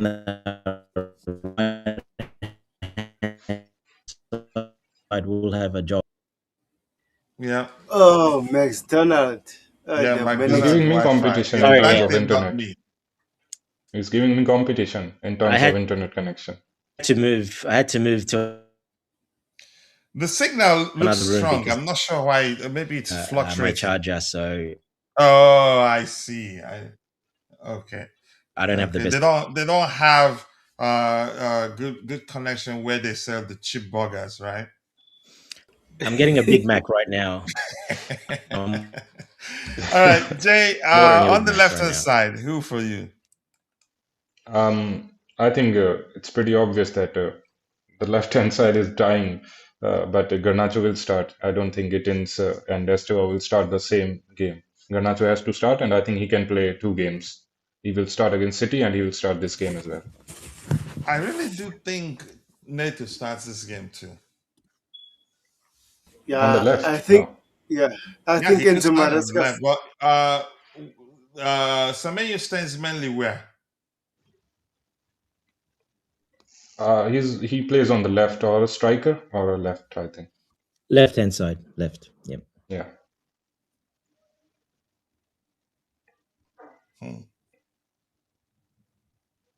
I'm concerned that we're going to see another situation where Estevão will be on the bench. Yeah, I think Neto starts that side, or we see Estevão on the bench. One of the two. Look, you've got Caicedo there, and you've got James. If James starts, he's there. I mean, that's more than enough to deal with him. To be honest, Chalobah is very quick as well. So yeah, I mean, and strong. I mean, they can. Fofana will be on that. Fofana's very fast as well, so he And can deal. he reads the game very well. Eats the game well and passes the game well around him as well. So I mean, I'm not too worried. You need that more creative outlet in Estevão, in my opinion, going forward against Bournemouth. Even on the other side, I think Giddens is probably for him to start this game because of that as well. We might see Pedro Neto rest. He'd be on the bench. I think he's going to be on the bench. I think he is. There is a slight chance he might play on the left, but again, he's not as creative from that left, with his left foot. So Giddens, this is a good game for him. Like I said, his technical ability with the ball at his feet, speed, dribbling. This game suits more a bit that than actually direct wingers like Pedro Neto and Garnacho, in my opinion. It makes sense. Jay, do you agree? Gittins, I think he might start.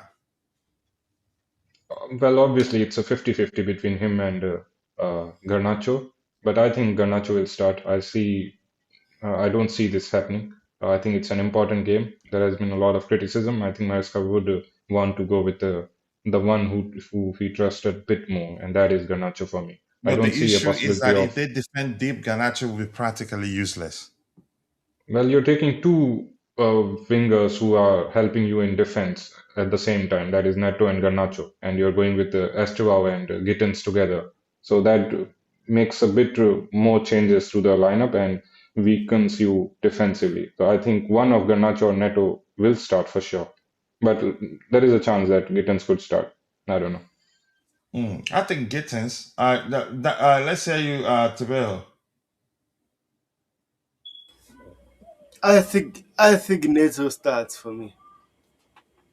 Ooh, okay. On the left hand side, On the left hand side. Normal Enzo Maresca doesn't like to drop Neto, so that's why I see him playing that side. but That's tough. I think he has no option now than to drop him. Pretty much. Form-wise, That's a tough and choice, coach. You got playing three too much. panelists saying three different players. One thing He's I'm played a lot. considering mainly is that against how, to my understanding, and what Dante has said about Bournemouth, the way they apply themselves, the more effective player would be Gittins. And I think he has just one goal, right? Is it one goal? And five assists. Yeah. So in terms of what you would want from your winger, he has a lot more. I think does he beat Neto in terms of assists? Yes, I'm pretty sure it does. Oh, is it the same? I can't remember. Same, 4 or 5 No, I think what Neto has more is goals. goals. Yeah. No, I think Neto still has 4 assists as well, or something like that. I can't remember exactly, Coach. You're on the app. Look at it. Yeah, I just don't want to get out from this window and it will slow Okay. down the system. So I said Gittins. Who else said Gittins? I say Gittins, yes. Jay said Jay. Who you said? Jay isn't too sure. Garnacho Garnacho. is For me, Garnacho. You said Ganacho. Okay, one Ganacho, two Gittins. And you Tebejo. Tobago is saying Sterling. Neto for him, yeah. Give me a second. Well, Yeah, we you can already play lost, with. though. Where's Max? Max wants Sterling back to start again. Yeah, Max wants him. Well, we already lost. You have 2 votes. Go with Gittins. So let's say Gittins here. 2 Gittins, 1 Neto. You can say Gittins is the only one that has 2 votes. I think he's gonna start, in my opinion, but let's see. It's a good game for him to shine and to get some confidence back and to prove, a bit, get his finger back. Garnacho's been very good, as in getting in positions and doing the right things, but And he has more goals than assists. yeah. So I mean, look, I think it's a perfect game for Gittins to shine. This type of game, and the type of games he's got assists in the past is these type of games. So yeah, I think he probably should get a go anyway. I would keep a more direct winger, as in you'll have Garnacho for Man City, where he can run, and defend more, and basically, use his speed and as a more of a touchline, more of a direct winger against Man City. He'll probably need that more. So yeah, that's why I say Gittins. But look, either one's fine, but I would prefer Gittins definitely. Yeah. Yeah, Cole Palmer, even with his tantrum, we're starting the 10 position. Yeah, he will. He will start. Definitely. But Again, he another has one. he has to be careful. Is it a Oh, given? look, he Because did a good enough Maresca in did Wales. mention in the conference that, both Palmer and Reece James needs rotation. There might be a chance, he said. Yeah, I think in Cole Palmer's case, you would say but no. he's played him sparingly. Look, he came off. He got subbed. So Yeah. I think And early on, actually. again, this is the type of game where he can shine and get back to form and get another goal assist. Really impact and help the team. This is the type of game that he can do that. So yeah, I think he should probably play because of that as well. Against Man City, that one's like you said, Jay. It's a bigger pitch, open, wider spaces, a bit different. It'll be good there, but there you might need another midfielder in that game. You might even play Enzo there next game and put Santos in the midfield for that game, where we've seen Maresca do that, against those type of teams. So I think he probably still starts this game.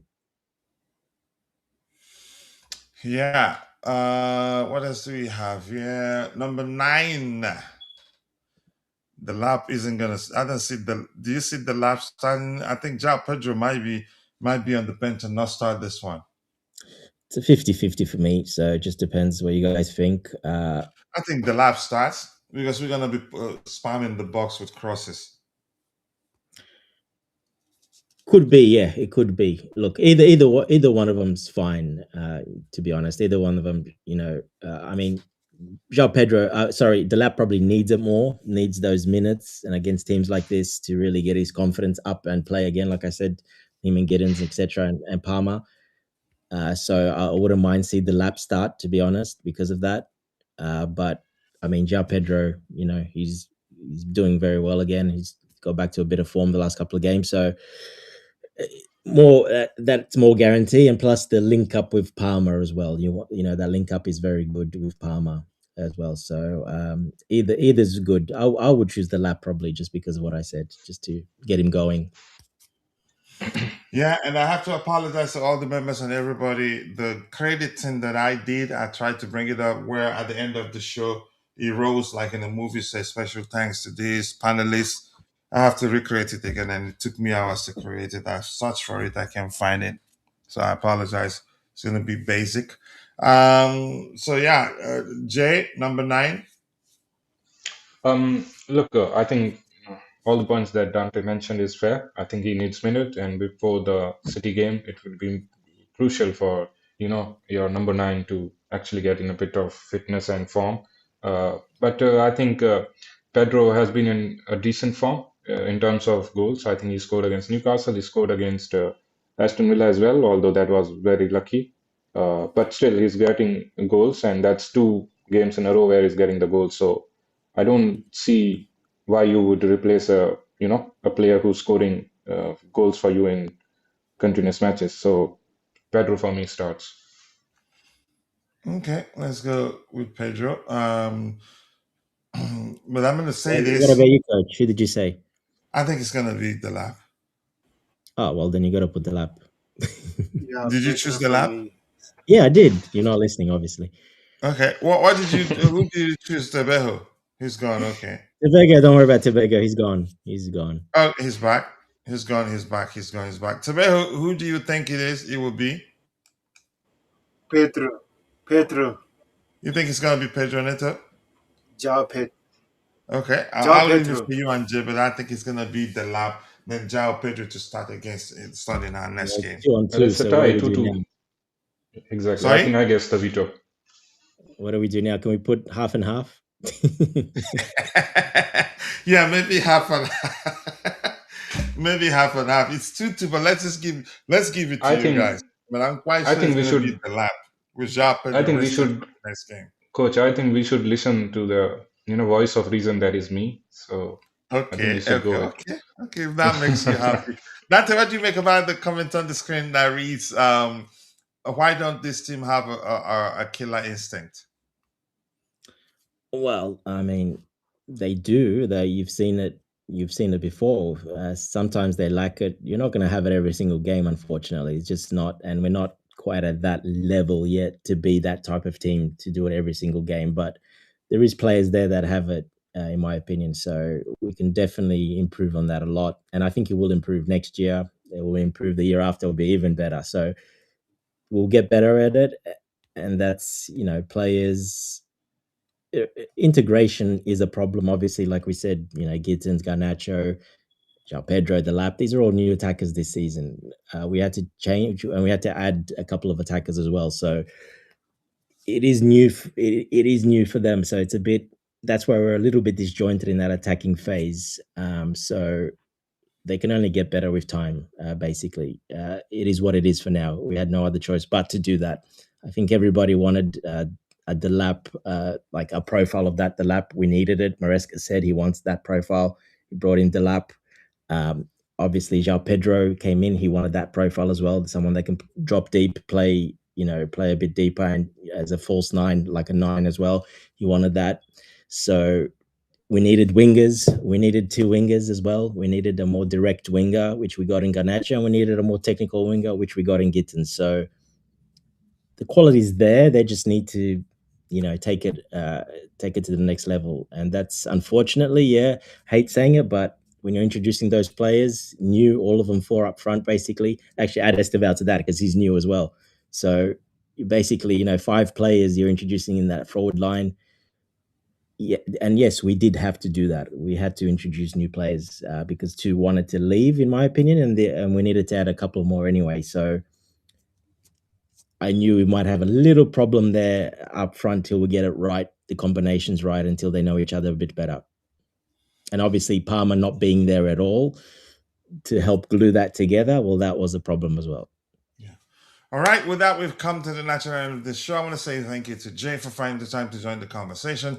Thank you to who's this for your comment, but thank you. You can produce yours. Who else do we have here? Who else do we have? Tebejo, thank you for joining the conversation. Thank you to Max, who was here. Also, it was a heated debate, but a good one. Bobby's popped up all of a sudden. Sorry? Bobby just joined. Wow, now. Oh, yeah. Sorry, Bobby. We're already rounding off. We've been streaming for 3 hours plus. Honestly, it wouldn't just make sense. 4 hours, coach. Yeah. Thank you to Mabasta05 for joining the conversation. Thank you to my bro, Ebro. Thank you to Maza, who else was here. Thank you to Vic. Vic was also here. Chichi Eze, I did see you when you were here. Who else was here? And to all of you, if I miss your name, apologies, I'm only human. See you guys next time. God bless us all, and cheers.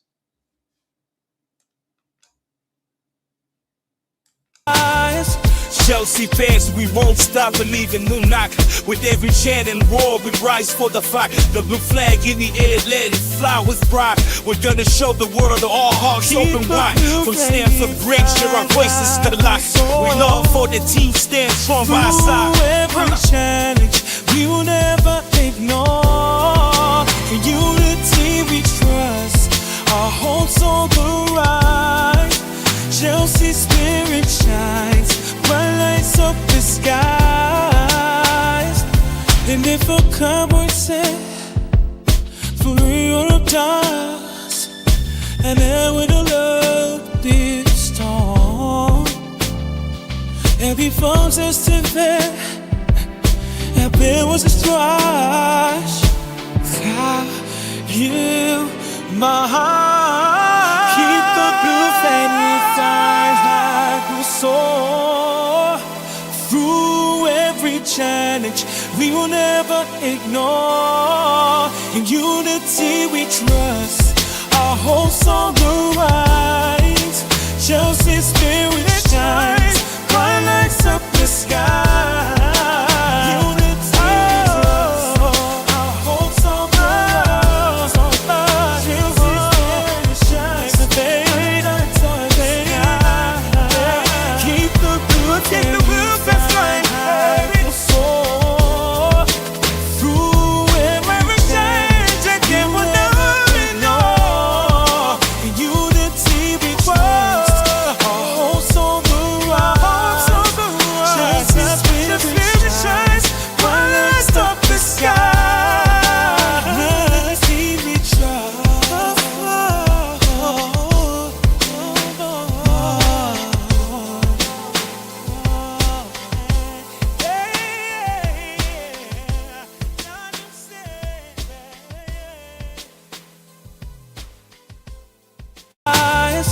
Chelsea fans, we won't stop believing. New knock with every chant and roar. We rise for the fight. The blue flag in the air, let it fly with pride. We're gonna show the world that all hearts open wide. From Stamford Bridge, share our voices to the light. We love for the team stand strong by our side. Every challenge we will never ignore. In unity we trust.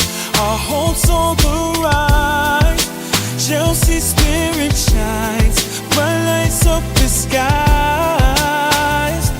And if a cowboy said, for real does, and I would love this storm. Every phone's Estevão, there was a strife. You, my heart, keep the blue flame inside like a sword. Through every challenge, we will never ignore. In unity we trust. Our hopes on the rise. Chelsea spirit shines. Bright lights up the sky.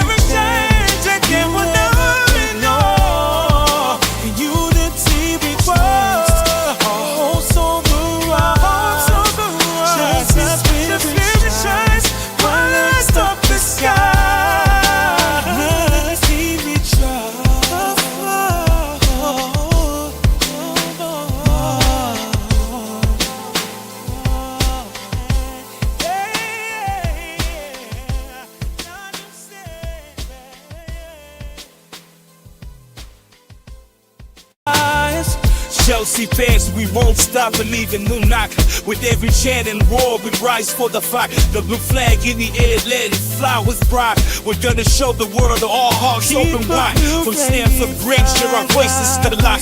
We love for the team stand strong by our side. Every challenge we will never ignore. In unity we trust. Our hopes on the rise. Chelsea spirit shines.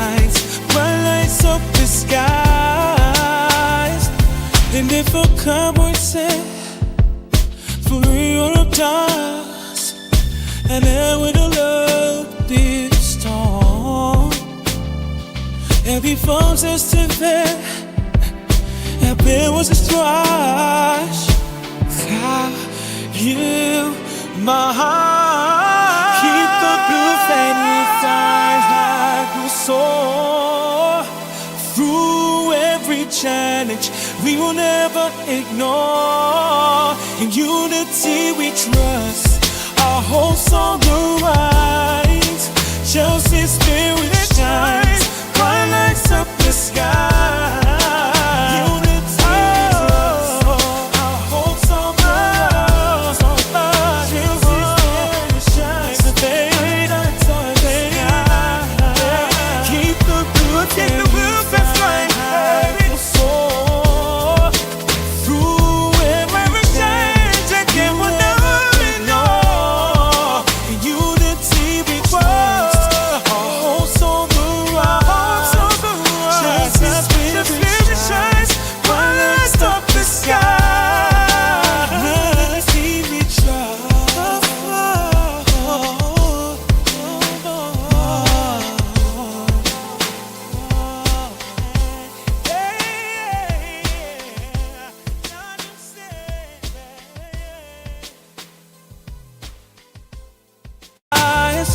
Chelsea fans, we won't stop believing. New knock with every chant and roar, we rise for the fight. The blue flag in the air, let it fly with pride. We're gonna show the world all hearts open wide. From Stamford Bridge, share our voices to the light. We love for the team, stand strong by our side. Through every challenge, we will never ignore. In unity we trust, our hopes on the rise.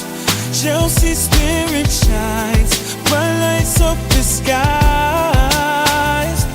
And if a cowboy said, for Europe does, and then with a love this storm. Every phone says to bed, and there was a strife. You, my heart, keep the blue flame inside like you soar. Through every challenge, we will never ignore. In unity we trust, our hopes on the rise. Chelsea spirit shines, bright lights up the sky.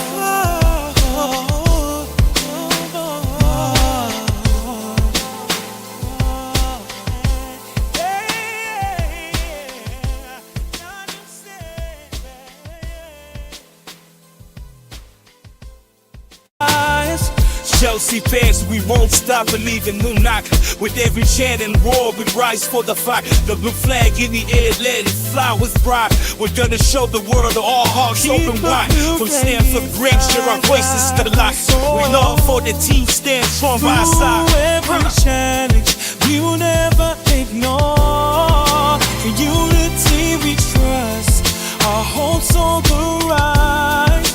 Chelsea spirit shines, bright lights up the skies. And if a cowboy said, for Europe does, and then with a love this storm. Every phone says to bed, and there was a strife. You, my heart, keep the blue flame inside like you soar.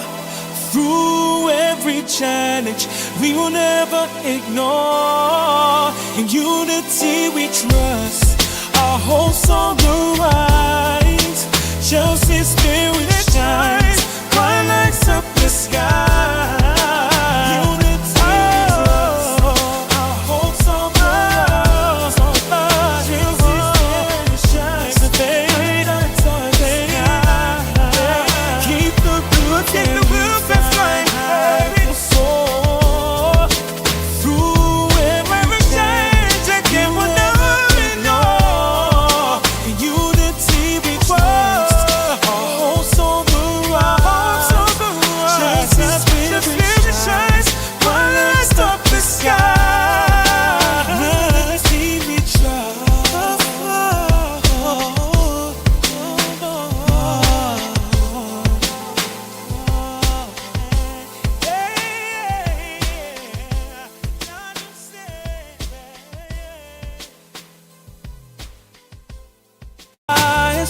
Chelsea fans, we won't stop believing. No knock. With every chant and roar, we rise for the fight. The blue flag in the air, let it fly with pride. We're gonna show the world all hearts open wide. From Stamford Bridge, hear our voices to the light. We love for the team, stand strong by our side. Through every challenge, we will never ignore. In unity we trust, our hopes on the rise. Chelsea's spirit shines, bright lights up the skies. And if a cowboy said, for Europe does, and I would have loved this storm. Every foe's Estevão, and there was a strife. You, my heart, keep the blue flame inside like we soar. Through every challenge, we will never ignore. In unity we trust, our hopes on the rise. Chelsea's spirit shines, bright lights up the sky.